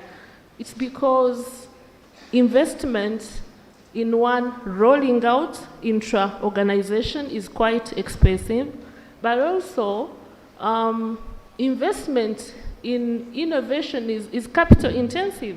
So we need to look to patient capital around investment in innovation for AI, but also media houses to be innovative enough, say, to explore ways of, say, collaborating with digitech companies to develop tools that can be effective and affordable tools that can be harnessed in media houses, but also explore partnerships between the several media houses in Uganda. Otherwise, at a personal level, my experience has been that AI has been used to ramp up disinformation and misinformation, fake images, fake videos, but they are tools. And at Soft Power Communications, at Soft Power News, we are proudly a credible news outlet. We will not publish anything, we will not rely on anything we come across the net. without fact checking. And I have found the UK full fact very, very useful, and we could explore the Uganda fact. Thank you. Thank you very much, Sarah, for that preamble. And at this point, I want to bring in Solomon Serwanja. Yes, you're there doing these investigative stories and pitching the stories and verifying information. Are we actually using AI as journalists in Uganda and communicators? Thanks. Thanks for having me. So I think I want to take it off from where Joshi Gozi left it. Artificial intelligence is here. And if we don't embrace it, we will die. That's what he said. Many of us who own iPhones these days, we just say, Siri, call Professor Taebwa. And Siri goes into your phone book, gets Professor Taebwa's number, and calls Professor Taebwa. Think about that. You don't have to get into that. And I wanted to begin my discussion from just deconstructing what artificial intelligence really is. I mean, we've heard of AI. But what really is artificial intelligence? Perhaps before you can bring in the nexus of journalism and investigative journalism and AI in practice. Artificial intelligence, simply put, is machine learning. Machines are fed with data and they learn and practice and get better with time. You feed it the good data, it learns how to interpret that data and then uses that data.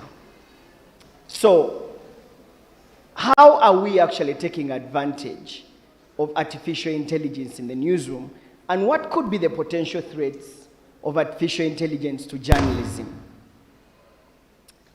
Many of us who are in the broadcast world have had an experience with editing software. How many of us here know how to use Premiere Pro? Basic. Oh, I see some hands in the room. Premiere Pro, the latest Premiere Pro, has an AI component in it. This AI component will help you do fast edits, and it automatically does captioning. For many of you who know how to use Premiere Pro, you know one of the hardest things to do is captioning video. It's too much.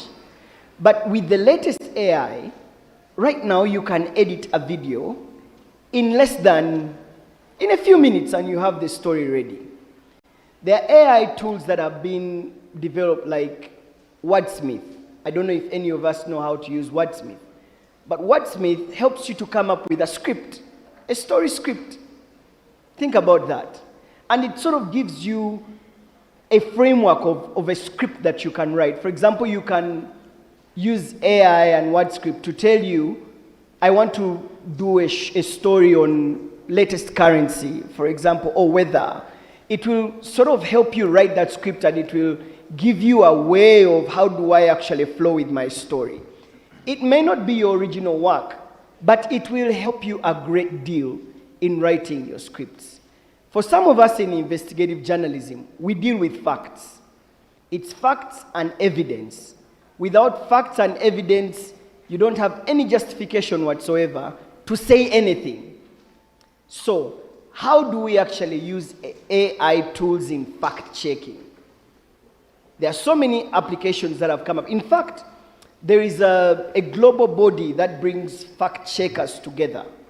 That if you have anything you're fact-checking, you can just drop it into this group, and people will use all the different tool sets to actually help you fact-check that particular statement or picture. And so, there are organizations like PesaCheck, for example, Debunk, which is here. I saw a team from Debunk.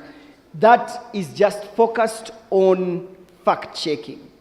And they use AI tools to actually do fact-checking. I think it's also important for us to note that artificial intelligence has been helping a lot in the newsroom by doing reader preference analysis and contextualization. Many of the people who run online magazines here know that AI now helps you to know your audience much better, and therefore you can produce content for that particular audience. And so the power of AI, in my view, we should stop fighting artificial intelligence.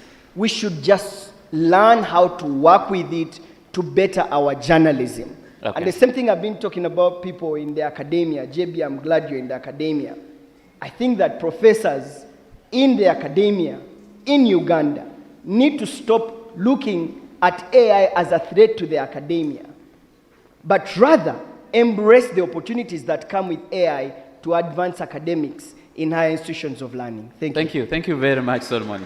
And that's why I want to bring in an editor, a member of the Editors Guild, but also a media owner. So, Mr. Tohaire, are we prepared for these things that Solomon is talking about? Are our media houses actually aware that these tools exist? Do they have the infrastructure to ensure that they can use AI to improve their journalism? And what is the Editors Guild doing to support journalists in using AI? Thank you, JB. It's not in doubt that the future of the media is in the digital spaces. So, so the question then is, how are we preparing, or how are we collaborating in the industry to deal with technology? I think about 5 or 10 years ago, there was that tendency to hold onto the legacy structural settings of the media. But if you go around any media house now, I think we are aware that everybody is embracing the digital first strategies and signing on into the benefits and opportunities that come with the digital media business models. So are we prepared? Are the editors prepared? My answer is yes. Okay. Also no, in that most of these innovations, technological innovations, in our region, we normally sign on to the innovations that have come from elsewhere and try to adapt. In terms of preparedness to deal with the technological innovations that have come to the industry, I think people are signing on and trying to learn and trying to adapt and trying to rearrange their content creation models, their business models. But in terms of doing our own localized innovations, I would say no. So I think as Editors Guild, we need to start a conversation around that area. How can we initiate our own local innovations, especially around AI for newsrooms, AI for journalism, AI for the media, or AI for the communications sector? Thank you. Thank you very much, Alex. At this point, I want to bring in Yvonne. These people are saying we will die. These people are saying we need AI. They are saying AI is here. We must use it. From your perspective, when you listen to them and you look at business in Uganda, you look at communication in Uganda, you look at journalism in Uganda, are we anywhere near actually harnessing the power of AI to do better work as communicators, as journalists, as business people, just as Sarah was saying? Thank you very much.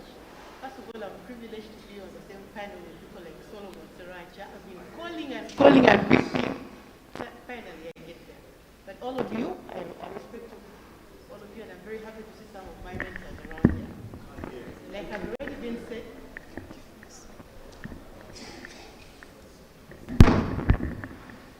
I just said I'm privileged to have some of my mentors around here and on the same panel with people I've always respected all the way from the beginning to the end.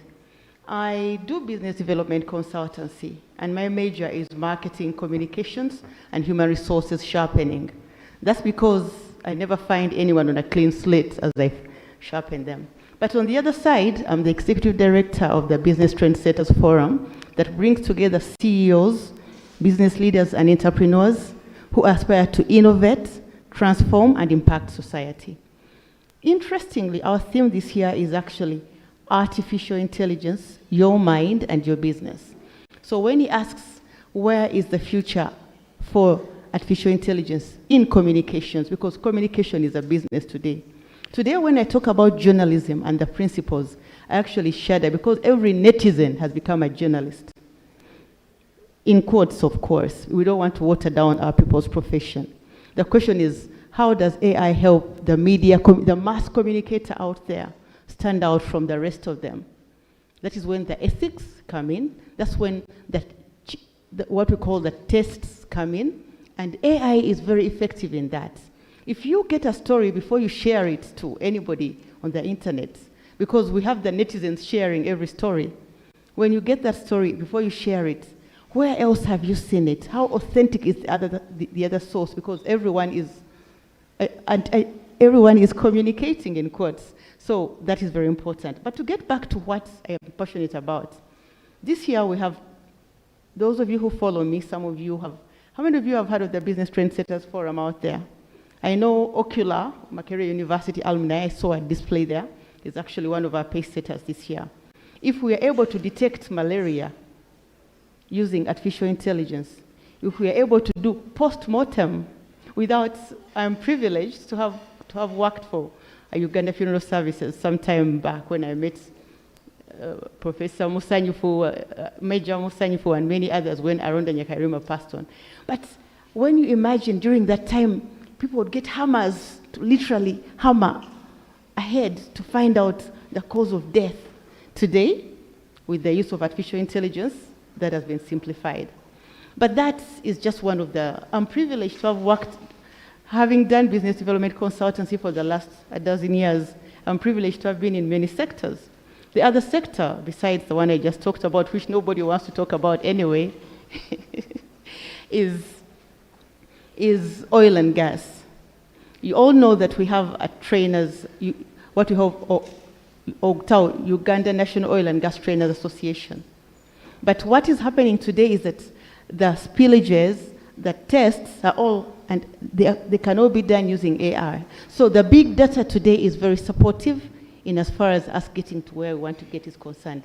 Looking back, what I probably did not tell you is that as a business trendsetter, we also trace trends. So realizing that AI is not as new as we thought, but can be traced as far back as the 1950s. The question is, what do we need today to break the mindset and embrace it even beyond? When IBM came many years ago, we thought it was a joke. Those who didn't embrace were left behind. As one of my mentors, Professor Balunya, says, if you do not follow, you will die. It is probably what some...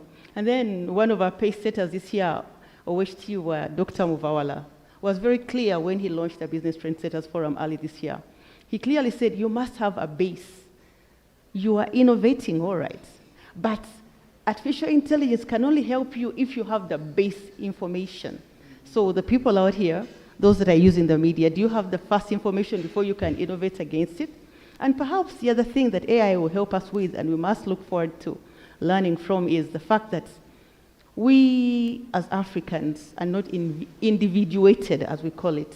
I'm part of a forum that is called the Fourth Heritage Initiative, and I left some books outside there for some people to see. But what happens is that if we are not individuated and we are talking about innovation, then the challenge is that we are going to continue following the herd. My challenge to the people out here today is, how able are you to be the one to create that next digital platform? Yeah. As I had a discussion with one of our pace setters, a respectable Dr. Rose Nakasi, I saw her displaying out there. She actually said, the problem is not the innovation. The problem is the fact that we don't have the hardware. I was surprised to learn that Google alone used more electricity than more than 5 countries in Africa. Now the question is, if West Nile has just got power recently, what are we going to do if we have the infrastructure to make sure that we are able to have the ability to play with the AI the way we want. As I was walking around, I saw UNDP, and I was like, what a challenge. We are United Nations, and we are a member. But if we are being developed, what would it take for us to be able to get the hardware? Because the software is easy to play with, but the hardware, so that we can be able to individuate and be able to appear to see beyond what's usually called the fourth heritage.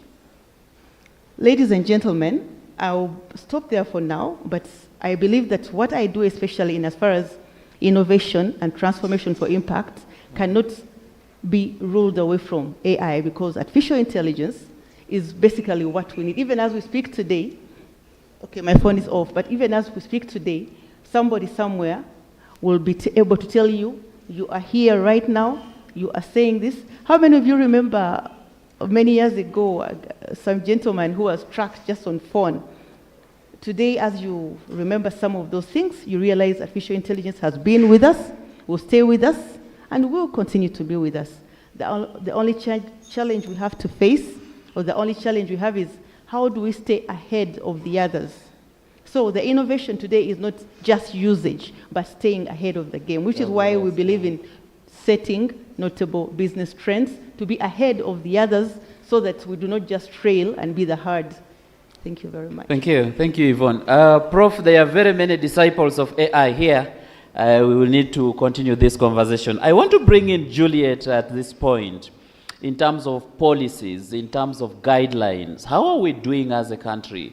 We are saying there are all these things that we can use, we need to harness them. Solomon is saying we need to train the journalists, they cannot run away anymore. But in terms of the policies that we have, in terms of regulations, in terms of the good manners of communication and journalism, where are we? Okay, good afternoon, everyone, and thank you for the question. So I work with the Collaboration on International ICT Policy for East and Southern Africa, otherwise known as CIPESA, and what we do is question. We question a lot about what is happening in the ICT landscape in the continent and beyond, and also in Uganda, which is why we are one of the partners for this convention, because we share in the concerns that are being raised in the digital space, in the media space, in the policy space. That is exactly what we've been looking at over the last couple of years. But as has been mentioned already, AI is not anything particularly new. It has just become the flavor of the moment and a bit more accessible to the everyday person. But what that has meant is that with a lot of talk around AI, there's been a lot of push for policies to be developed around it. However, we are dealing with, and I'll talk from the perspective of not just Uganda, but to show that this is a shared problem across the continent and beyond. When it comes to the policy landscape, everybody is trying to make sense of it. What are the ethics around AI? Who are the developers of AI and who are the consumers of AI? Of course, the bulk of the consumers, or rather, the bulk of the continent is consuming AI more than it is producing. However, we have the opportunity to utilize these tools. But we are using these tools in environments that may not necessarily understand the full impact, opportunity, or potential, but also danger of AI. And that is where we are grappling with some of the policies shaping and informing the landscape. In many countries, we're still dealing with the policies that were developed in the 1960s, colonial law, and we're still using those laws in 2024. Now suddenly we're throwing on AI, which was non-existent all those years ago, and trying to find a middle ground, which is virtually impossible. And getting caught in the middle is your ordinary citizen, your journalist, who does not know where on the spectrum they should fall. We are also dealing with issues around data protection when it comes to AI. AI is built on information available, but sometimes harvested without consent from users. But these are questions that we're not necessarily asking about AI, especially in countries where we have flimsy data protection laws. Uganda has a fantastic data protection law and is constantly questioning it, which is good.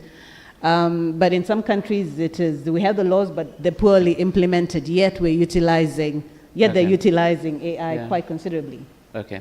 Thank you very much, Juliet. And you wanted to add something small? I have a lot more to add. But anyway, so I'll round up. So we're questioning what to do in regards to data protection, but we're also trying to get more Africans involved in the development of these policies. We've joined what we're calling an AI charter to look at the media landscape in countries like ours, where the African voices, where the African concerns being held when it comes to the future of AI in the newsroom, in academia, in policy making. So we're trying to get a whole lot more voices involved, and we encourage many of us here in the room to also try to find those spaces to raise the questions that need to be raised and to challenge what needs to be challenged, coming out of discussions such as we're having here. Thank you very much, Juliet. We'll come back to that conversation. I now want to bring in the regulator. So we are talking about journalism and communication. Uganda Communications Commission is our regulator. We are talking about the minimum broadcasting standards. We are talking about licensing radio stations and all those kinds of things. Is UCC actually thinking about artificial intelligence, its impact on journalism and communication, and the issue of the law and regulation? Is it something you've thought about? Thank you very much. Doctor, good afternoon, ladies and gentlemen. Good As afternoon. UCC, we are privileged to be part of this conversation. Just want to confirm to you and everybody here listening that from a UCC perspective, AI is a technology like any other. It's not something that should cause any kind of worry. And I don't want any of you to be kept in that hysteria that we are faced with an enemy, that there is a big problem ahead of us. You cannot even choose to say, I won't accept AI. Unfortunately, you can't. So if any of you in this room, you had in your mind that for you are anti-AI, I'm sorry to tell you that you can't resist this revolution. The train is on. We're already using it. And you cannot, as an individual, not even as a country, Uganda, you cannot say that we are going to resist AI. AI has gone. On my way here, setting off from Bugolobi, I asked an app, fastest route to Makerere. It gave me two options. One day girl. It was going to take me about 35 minutes. It gave me another one of Old Kampala. It was going to take me 10 minutes. I used the one of Old Kampala. I was here in 7 minutes. Wow. I beat time. That's artificial intelligence. If you're a journalist and you have a story to run, you are grappling, looking for statistics here and there. We are not telling you that don't use AI to do your research. You can use a lot of tools online to get stories from other parts of the world about what you want to write about. And then apply your ethics, apply your skills to customize it, to professionalize it, and make it good for your audience. Because the person who could have written about that in India may not have had Uganda in their mind. But it could be the same problem. So all you need is to say, okay, how have other people written about this? And then you customize it, localize it, to make it relevant to your audience. So for us as UCC, and I think the minister already mentioned this, and my boss, the ED, that one, the number of initiatives. UCC, a month ago, constituted a task force on AI. I'm privileged to be one of the members of the task force. There are people from Makerere, there are people from many other fields. On social media, we were bashed a lot. Many people were abusing us, saying we are clueless, we are very old people, we don't know what we are going to do. I want to tell you that we listen and read those comments, but they're all misguided. The truth is, as UCC, that task force was set up with different people to gather views on what other people are doing about AI. As I was here, I was just reading on the website of UNESCO. UNESCO is the United Nations Education Scientific Culture Organization. It's one of the major UN agencies that advocate for rights, liberties, freedom of expression. They issued a call for comments and consultation. They're trying to develop a regulatory model and legislative practical guide on how to legislate for AI. When you read that consultative paper, and I invite you to read it, because the call is still on, they're asking for comments from different people like us comment how can we improve this, because that guide will be available to guide policymakers, legislators on how to formulate laws and policies to govern AI in this generation. So it's an opportunity for us to contribute to that global conversation. Okay. When you look at that paper, it shows that not just Uganda, but across the world, it's not very clear how best AI should be regulated.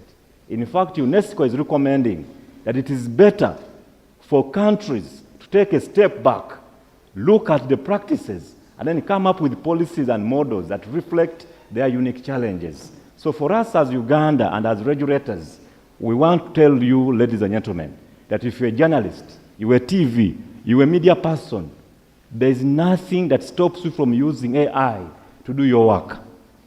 In law, we believe, it's a very common maxim in law, that whatever the law does not stop, it allows you. You can do it. So there is nothing that stops you from using AI to do your work, for as long as you abide by the ethical codes, the professional standards, you are following the laws of the country. For example, if you misuse your platform as a media person, you use AI to generate a story that is malicious against me, and then you publish it on your platform, it's no legal defense for you to say, oh, I'm not liable because I use AI. No. You remain liable. At the end of the day, you must remember that you are brighter than AI. You must control the final output, but AI only facilitates you to achieve what you want to achieve. So the students, even when the university rules say, don't do plagiarism, we know it's a crime, it's an offense, it doesn't stop you from using it for research.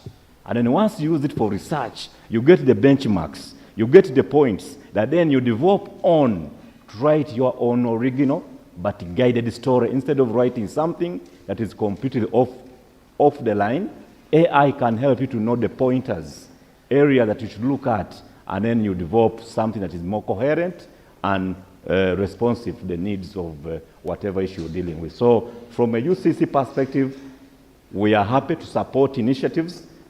Journalists, communication players, we encourage them to deploy AI. For those of you that can develop, please develop. But as you're doing so, ensure that whatever you're doing is not going to be unethical. You're not going to mislead people. You're not going to publish unacceptable content, because if you do, we have laws like the Computer Misuse Act that will still come in and hold you down. We have the minimum broadcasting standards you mentioned. If a TV and radio and you run a story that is not factual, it's misleading, it's defamatory, you have not fact-checked, you've not balanced it, then as regulators, we shall come in to hold you to accountable, and we will sanction you. And it won't be a defense for you to say, I used AI. Okay. Use AI for good, use your own human intellect to control the final output. Thank you very much, Council. Ladies and gentlemen, I want to give my panelists a minute each for a parting shot. I see communicators here, I see journalists here, some of them practicing, some of them training. What is that one word you would tell them in terms of harnessing AI for journalism and communication? Let's start with Alex.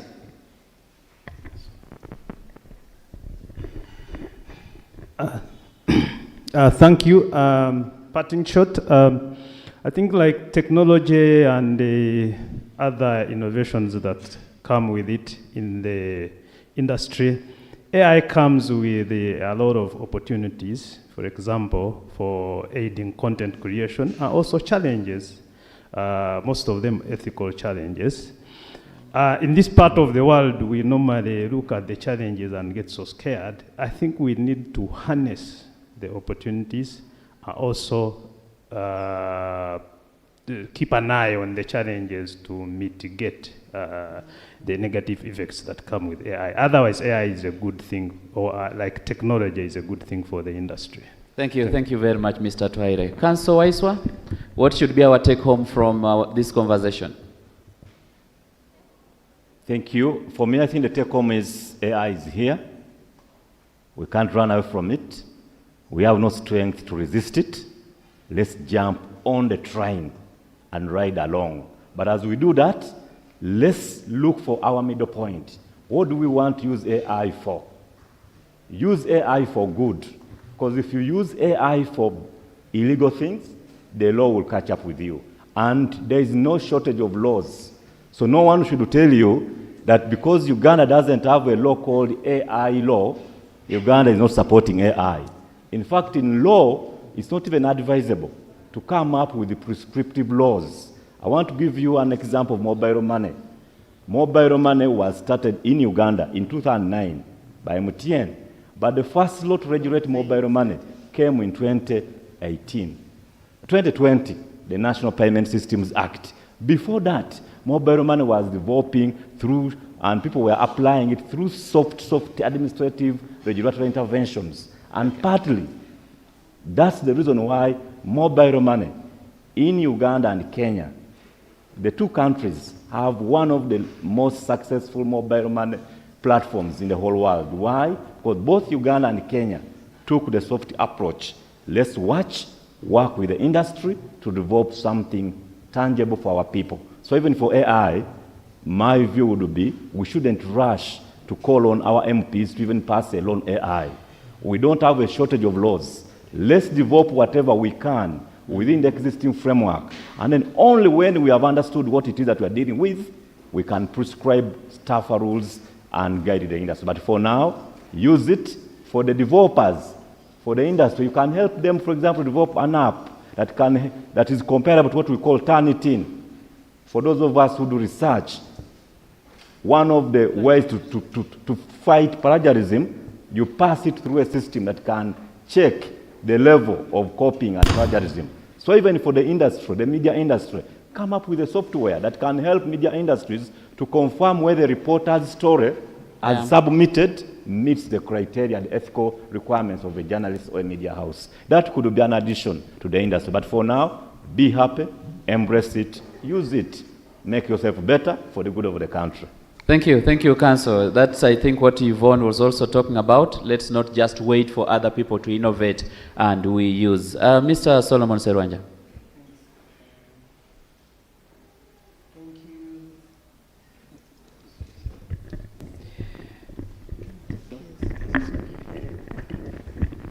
So, I mean, the truth is AI is here, right?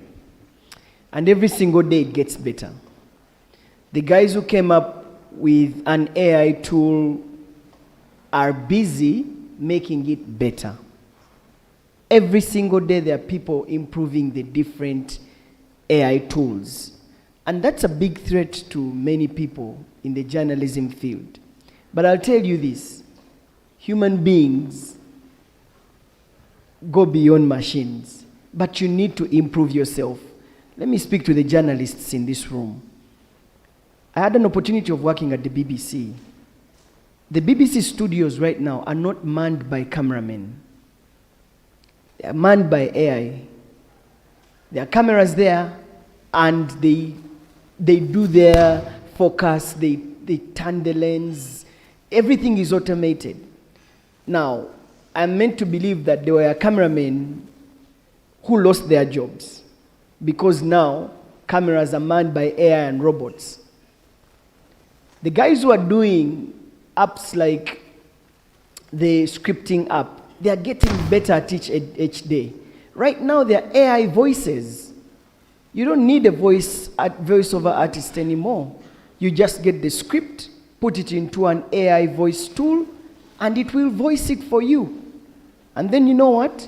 Input that voice into Premiere Pro, buy the full kit of AI Premiere Pro, and AI will give you a story. Therefore, what is the place of the reporter who is going to the field, or who has been used of going to the field, collect stories, come and script, edit, everything? It means that you as a reporter, you have to improve yourself with the time. You cannot be doing journalism in this era as the JBs did journalism in their era. There are tools. You're making him too old now. Journalism is changing. And reporters in this room, you have to change with technology. Yeah. Get it, embrace it, learn how to use these tools, and you'll be just a step ahead of AI. Thank you. Thank you, Solomon. Ms. Sarah Kajingo.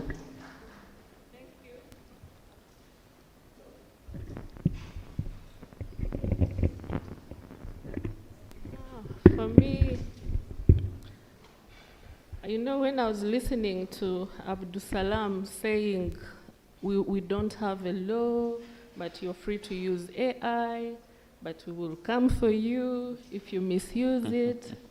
Did you get his point? That's exactly what I will base my parting shots on. That we really need to be cautious in responding to how people creatively use AI. Before I joined the media, I did not know that sometimes people spread misinformation not deliberately. Sometimes it's the sheer fun of it. They don't want to be the last to share the information. Some are suffering from FOMO. I know many of you want to be the first. Recently, there was a terror alert. Clearly, somebody had crafted a military message warning Ugandans and pretending that it's projecting it as having been crafted by intelligence, but then this is well-intentioned. So it was forwarded and forwarded and forwarded many times. So for me, my parting shots would be that government has to immediately invest your time in a policy that will guide innovation, that will guide investment into AI, but also to enable Ugandans, a granny in Jinja, in Chanamkaka, will not know. For example, I've seen several senior members of society, some quite educated, forwarding and forwarding messages. And which brings me to my last point, which is that if government approaches AI from the premise of people are going to misuse it, it's really going to misguide us. The country today is grappling with misinformation, with disinformation, and no wonder our esteemed professors and our educators in this department crafted this theme, because this is what we are dealing with. However, we need to take a step back and understand the perspectives of the people. Are we going to approach regulation, approach policy from a perspective of censorship, Okay. of stifling expression? Do we consider dissent as illegitimate? Because from the knowledge we picked from our department and our esteemed lecturers, and Dr. Aisha is here, Dr. Taiwa is here, I saw Dr. Mbeine much earlier. Big brains on regulation.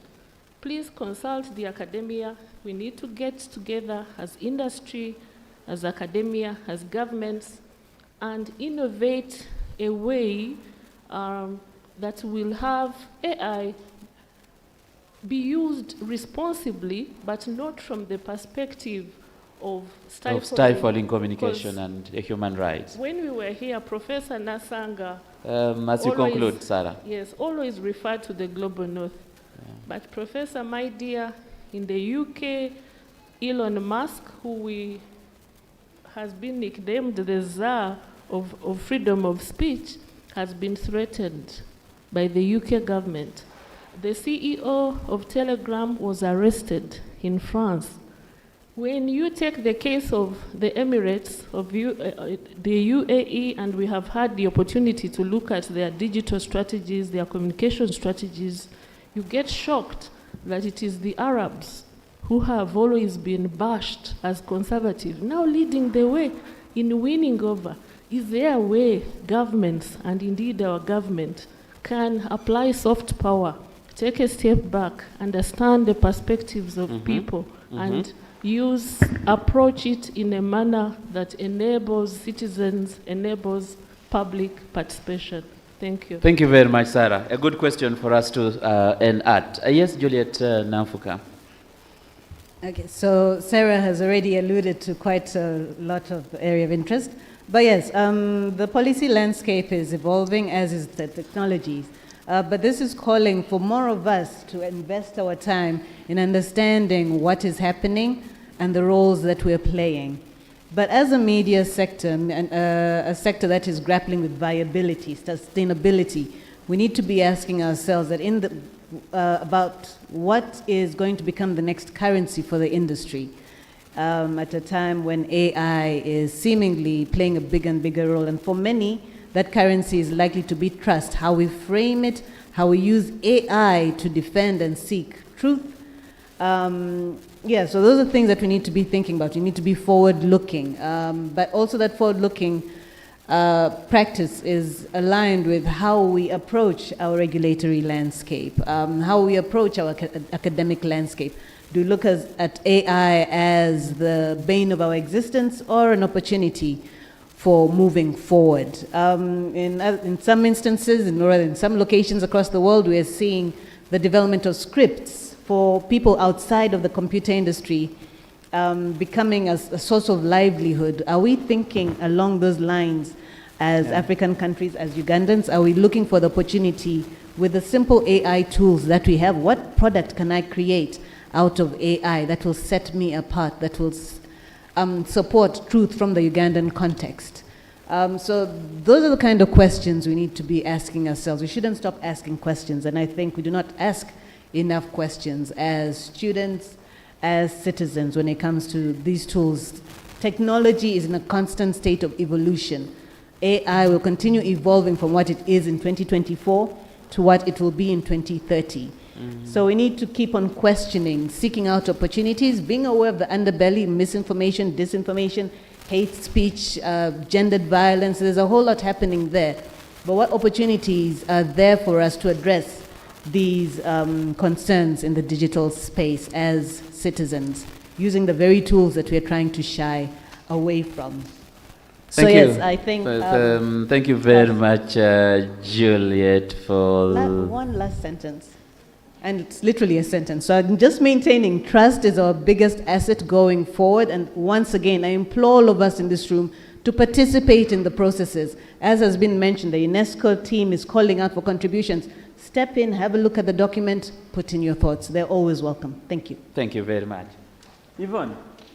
Thank you. At individual level, I encourage all of us to embrace change, or otherwise change will change us. At a policy level, Mind Shift 2040. 40 years ago, I have a daughter who understands my phone more than me. I am still holding a pen because even if I can take notes on my phone, I'm still more comfortable scribbling. But 40 years from now, where do you see yourself? Be the leader that you want to be. I was forced to write a letter. I have a laptop, a tablet, but I was forced to handwrite a letter to somebody because it meant more to actually handwrite a letter than to type. What does that mean? For those of us who are innovating, let's not forget the basics. Let's not forget the basics. Some of our children cannot even write because they're always typing. Then a time will come, like they always say, the hard times raise, then when they get poorer, and then at the end of the day, you get up and down. So let's not lose it all completely. Let's not find that writing is for the museum. One of the ministers said in the morning that if you hold paper, you're obsolete. And indeed, it's environmental concern that we have papers all around, polythenes all around, but that is not a topic for today.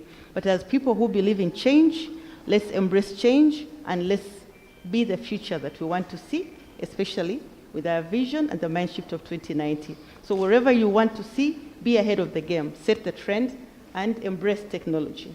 Thank you very much. Thank you very much, Yvonne. Ladies and gentlemen, please join me to appreciate this wonderful panel as we step back to our chairs. Thank you very much, ladies and gentlemen. We continue the conversation. Thank you. Madam MC, the microphone is yours. Thank you, too. Thank you. Thank you so much. And yes, let's continue the conversation. I'm now going to request the next panel to come up. This panel is going to be moderated by none other than Kabulwa Muzaffaru. Kabulwa, He's a programs assistant in charge of communication at the Uganda Muslim Youth Development Forum. He is also the 88th Guild Minister for Information, Research and ICT. He's the host of Out of the Box on X Space. The panelists on this panel, please quickly come and take your positions. We had promised that we shall break off for lunch at about this time, so you are standing between, you are the reason you're not running so fast to have lunch. Twine Bella, Miss Fiona Kemigisha, Mr. Kevin Mugabi, Miss Agnes Nayevare, Mr. Ishmael Abenitwe, come forward. But as you do that, in just 1 minute, in our midst we have Brigadier General Felix Kulaije representing the UPDF, where he is the Director, Defense Public Information. Please, panelists, come up quickly. In 1 minute or so, Brigadier Kulaije, what does AI look like in the UPDF? Are you having AI guns? Thank you, Doctor. I normally give a lecture on globalization in many fora. And I keep telling people, if you resist globalization, it will sweep you. AI has come. We must be ready to embrace it. I have a question. The information you find on these platforms is human fed.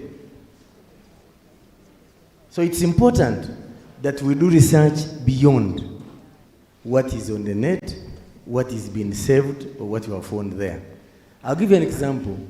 I asked AI who Brigadier Kulaije was, and he told me he's the commander of the Ugandan army. I am not.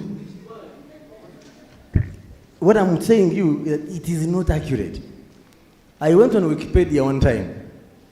I asked about General Jeje Odong, and told me he was in the bush. But I know Jeje Odong was arrested soon after the attack on Kawamba. He didn't go to the bush. So, my question to students, to intellectuals, to my media practitioners, always research beyond what you find on the net. That's my advice. Thank you for the opportunity. Thank you so much. Over to you, Muzaffar. Thanks a lot for the opportunity. Ladies and gentlemen, I welcome you to this panel that is going to discuss the topic Identities, Influencer Culture, and Artificial Intelligence, the perspectives from the Gen Z. And I'll just give a brief introduction to the panelists, and then we shall be getting into the gist of the discussion. Next to me is Ishmael Abenaitwe, a dynamic social media influencer and content creator with a very large following on both Twitter, on both X, formerly Twitter, and TikTok. Then there's my colleague Kevin Mugabi, the 88th GRC for SLLC, and also the 89th GRC for SLLC, and also the 89th Guild Information Minister. Then we also have Bella Twine, a director of Debunk Media Initiative. We also have Ayebare Agnes, a creative enthusiast and a student during day, and a DJ by night, famously known as DJ Scatter. Then we also have Fiona Kemigisha, a lawyer, digital content creator, moderator, and communications consultant. I don't know why the audience is so excited about, about the panel.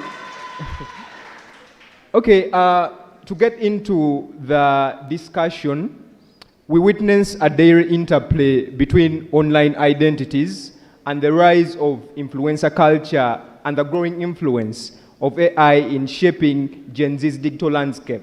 Now, as the first generation to grow up entirely in a world dominated by social media and AI-driven content, Gen Zs face unique challenges and opportunities in defining their identities in a world increasingly shaped by social media influencers and artificial intelligence algorithms. So we shall go through this so fast, and I'll start with you, Ishmael.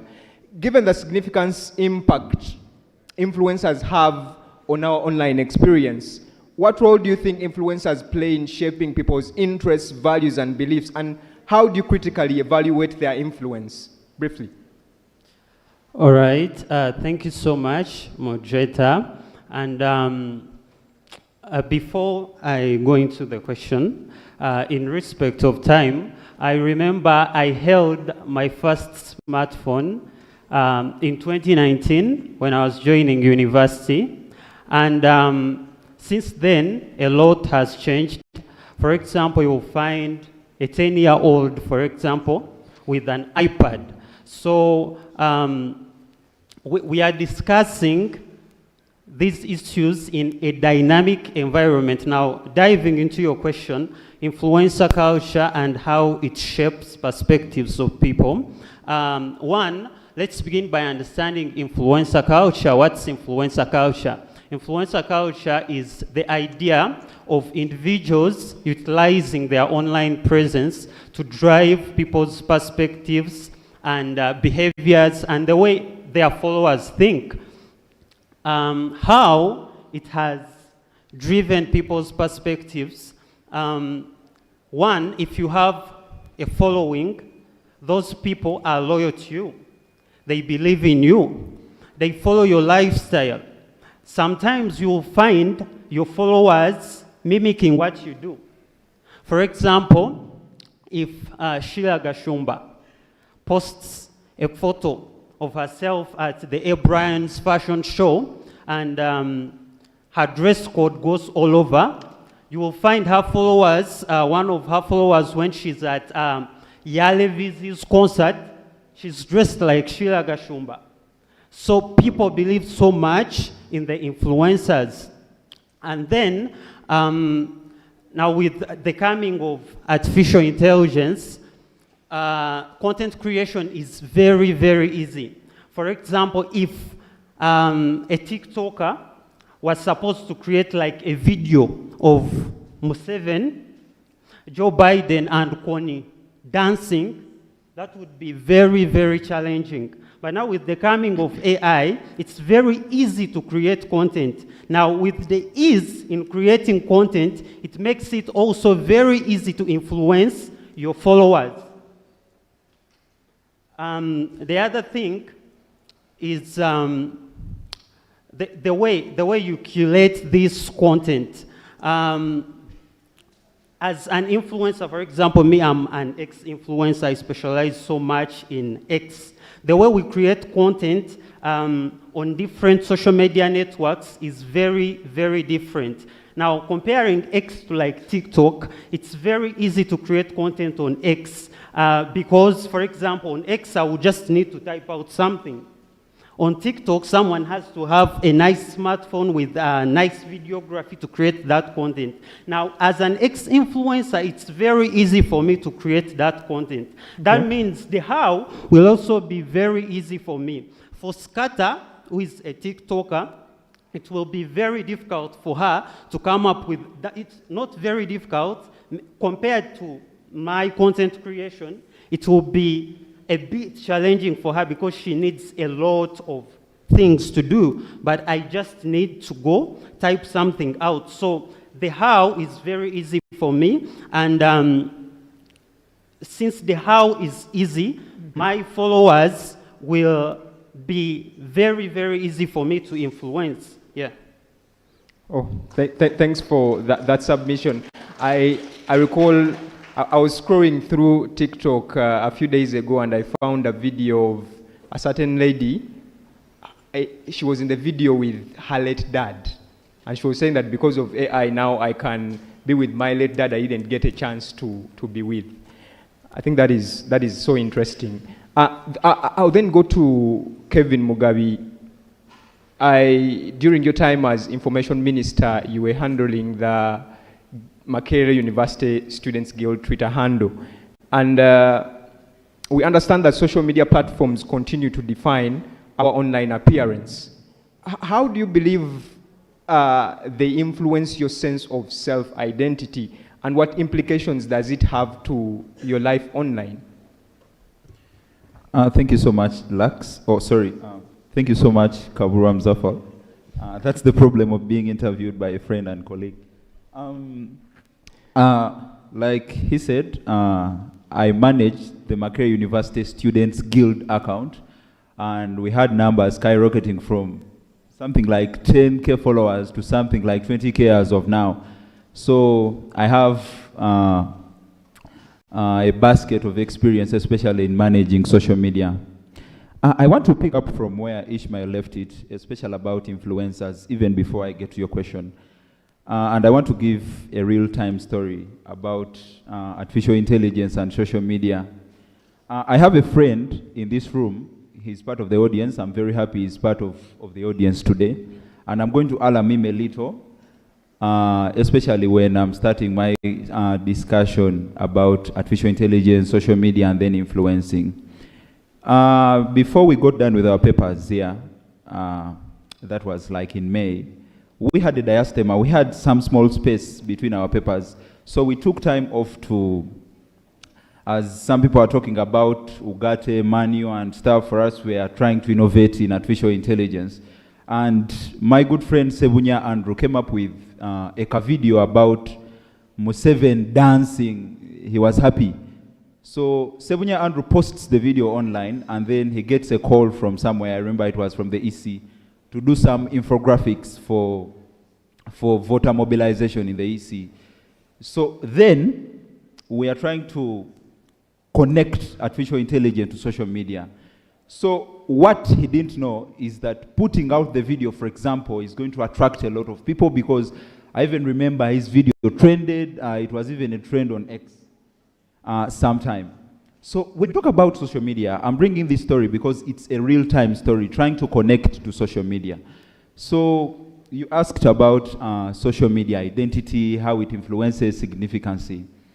I want to say that what people tend to forget, especially in social media, is that social media and then real life are two different worlds, like some people could say. Either you choose to be the same person on social media and then real life, or you choose to be two different people. When I was managing the Students Guild account of the Makerere Students Guild, I remember we had a scenario that we came in at a time when most people had transcended, had moved to social media. So what we tried to do was to tap into this audience, for example, because Makerere University, being one of the biggest universities in the region, has a lot of students, and you can't connect to everyone physically. So what we did was to utilize social media in trying to communicate, in trying to reach out to all these people. Yes, I want to say artificial intelligence in this way or the other helped us, and that's why we even picked up so quickly to subscribe so that we could even use Grok as an artificial intelligence, as an assistant in trying to craft and come up with our content, especially online. Number two, digital identity. For people especially managing accounts, let's say of entities, we tend to face a challenge because you're speaking on behalf of an entity. In my capacity, when I was still Minister of Information, for example, I could say, "Rest in peace, Professor Barnabas Nawangwe," and people could believe me. Yeah. You get? Yes. So people can't even realize that there's someone behind an account. People think it's the full entity. So being a Minister of Information, for example, you're carrying the whole government, you're carrying the whole university. And then we try to create something like believability, people believing in what we say, people believing in what we do.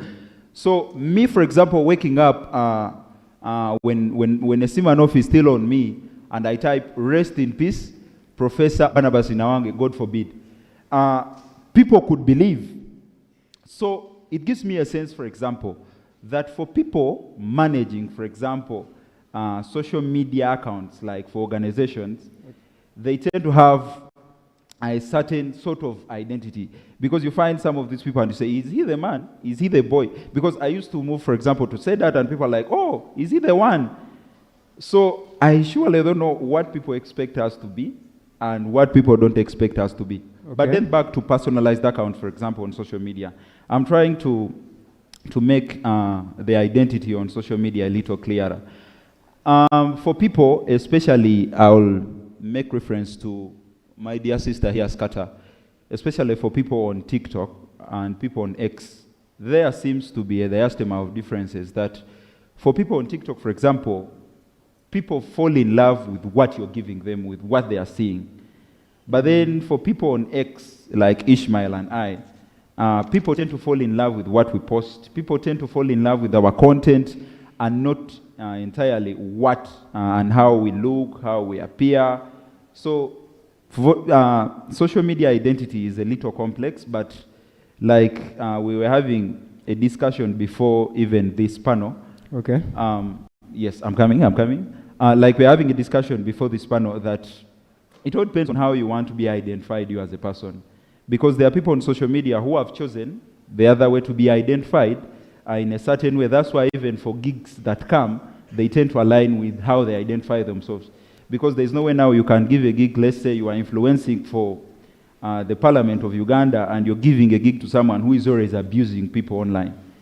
You understand? So it surely depends on, but social media identity, how you identify yourself on social media, surely speaks a lot of you as a person, because it's very hard, for example, to forge and try to fake an identity on social media and then you're a different person. Yes, it happens, but on rare occasions. Thank you, Simba. Oh, thanks a lot, Kevin Mugabi. I know most of the times when you start talking, you don't finish. But at least with the interest of time, I would want to go to Bella. Bella, you have led various AI project developments with the Bank Media Initiative. And I would want to ascertain that as AI-driven content becomes prevalent, what do you think is the impact? What do you think is the impact of AI on your creativity and self-expression? And what opportunities or challenges do you see arising from that shift? Thank you so much for that question. So I work with the Bank Media Initiative, and at the bank we have a couple of innovations that we're doing, inclusive of a fact-checking tool called the Debunk Info Verifier. That was a Kalango. In case you don't have it, you can download it on Google Play Store and Play Store.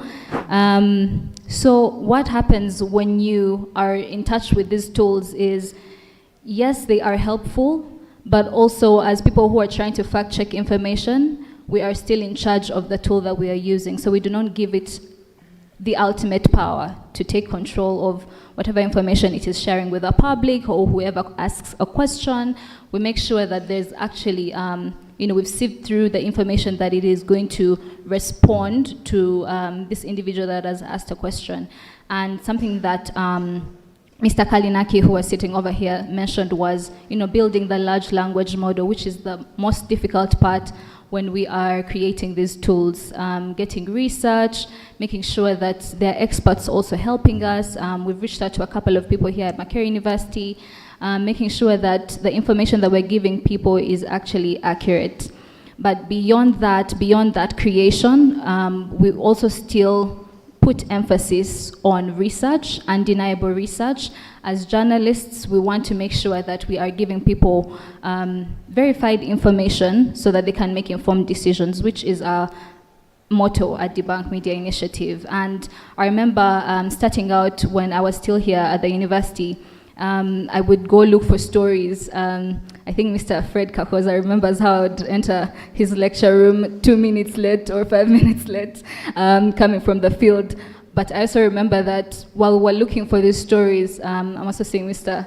Emma Aineviona, who gave me some of my first stories, And I would go to the field, make sure that I have that story, that it is verified, information is verified. But now, someone can sit in their office and still craft a story without meeting sources, without verifying information, which is very dangerous and also very, very heartbreaking to see that we are feeding people, information that is not credible. So the other thing that I want to say is I'm a bit of a spiritual person, which doesn't go hand in hand with a lot of the things that we do in media and journalism. But I'll say that if you have a purpose and a calling, you do not want to give a tool that power to take over your purpose and your calling. So you have to make sure that as an individual, you're still creative, you're still thinking of out-of-the-box ideas, because you're going to use ChatGPT, Gemini, and all of these other tools.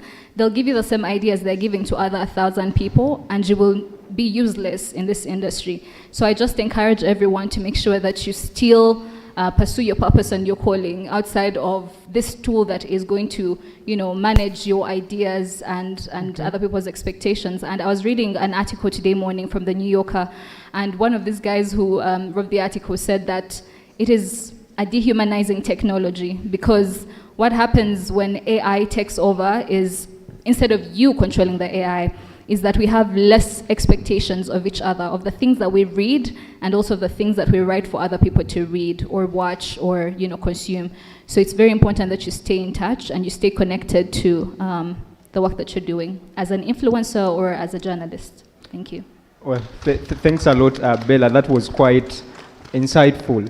I'll then proceed to Ayebali Agnes. I said she's famously known as DJ Scatter. I always follow you on TikTok, though I don't understand the language, but I'm one of your fans. I would want to, first of all, understand, just from what, I'll pick it from where Ishmael left it, that the people in the audience are always waiting to see what is our influencer producing. And then at the end of the day, they are most likely to be influenced and to take on the character of the person that they are following. With the following that you have on TikTok and with your experience working with brands like Faras, NRG Radio, how do you blend AI in your works? And do you even mind about the influence you are passing on to your audience? Thank you, Mr. Mzafaru. Well, I, for one, I don't use AI in my work because it's original crafted content that I sit down, think about, produce, edit, personally, not with anybody. So, though, I feel like, I feel like if I could employ AI in my work, it would become easier. Like what a former speaker said, writing subtitles. If you're to see my current videos, I have been trying to write some subtitles down for people who don't understand Runyankole to understand what work I do. So if I had AI, or if I could employ it, then that means I would find it easier to work better or make my work easier. But I don't use AI at the moment, and my audience still enjoys my work. So I feel like we can still do our original content and still perform our best work without employment of AI. Okay. Thanks a lot for your submission, Scatter. And wow, the influence can still show from me. I would then want to go to Fiona Kemigisha. Given that you are a digital content creator and also a lawyer, we understand that, okay, the world, the social media realm is open. Everyone can do whatever they want, regardless of whether they know about the law or not.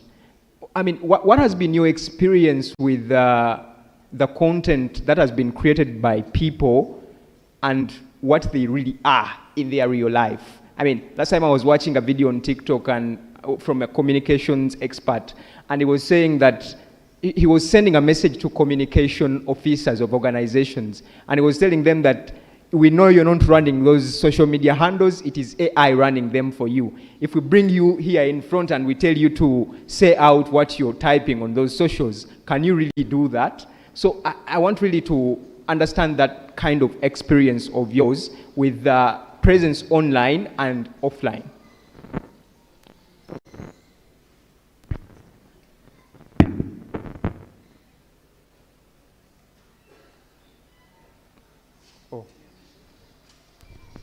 Okay. All right.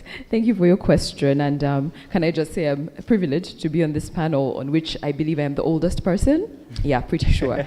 So, I mean, I've had the privilege of living both in the age of more analog and then also living in this time of social media.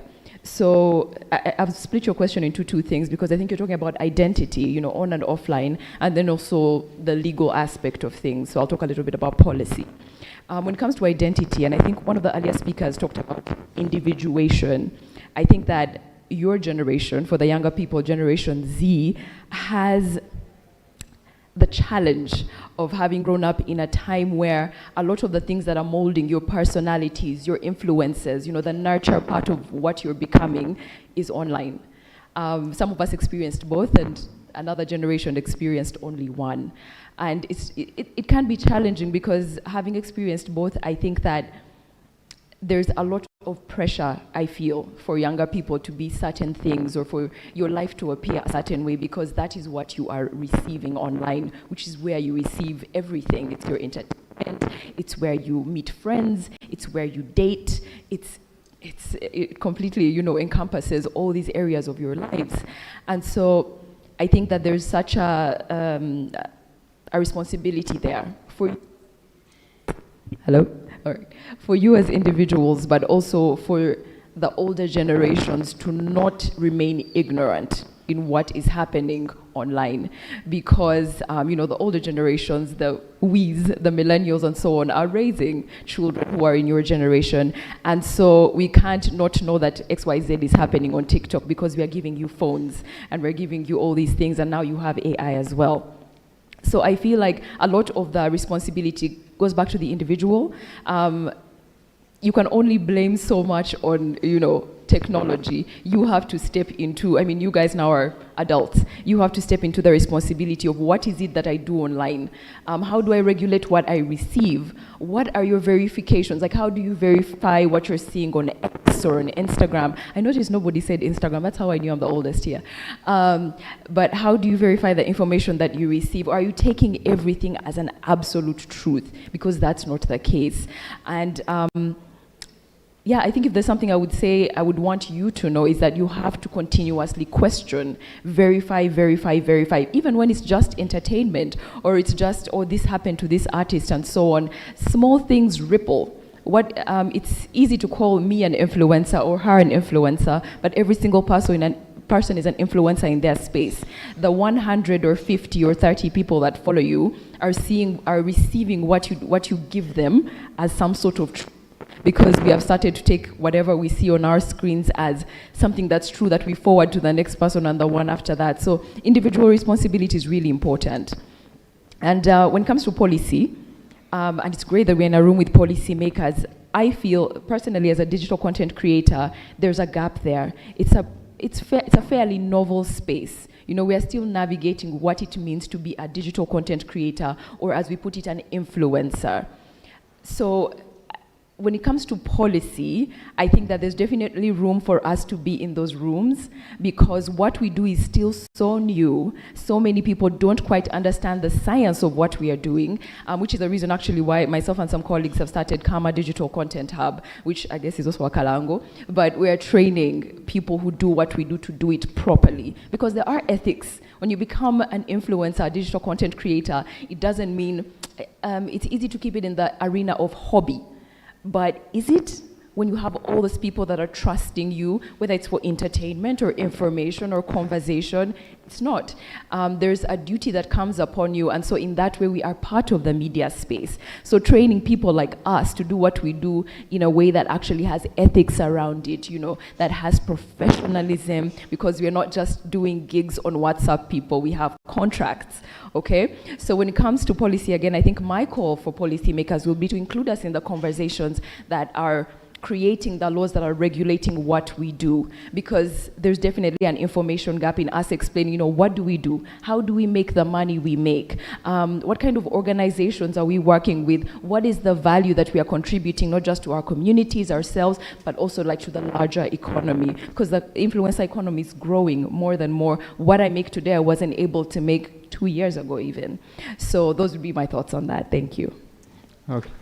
Thanks a lot, Kemi, for that insightful submission. Just in the interest of time, I would like each and every one of you here to give us your parting shot, just in 1 minute each. What is your message to the influencers out there? And with your experience with AI, what kind of advice would you give them? I know, Ishmael, you have a very big following, and I would like you to, at least each and every one of you, your parting shot and a kind word to the influencers out there. I'll start with you, Ishmael.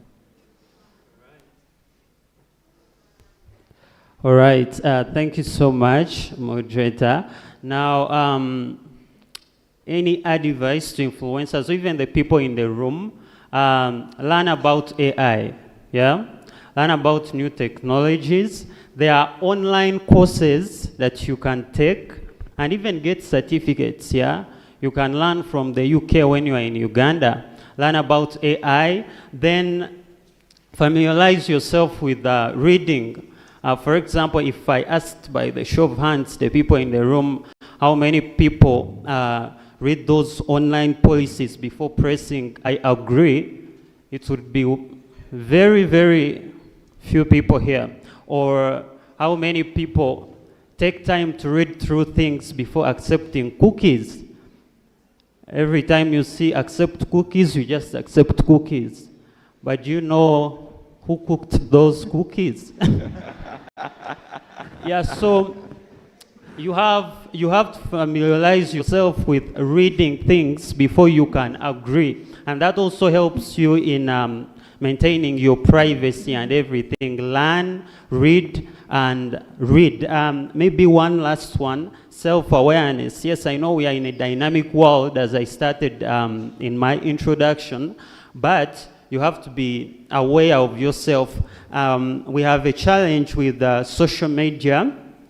Social media trends and algorithms, they focus so much on the likes, the impressions, compared to, for example, people's privacy. I'm not saying they do not focus on things like privacy and then facts, no. But if, for example, you're to be paid on X, the good news is that now X influencers can be paid for just posting. Now that is a very big challenge for me and for every X-influencer, because I need the likes. I know I've gone to journalism school and I know I'm supposed to respect privacy. But if I get a video of a very, very prominent figure cheating on their wife, I will think twice. Because that would earn me.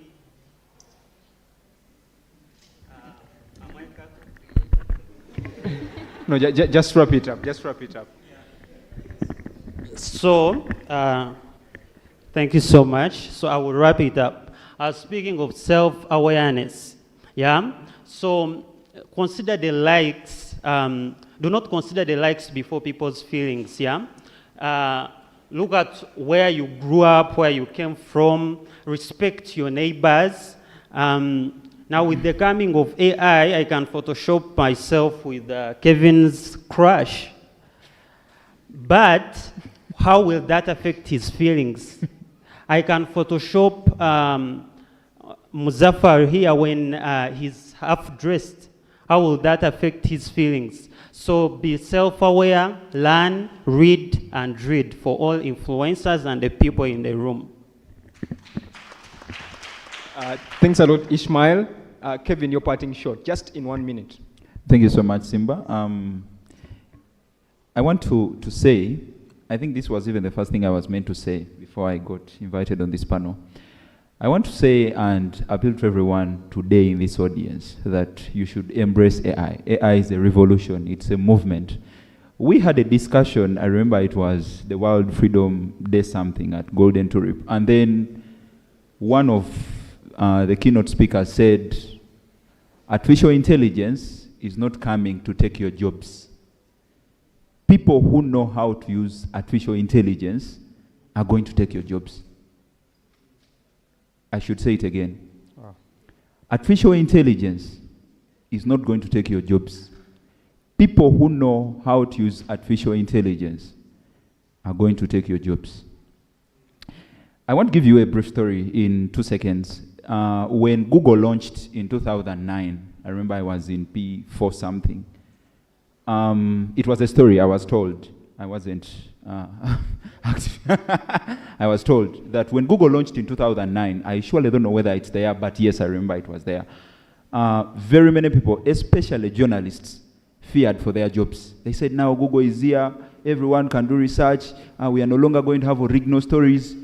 But see, Google has instead enhanced our journalism. It has helped journalism for the better, for the good. So artificial intelligence is like any other sort of technology.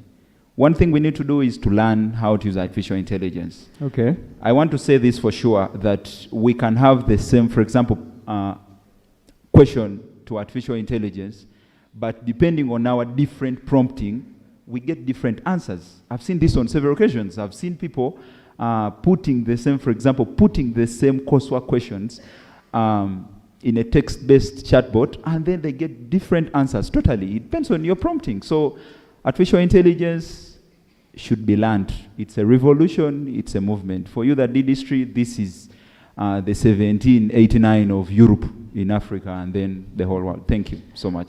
Okay, thanks a lot, Kevin, for your submission. Yes, Trina, your parting shot. For me, I'd just like to caution everyone, when you receive information, how does it make you feel? If it's sowing seeds of, anger, hatred, uncertainty, fear, you should question that information, double check it, make sure that any information that you question, you verify. Also, the other thing that I would like to say is most of us here as influencers and also media organizations, we rely so much on funding, but there's something called decolonizing funding. So what I mean is, who is funding your project, who is funding your campaign, who is funding your work? Because every funding has an agenda. What I appreciate about the funders that we have at Debunk Media Initiative is they give us free will, and we are allowed to think on our own. We also make sure that we sieve who gives us money. You understand? If you have gotten money from a certain agency that wants you to promote a certain agenda, is that what you have in your goals or your strategies as an organization, as a university, as an influencer, as a journalist? Is that part of your reason as to why you're working or as to why you're existing? So if it's a no, then don't accept it. The other thing that I wanted to add on to the feelings that you get once you receive certain information is, you see, for instance, when we had that 20 billion shillings was going to be spent on regional seatings, all of us were annoyed, all of us were angry, but there's people who are going to, amplify that and say probably it was actually more than 20 billion, but have you verified that information? You're going to be angry for nothing and probably try to, do something foolish, like, photoshopping someone or adding more fuel to the fire by posting on your Twitter or your, different social media accounts, and you're amplifying, unverified information. So we should just think twice and also verify our information. Thank you. Okay, thanks a lot, Bella. I'll straightly go to Agnes, your parting shot. Well, what I can say is, students and everybody else in the room, you should learn that you have a money-making machine every day that you walk. This is a money-making machine. And I can assure you that you can change your life by only one decision, doing what you know how to do best. And give it time. If you're shy, find something you can do. They've told you can employ AI and still do something with this machine here. Put yourself out there. The world is digital right now. So if you're still in your comfort zone, I am a finalist in my year 4, but I feel like unapologetically, I am earning money that some graduates are not earning at the moment. Why? Because I decided to use this tool to do what I love to do. Apart from the DJing, I am making money from influencing because I took action to become an influencer. So get out of your comfort zone. Don't mind what people say. Do what you want to do. Just do it unapologetically. Thank you. Thanks a lot, Agnes, for your parting shot. Kemi, your parting shot. Not to sound like a broken record, but what she's saying is what I was going to say. Embrace the opportunities and stay woke about the threats.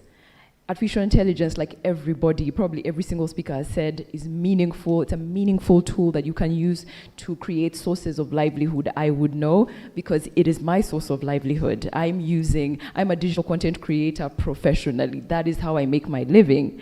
So stay woke though, as you do that. Stay woke about the threats. You know, when people like Bella are talking about debunk, you know, verify every single thing that you are receiving from the internet. And in addition to that, just build a sense of self. And whatever that journey may look for you, your ethos is what's going to determine how you consume content. It's what's going to determine whether you're actually filtering what you consume, the kind of person you're becoming for yourself, but also for the community around you. So do not depend on AI or the internet to tell you who you get to become.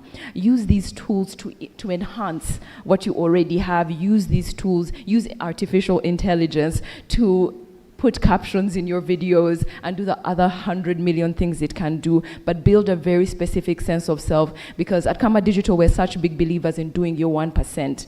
If you can be a responsible citizen of the internet, then you can really do something for that 1% you affect and the one after that. Thank you. Thanks a lot, Kemi, for your submission. I would once again want to command the audience to help me give a round of applause to the panelists. It has been such a very good discussion, and I hope you have picked one or two. My last one will be only one. Start. Thank you.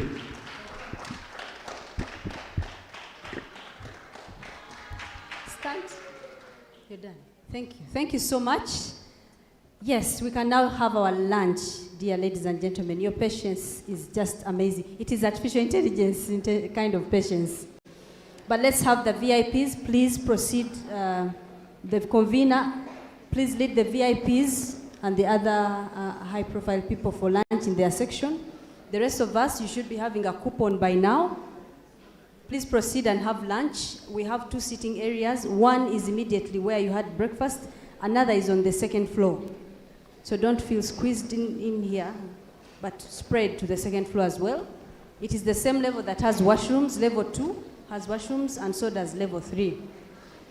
I kindly request that we get back here at about 3:40. Let's have a quick lunch. Luckily, we've just had breakfast, so we're not that hungry. And then we do the last session. This last session, we are going to recognize excelling students.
Gentlemen, without further ado, may I invite the Chair, Department of Journalism and Communication, to come and tell us about the Student Excellence Awards. Dr. Nachwala Aisha Sembatia, you're most welcome.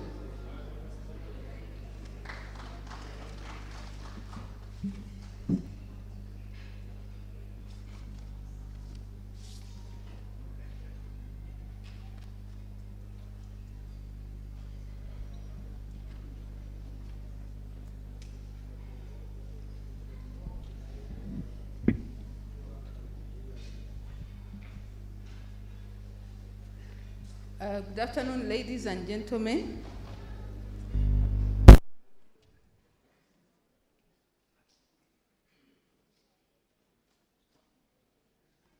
I want to welcome you back from lunch, and I want to say a very special welcome to our DVC, Academic Affairs, Professor Nkada Sibuyinza,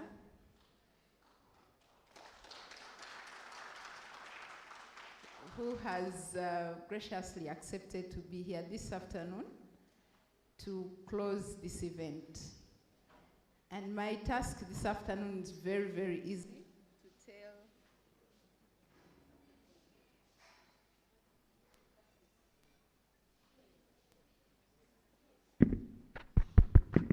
to tell us about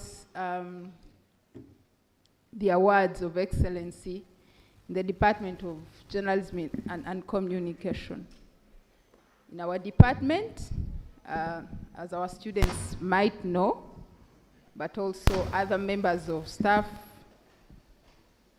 from other units, we do recognize academic excellency. The purpose of these awards is mainly really to inspire young people, first of all, to perform very well in their academics, but also to become the best professionals that they can be when they go out there in the field. Because we believe that your professional work starts here. As you might know, our students, once you join our department, we encourage you from the very beginning to start practicing in the media. So some of our students who have taken home these awards in the past are actually people who heed this advice, and this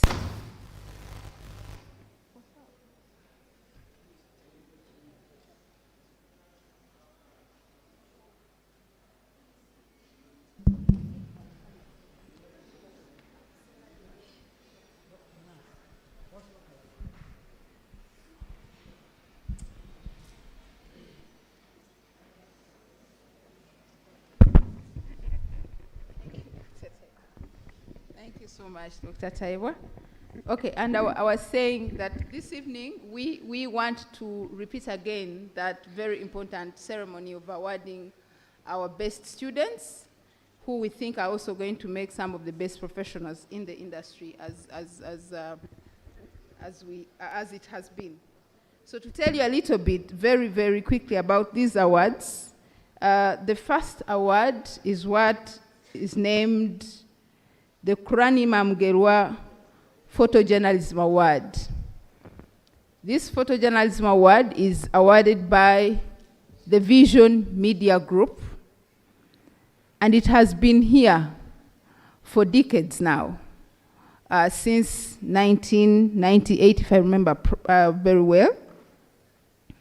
The purpose of this award really is to inspire young people to start a career in photojournalism, and it's given away in the memory of a very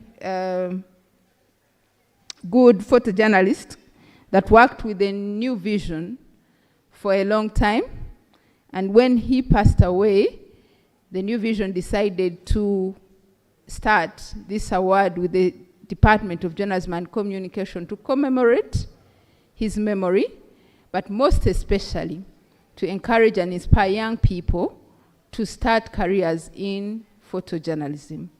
So this award will be given away this afternoon, and very soon will be told by our MC, who will be walking away with this award.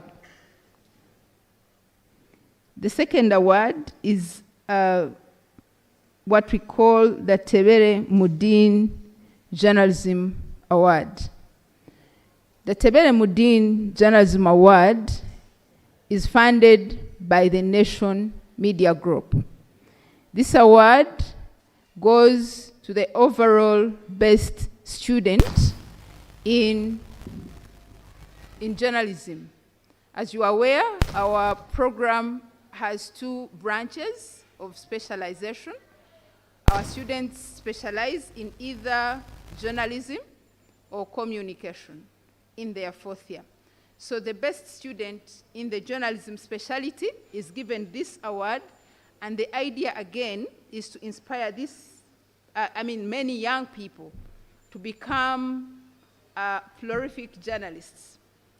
The award is given away in the memory of 2 prolific journalists, Tebere and Mudin, who were journalists who worked for the Daily Monitor for the longest time of their professional life. But unfortunately, they lost their life on their way from covering a sports story in the north. And they lost their life in, along Ginger Road in Lugazi. And to remember them, the Nation Media Group decided that they will be awarding the best journalism student in the Department of Journalism and Communication every year. And we are very happy that the Nation Media Group has lived to continue to award this award. The last award is the Proud Communication Award. The Public Relations Association of Uganda, working with the Department of Journalism and Communication, awards the best communication student every year. Now, this is the 2nd year for this award to be running, and it goes to the best communication student. And again, like all the other 2, the idea is to inspire young people to work hard in this professional direction, but also to do their best when they go to. Now, what is interesting about all these 3 awards is that the people who carry them away, first of all, carry away a very beautiful plaque, which they can, pin somewhere.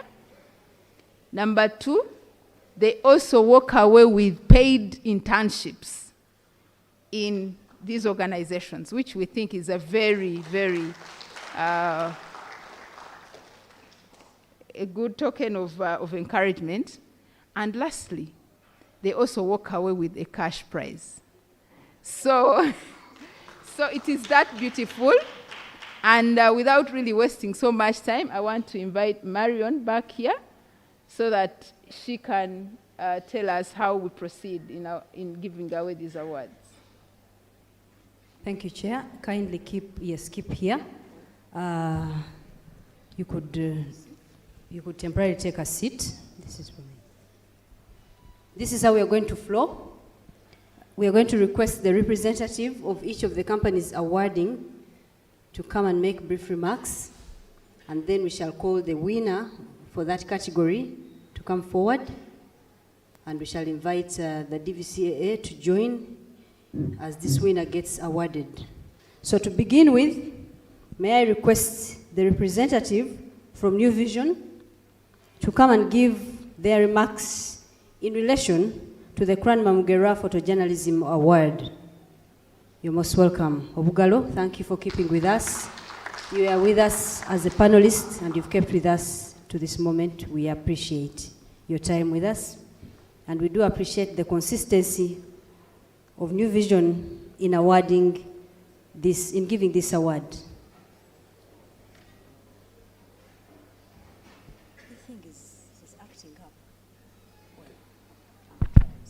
Thank you. Good afternoon. I know some of our guests have left, but I'm told you have been joined by the Vice Chancellor in charge of academics. Then we also, I think, have the Dean School of Languages, Literature and Communication, the principal, College of Humanities and Social Sciences, invited guests in your respective capacities, the teaching staff, and students of mass communication. I bring you greetings from Vision Group. The CEO was supposed to be here and he had prepared for this event, but he was not able to make it due to other commitments. But his message is going to be delivered. As Vision Group, in 2001, we lost one of our most committed photojournalists, Kranima Mugera, after a short illness. And at that time, Mugera had served beyond what we call expectations in terms of performance. For consistently, not a one-off.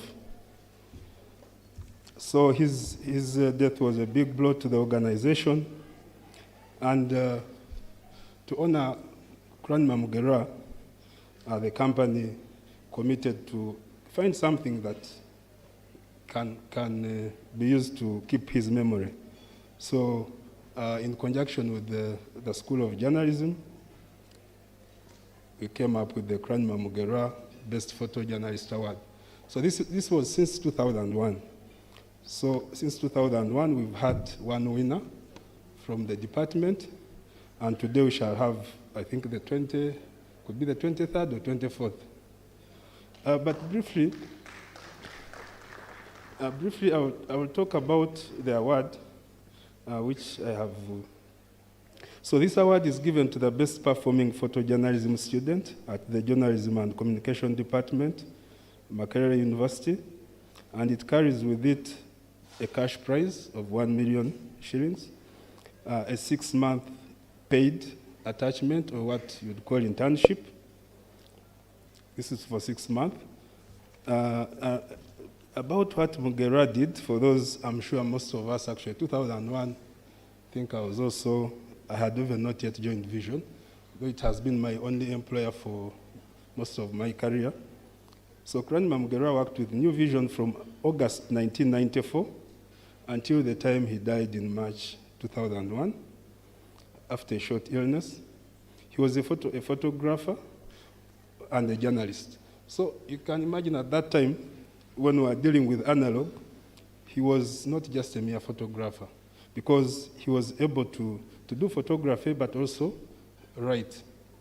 For those who have been in the industry for long, you know that previously, if you're a photographer, you're a photographer. You take pictures, come to the newsroom. If you're a writer, so for him, he combined the two, even before the inception of this social media age.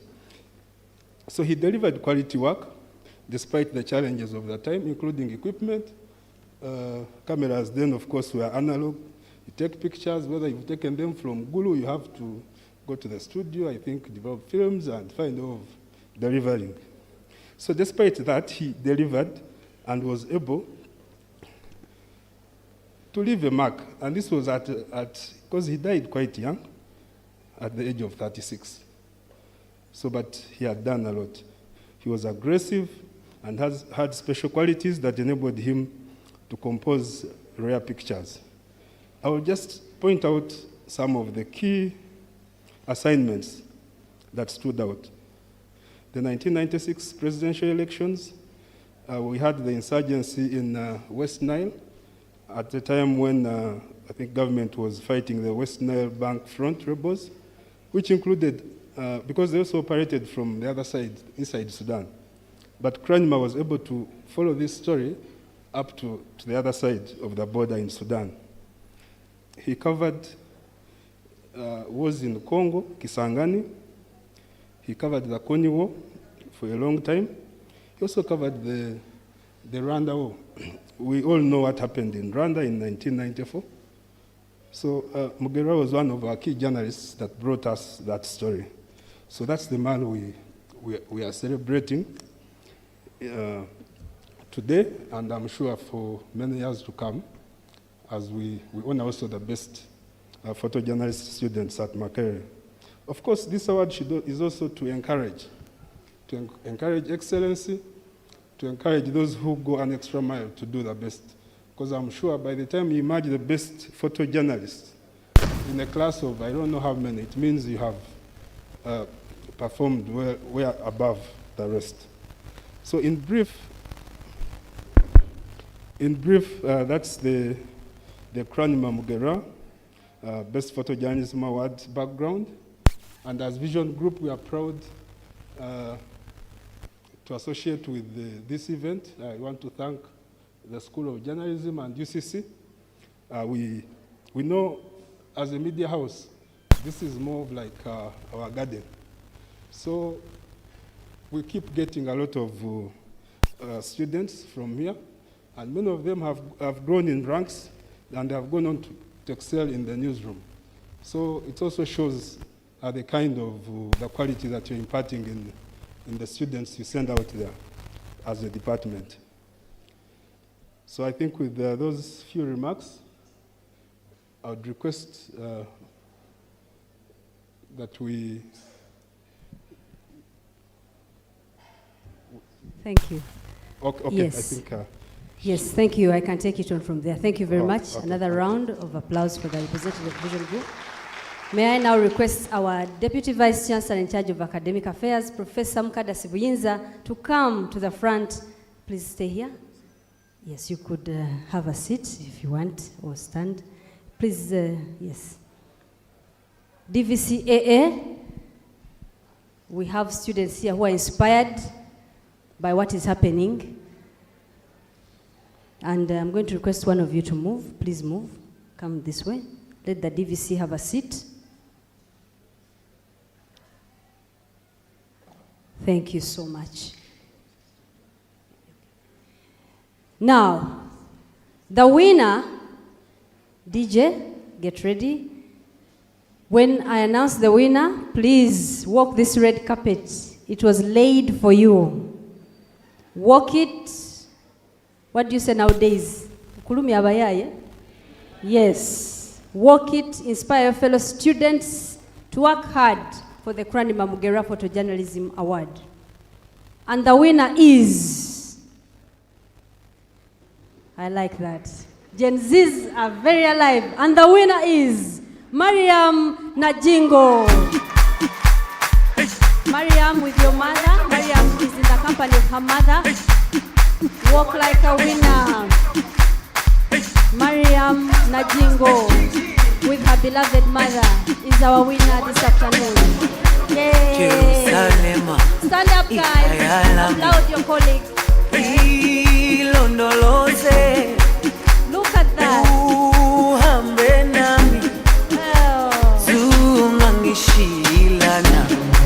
Jerusalem, Thank you, Mom. Thank you for the job well done in raising Mariam Najingo. We thank the Lord. Thank you and to all the others that have helped in this journey. Mariam, shake it. May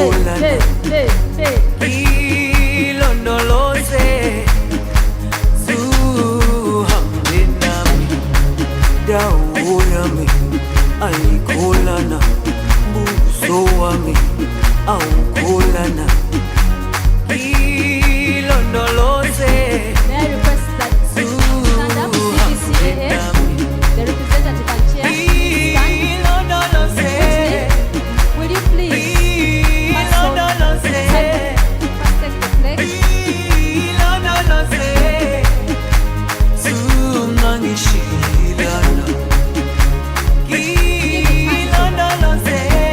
All right. So first,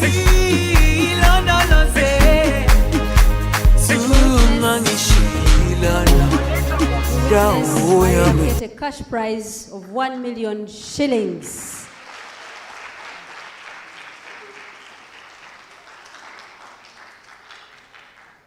Yes, I'll now temporarily withdraw. I'm not taking your money, I wouldn't. Just temporarily withdrawing this. And I'm going to give chair Okay, the DVC, please read the wording and then pass it on. This award, this plaque is being awarded to Mariam Najingo, being the best photojournalism student 23-24, Makerere University, Department of Journalism and Communication. Congratulations. Thank you.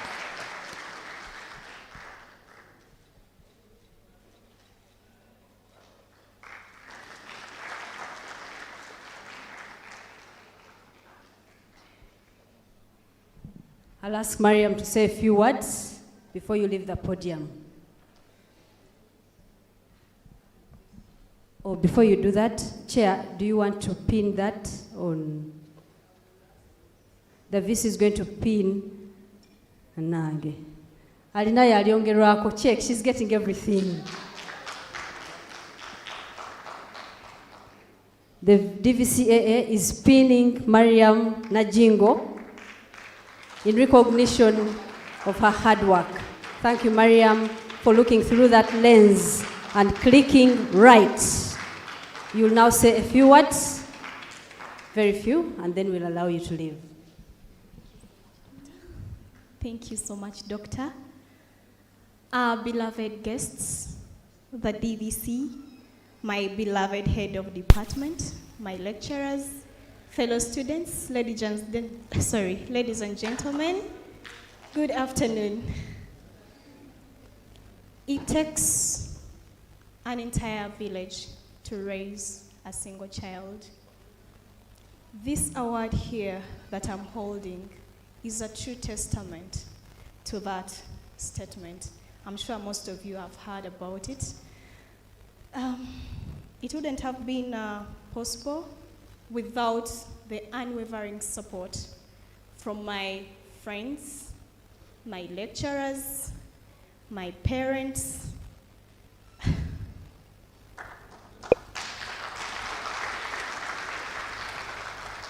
I want to say thank you so much to New Vision for recognizing my efforts with an award, a cash prize, and most importantly, an opportunity for me to learn more and grow in my career.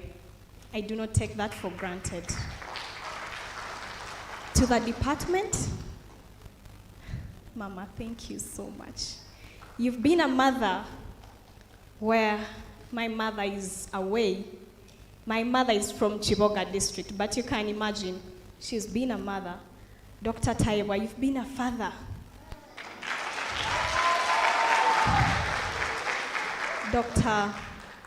Dr. Fred Kakoza, I can't thank you enough. I appreciate your support. Dr. Walulia, I don't know.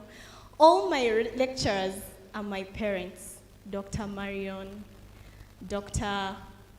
Ivan Lukanda, Dr. Sarah Namsoga, all my lecturers, Dr. JBI, they are my parents and they've loved me so much. My fellow students, without your support, you accepting to share your knowledge with me and mine with you has contributed greatly to this award. Thank you, Geoffrey. Hope, a lot of you, OJ, I really thank you all, everyone that contributed to this award. Thank you so much. Let me say this last. Mama ango omulungi, njagala ntwala omukisa guno okwebaza olw'okukkiriza n'omperera wamu ne taata n'olemerako byonna by'okoze tuwangudde. Thank you so much. Mama, mazima tuwangudde. Ngenda kusaba our head of department akunaanike pini eno mukukwebaza byonna by'okoze. Chair ne mama anatugwayo obugambo bubiri bwokka.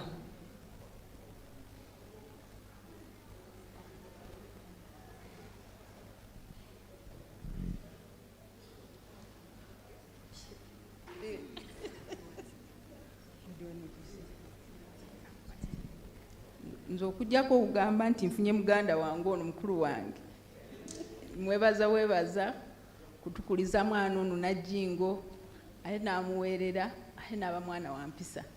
Y'omu ku baana bayita mu department yaffe nga mugonvu ekyenkanidde awo ng'ategeera abantu abamusinga ekyenkanidde awo ate ng'alina omukwano ogwa ddala.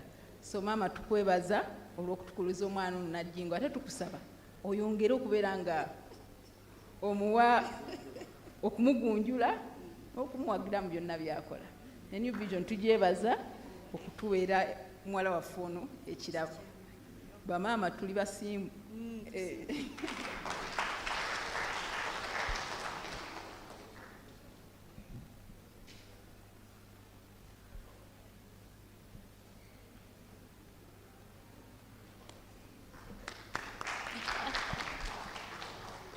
Bannange sina byakwogera kuba n'essanyu mpoyo yali nzijudde.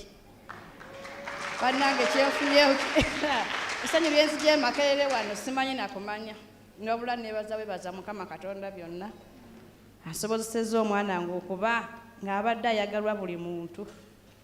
Kyamaanyi nnyo, yeebale nnyo, yeebalire ddala kuba sina kyensinga kwogera nnyo bannange kuba ssanyu lyerinzita lyokka. Mama amannya go abamawulire we bali amannya go. Amannya gange mpitibwa Agnes Nampijja nga ntuula Kiboga. Ekiboga oye. Makerere oye. Thank you very much. But before you leave, in just one sentence, Dr. Taibwa, what did she say? We have Professor Bruce. He wouldn't click a thing in Luganda. What did Mom say? You were the first father at DJC that she talked about. Please translate what the mother said.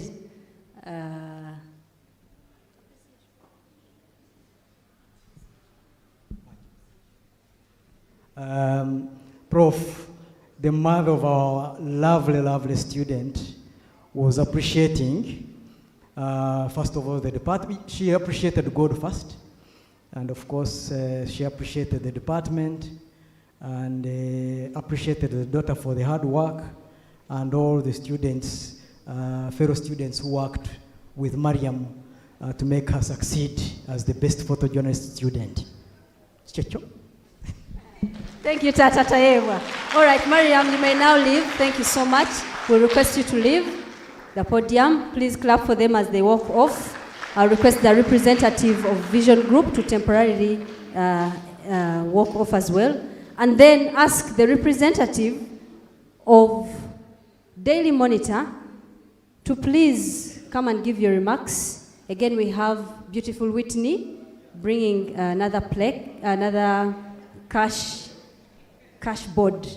And Simon, I said beautiful Whitney and what? Handsome Simon. Carrying the plaque. So representative from Daily Monitor, please come and make your remarks. Thank you.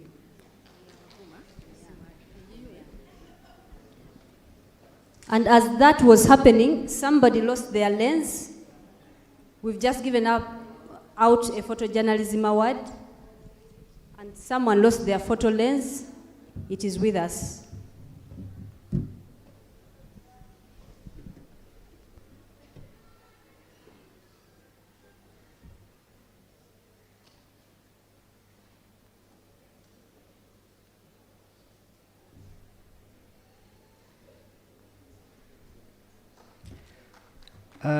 Ladies and gentlemen, good afternoon.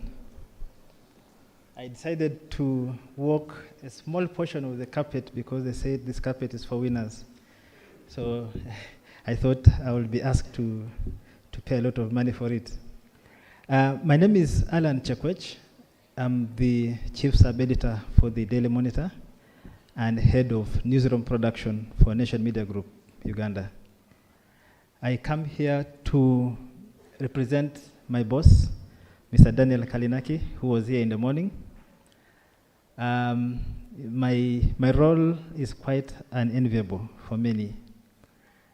I prefer always to remain behind the computer, and I'm really out for these events because 5 p.m. is peak time.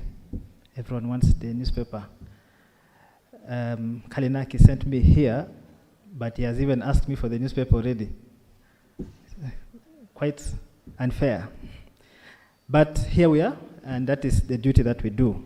But also, it's nice to remain quiet because we make very many people uncomfortable. I prefer to write my headlines, do whatever I want. Those that carry the burdens are there outside, but I'm behind. I go back in the morning, do it again and again. After here, I'm going to write another headline. I hope you like it.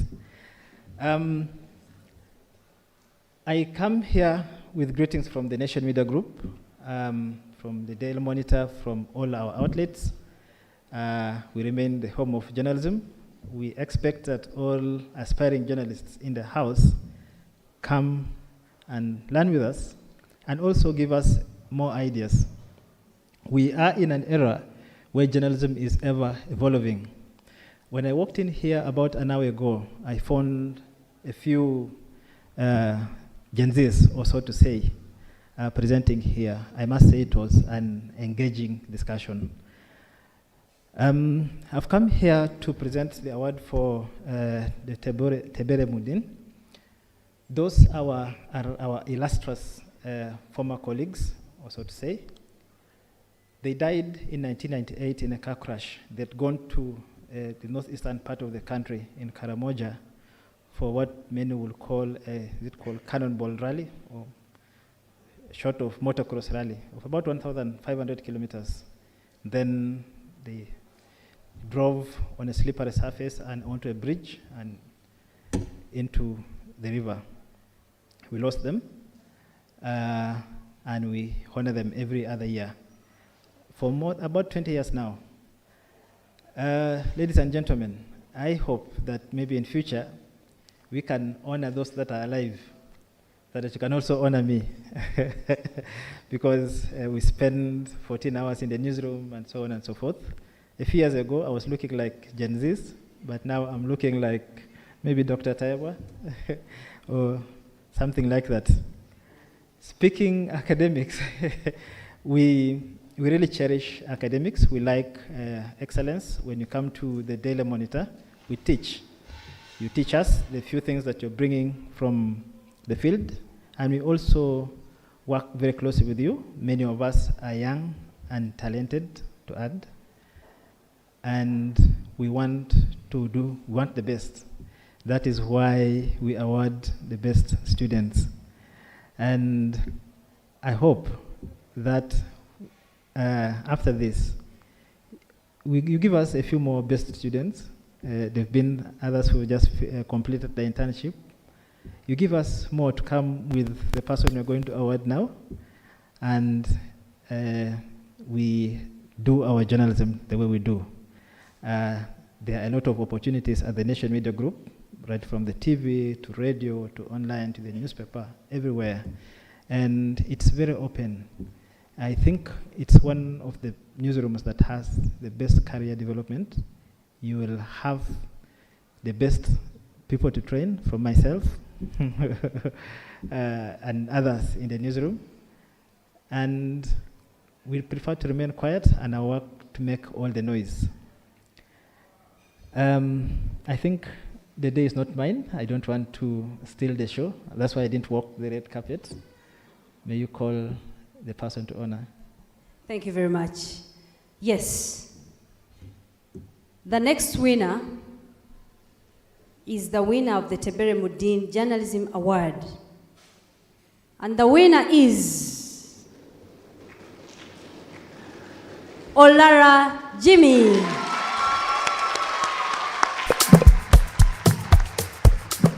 Is your parents here or guardian or anyone? Olara Jimmy.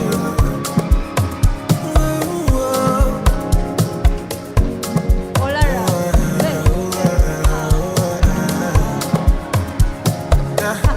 I'm at a point in life, if you understand me or not. Are you alone? I'm okay. I'm okay. Olara, do you have any parents with you? They didn't come. Okay. So you'll dance double. DJ, why did you stop? That's what I want to be. I'm okay. I'm okay. Cause who are you to judge me like say you be holy pass? And they love my life, get my peace of mind, and they try survive. We all be sinners, my body, nobody holy pass. And my happiness That's of a comes winner. first, never come Wonderful. All right. Thank you so much. I be like Terminator. I the deliver. I pass it doctor. I be like Terminator. I the deliver. Award. This is an award from Nation Media Group, being awarded to Olala Moses. I won't read the amount, but it's visible in here. You'll find the check. We want to thank you and congratulate you. Thank you.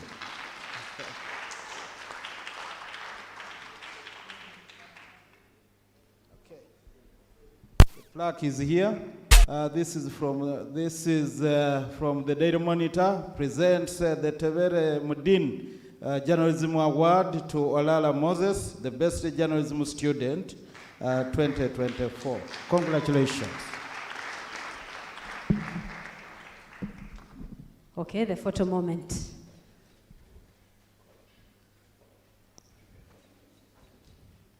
All right, Olara, please say a few words and then you will leave.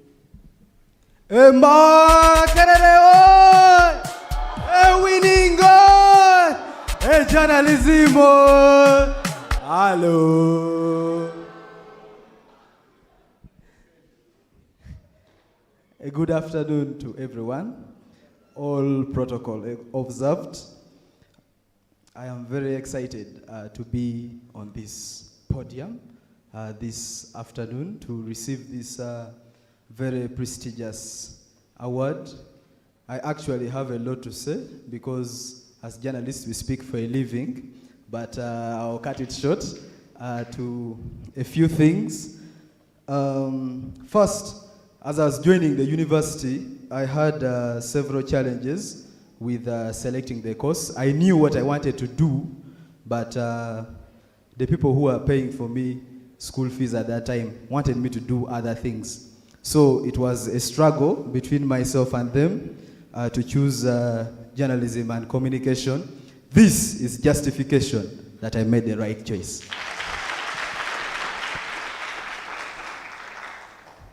So I would like to thank God for having kept me through this entire academic journey. I've studied in several schools, including P1 4 times due to the LRA insurgency.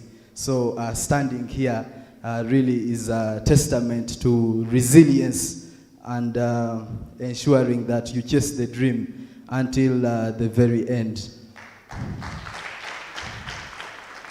I would also like to thank my parents in absentia. They were not able to make it here, but I know they are here with me in spirit to receive this award. When I reached the second year of my study, my benefactor stopped paying my tuition. So it was my parents, who are actually peasant farmers, that took on the burden of paying tuition. And I was a private student.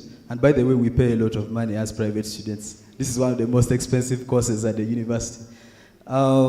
Yeah, so they did actually a very great job to pay the tuition.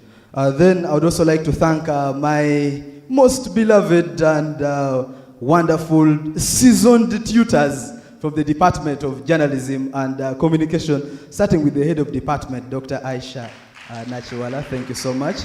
I remember those engaging discussions of SBCC. I discussed the social network theory. I still remember it. Dr. William Tayebwa, thank you for introducing me to the course. You gave me a very strong foundation.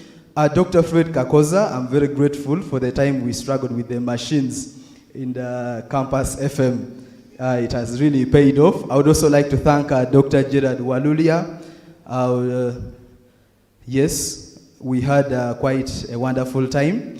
And also Dr. JB Imokola gave me my first discussion in the class. I discussed the gatekeeping theory, and it was something that was quite engaging. I still recall them very fondly. Dr. Ivan Lukanda, even when we brought the coursework late. Thank you very much. Yes, last but not least, I would like to thank Daily Monitor, first and foremost, for offering me the opportunity to do freelancing with them. I wrote my first stories that were published in the Daily Monitor when I was still a student. And I would also like to thank you for this award. Thank you so much.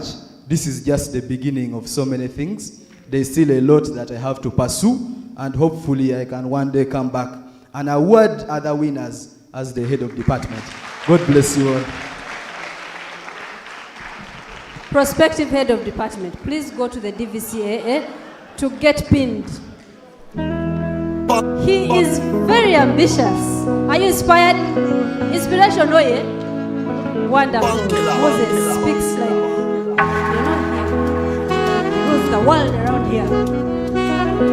Wonderful, wonderful. 2026. Thank you, Daily Monitor. Thank you, our chair. Let us allow Moses to walk off the podium. He came with a nice dance. I don't know what he walked off with. But let's do it first. Let me with the walk for your show. Let me with the hug. I become a vessel for my happiness. All right. Everybody get roll. No me say your own bro. Passing my own. Hello. Hello. I think if he had not gone to, if he had not come to journalism, he would have gone to performing arts and film. All right. May I now request the representative of the Public Relations Association of Uganda to come and give your remarks. Is that Mr. Stephen Mwanga? Mr. Stephen Mwanga is the former president of the Public Relations Association of Uganda. You also want to dance like Moses? Cheers, says Kangam. Please, thank you. He says those things are for Gen Zs. There is all this music. All right.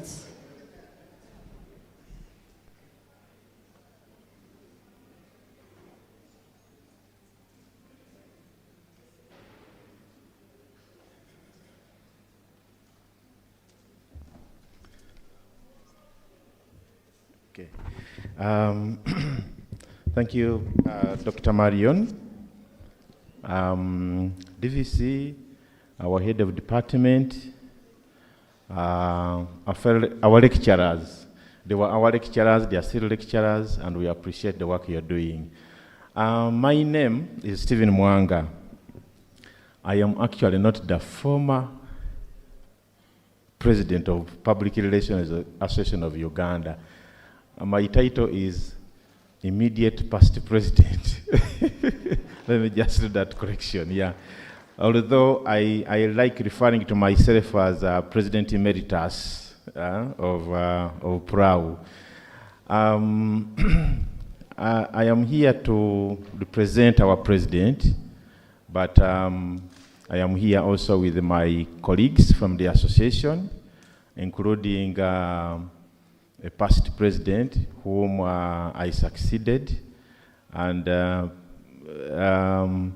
MC, permit me, before I say more words, to invite my colleague and senior in that position, Sarah Kajingo, to say a word or two, then I'll deliver my short remarks. Thank you.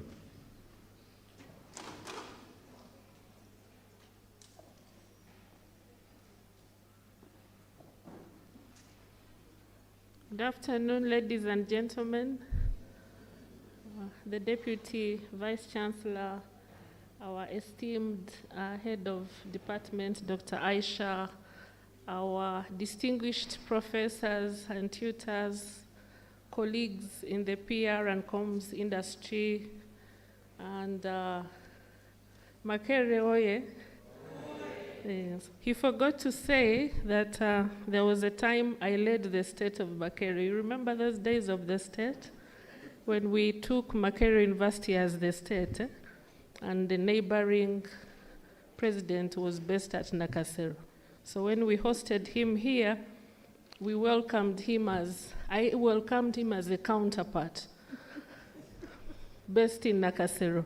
But today is not our day, it's your day. I have seen all of you reminiscing the days of communication theory. I don't know of any student who hasn't struggled with communication theory. Dr. Aisha and Dr. Taye, Dr. Tayewa will bear me witness that we were all struggling, but thank you for hand-holding us. So when we conceived this idea of recognizing a student as a public relations association, it was from the knowledge that PR and communication plays a pivotal role to the bottom line of organizations.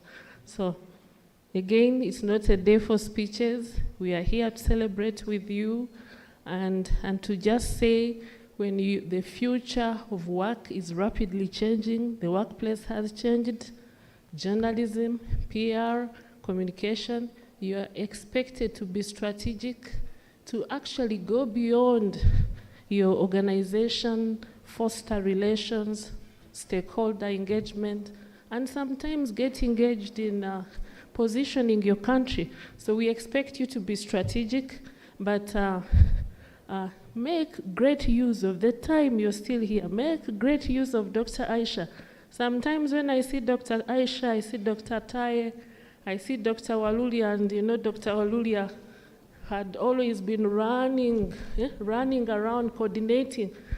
We are almost completing a master's in strategic and corporate communication many years later, but thanks to the fantastic work, sometimes it's really, really tough, but it's for your own good. Please embrace it, and let's be here next year and celebrate you as well. Congratulations, all winners.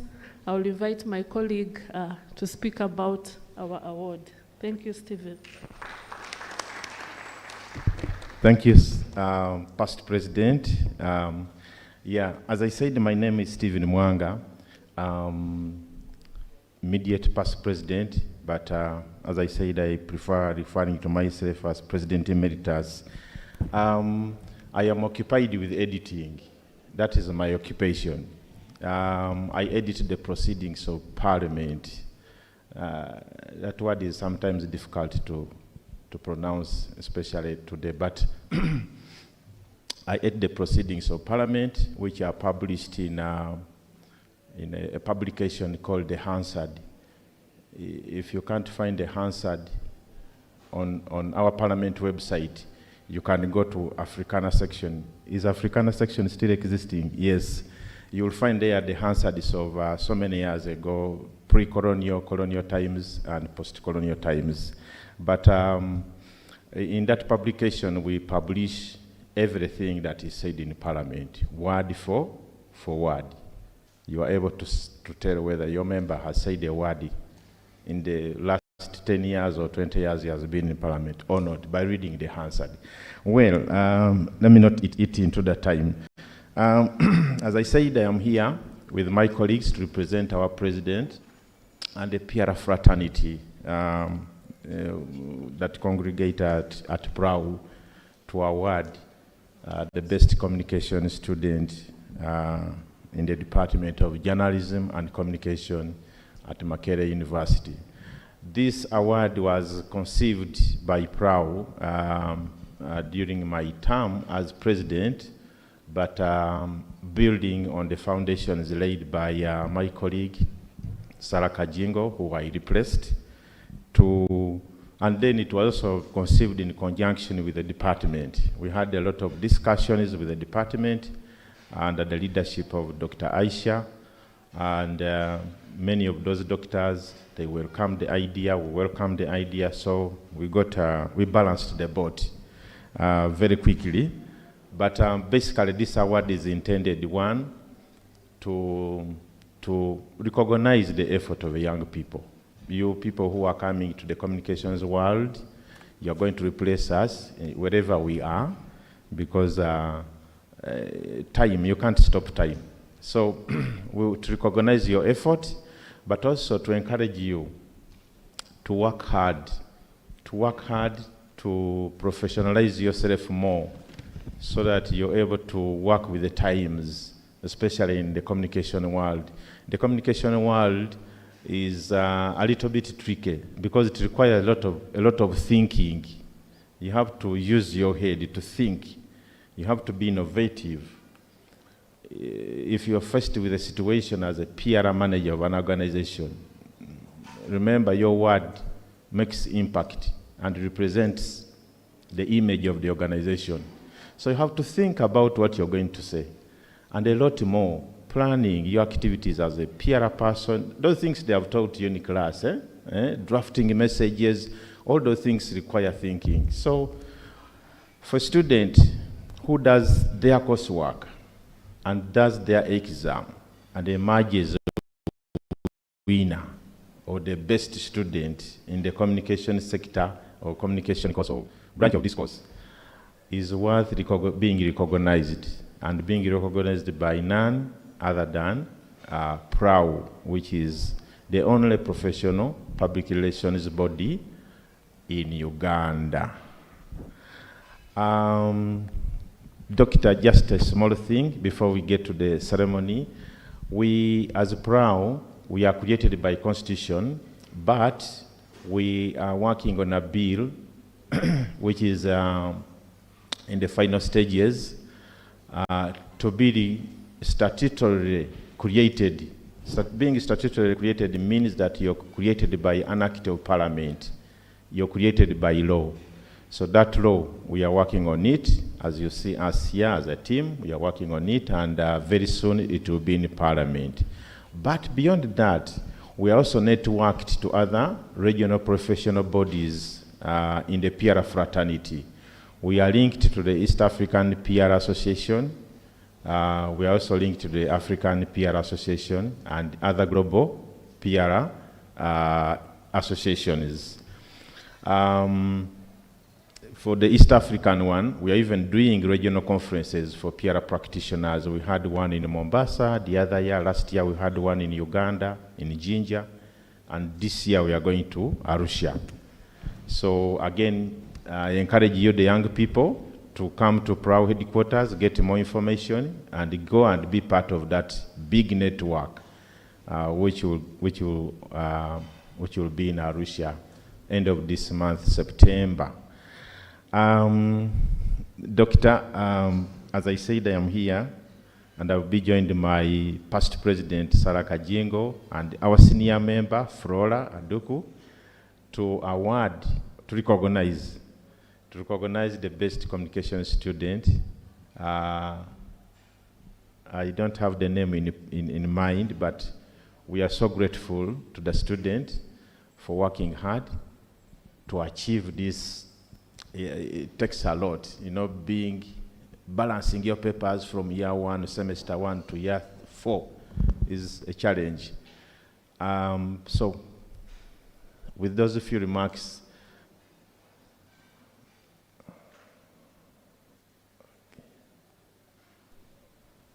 okay, thank you.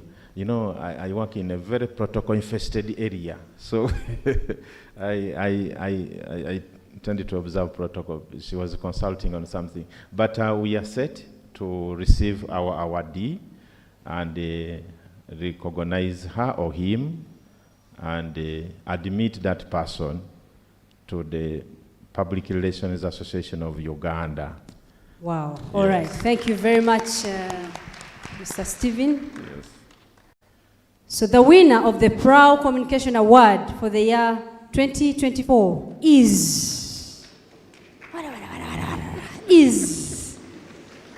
She also happens to be the overall winner. Wow. Yes, the overall winner for the year, Chair, correct me, for the year 20. You need to hear it from the head herself. Yeah. This student was the overall best performing student in the program for the year 2024. Wow. She was one of the 2 first classes that we got that year. So her, and then Moses. Great. You saw Moses? Now, that student is Hope Oroma. Hope Oroma. DJ, let us see what strokes the best student pulls. Wow, Hope, congratulations. Are you here with any parent? Hope can only walk the red carpet alone. If she's not with her, no. I stay high, I'm never Right there, Hope. You know, fear no one at all. All right, thank you, Rita. But I'll ask you to stop there and let the winner do her thing. Hey. I'm catching flies and day for times. Wonderful. Nobody better than I. Nobody better than I. Nobody better than I. Nobody better than I. Nobody better than Congratulations, I. Nobody better than I. Nobody better than I. Nobody better. Never say what you so you go with my basis of life.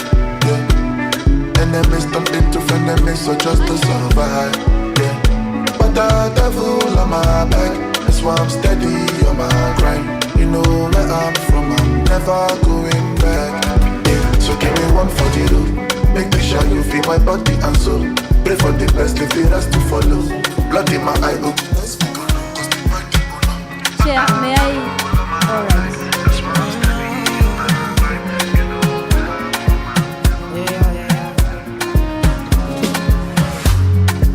Now which kind life where I never see? I carry God so I fear nothing. Steady increase in the commands. Original no be parody. It no fit clear for your memory. Flora, would you like to read for us what DJ, let Flora read what this is. It's not cash. It is cash presented differently. Flora, what is this?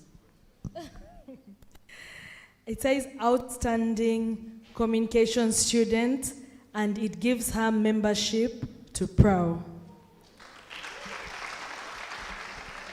All right, then the plaque, yes, VC. Okay, this is from PLOW, that is Public Relations Association Uganda. Communications Award presented to Miss Hope Oloma in recognition of the outstanding communication student in the Department of Journalism and Communication, Makerere University, for the year 2024. Congratulations. Thank you. Congratulations.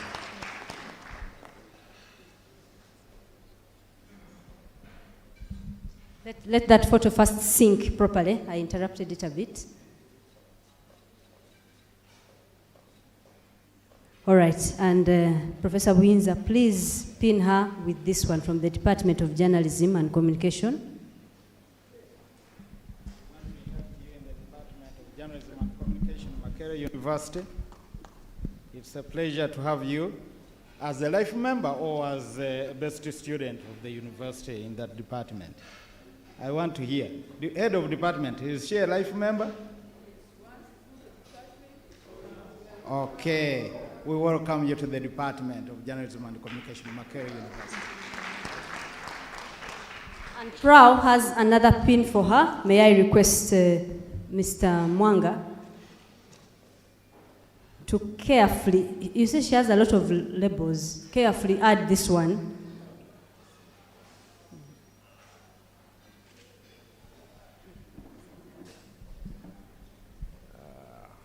Hope I take the opportunity to admit you into the Public Relations Association of Uganda. Please feel at home, and you're welcome. Thank you so much. Hello everyone, good evening, all protocol observed. I am so overwhelmed to be here, and I am so grateful, first and foremost, to the Lord Jesus, who has stood by me and guided me all the way. I want to say thank you in a special way to my parents in absentia. Yes, Mr. Kelo Stella Ojera and Mr. Christopher Ojera, you are highly honored and highly respected. I thank every contribution that you've made for me and every sacrifice. Secondly, I want to thank my lecturers at the department. Thank you, Dr. Aisha, you're amazing. Dr. Aisha has done everything, like she's recommended me, she's checked on me, she has invited me to speak to students. And then I want to thank Dr. Mbaine, I call him Daddy, because he's always been on my case, reviewing my marks. Yeah, this is a 75, are you sure we're going to get there? And I've always assured him. Dr. William recommended me for my internship at Uganda Wildlife Authority. Dr. Mokola, Madam Harriet. Dr. Marion told me in research methods that if I want to make life decisions, I don't have to overthink them. I just think and move, just decide and go. And that's what I've been using to get here. And lastly, I want to thank all my friends. They are here in different capacities and different years because I was a leader at the department and college level. Thank you so much for coming to support me. I am very grateful. Then I want to thank Prao for the amazing work you've done in my life. This means so much to me, and I will not let you down. Okay, very quickly, Mariam and Jimmy, come and take a photo as the winners. One joint photo of all the winners with our DVC, AA, and our chair of the department. And let's first have that one. Quickly, the winners, come and have your photo. Please come with your plates.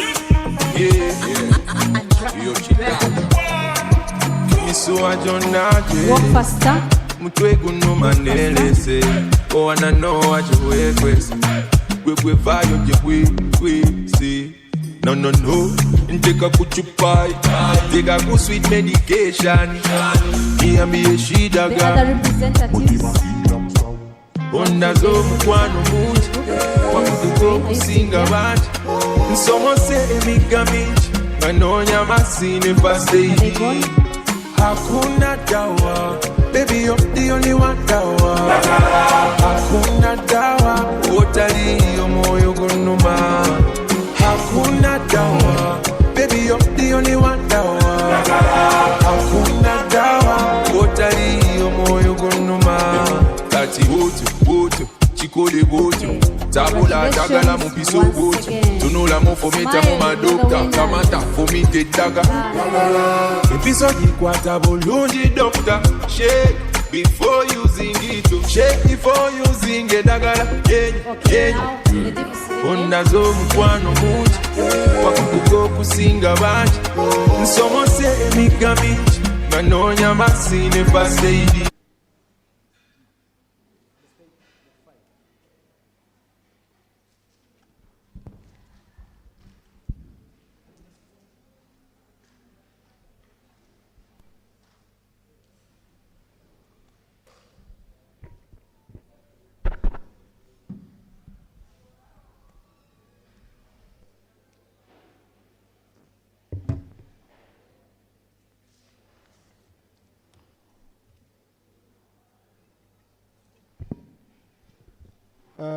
Good evening, colleagues. Good evening. Are you damn tired that you can't respond to an evening wish? Colleagues, we want to come to the end of this event. Before we do that, I've been requested to say a word or two to mark the closure of this year's convention. I know for sure that you've gone through a lot, and I know for sure that you are already looking towards a new dawn of the media, journalism, and communication in this country. I will not go through the protocol because many colleagues have already said it here, but I want to express my gratitude, of course, for being invited at the closure of this important event.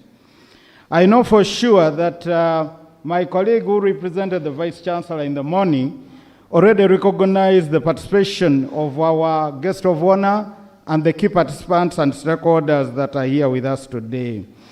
However, I want to take this opportunity, of course, to thank Professor Bruce for really being so committed to this end that you've gone through the day. As a research community, we value your participation and input to our scholarship, and we benefited a lot from your scholarly keynote address. I wasn't here, but I've been briefed. I'm also informed that this convention is a collaboration effort that reflects the fundamental role that journalism and communication plays in this country and to humanity in general, for which I want to thank my colleagues in the university administration, all of faculty, and also the students that are participating and making it happen. Of course, I know for sure that whatever you are doing is guided by the principles, fundamental principles of integrity, and you have set a pace, of course, to promote access to information in this country and also to our university community. A convention of this nature, for sure I know that provides a platform for us to peer learn between ourselves, pick best practices, and also set an agenda of our vision for tomorrow. Attending such events gives me, of course, a deep feeling and sense of satisfaction that this department is on the right path. I want to thank you, Dr. Aisha, and your entire team. Makerere University is committed to continue growing the Center of Excellency and also to promote debate on emerging issues in our midst. And we have witnessed on a daily basis several conferences and dialogue that attract both local and international audiences, which address cross-cutting issues like those that you've delved into since morning.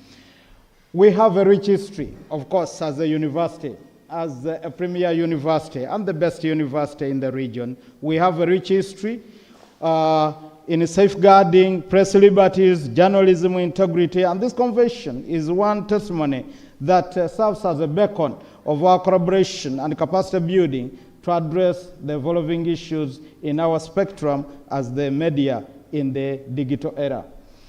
I further note that, of course, we share that legendary Makerere University main hall.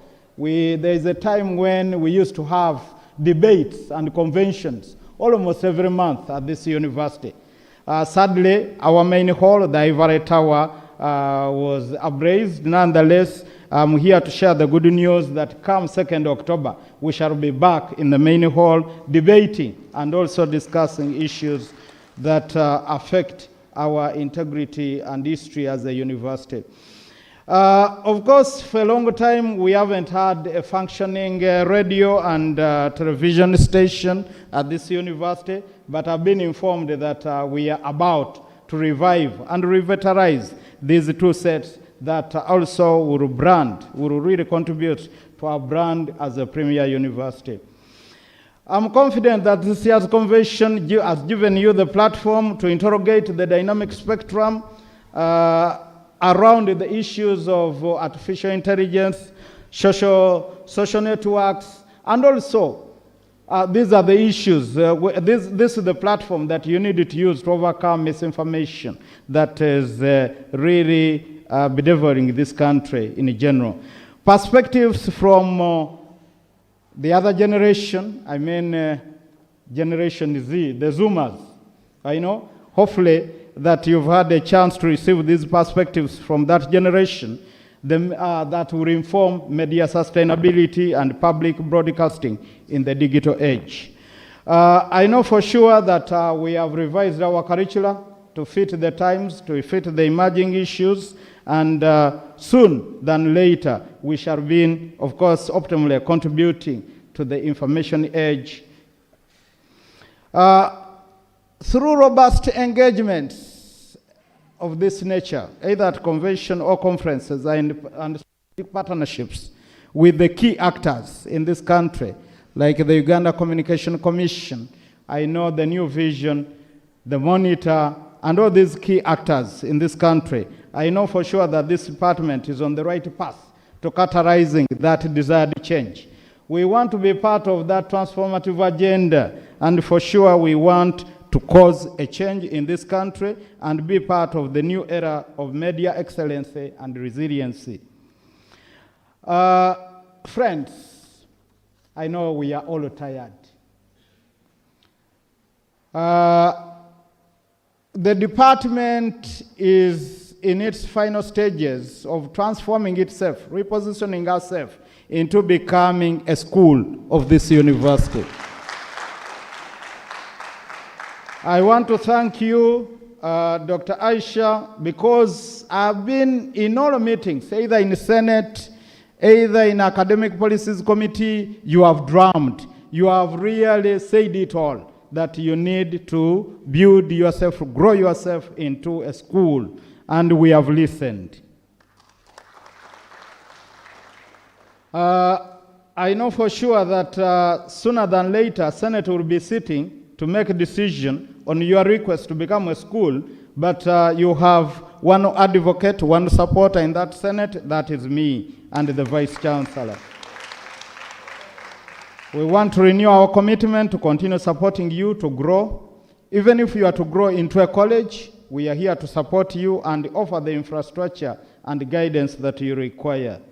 Colleagues, since morning, we have listened to words of wisdom from many speakers and panelists. Therefore, allow me just to say that this convention is closed as we build it for the future. Thank you very much.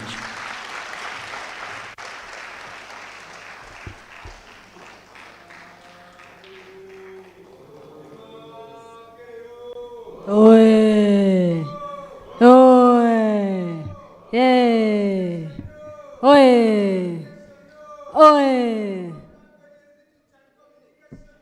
oe, ra, cha, hello. That is Professor Mkada Sebuyinza, the acting VC. He's also the DVCAA. He's also the acting AR. Thank you so much, everyone. We've come to a close. Enjoy the photo moments. Take as many photos as you want. We still have the keynote speaker here, Professor Bruce. Thank you so much. I have not seen such level of patience in a keynote speaker. Wow. Wow, wow. Another round of applause. Students, please take photos with him. You had his profile.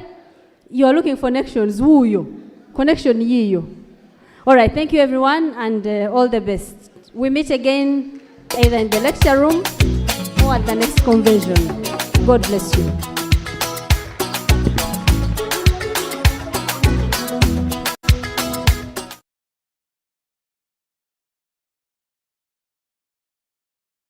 Claim it.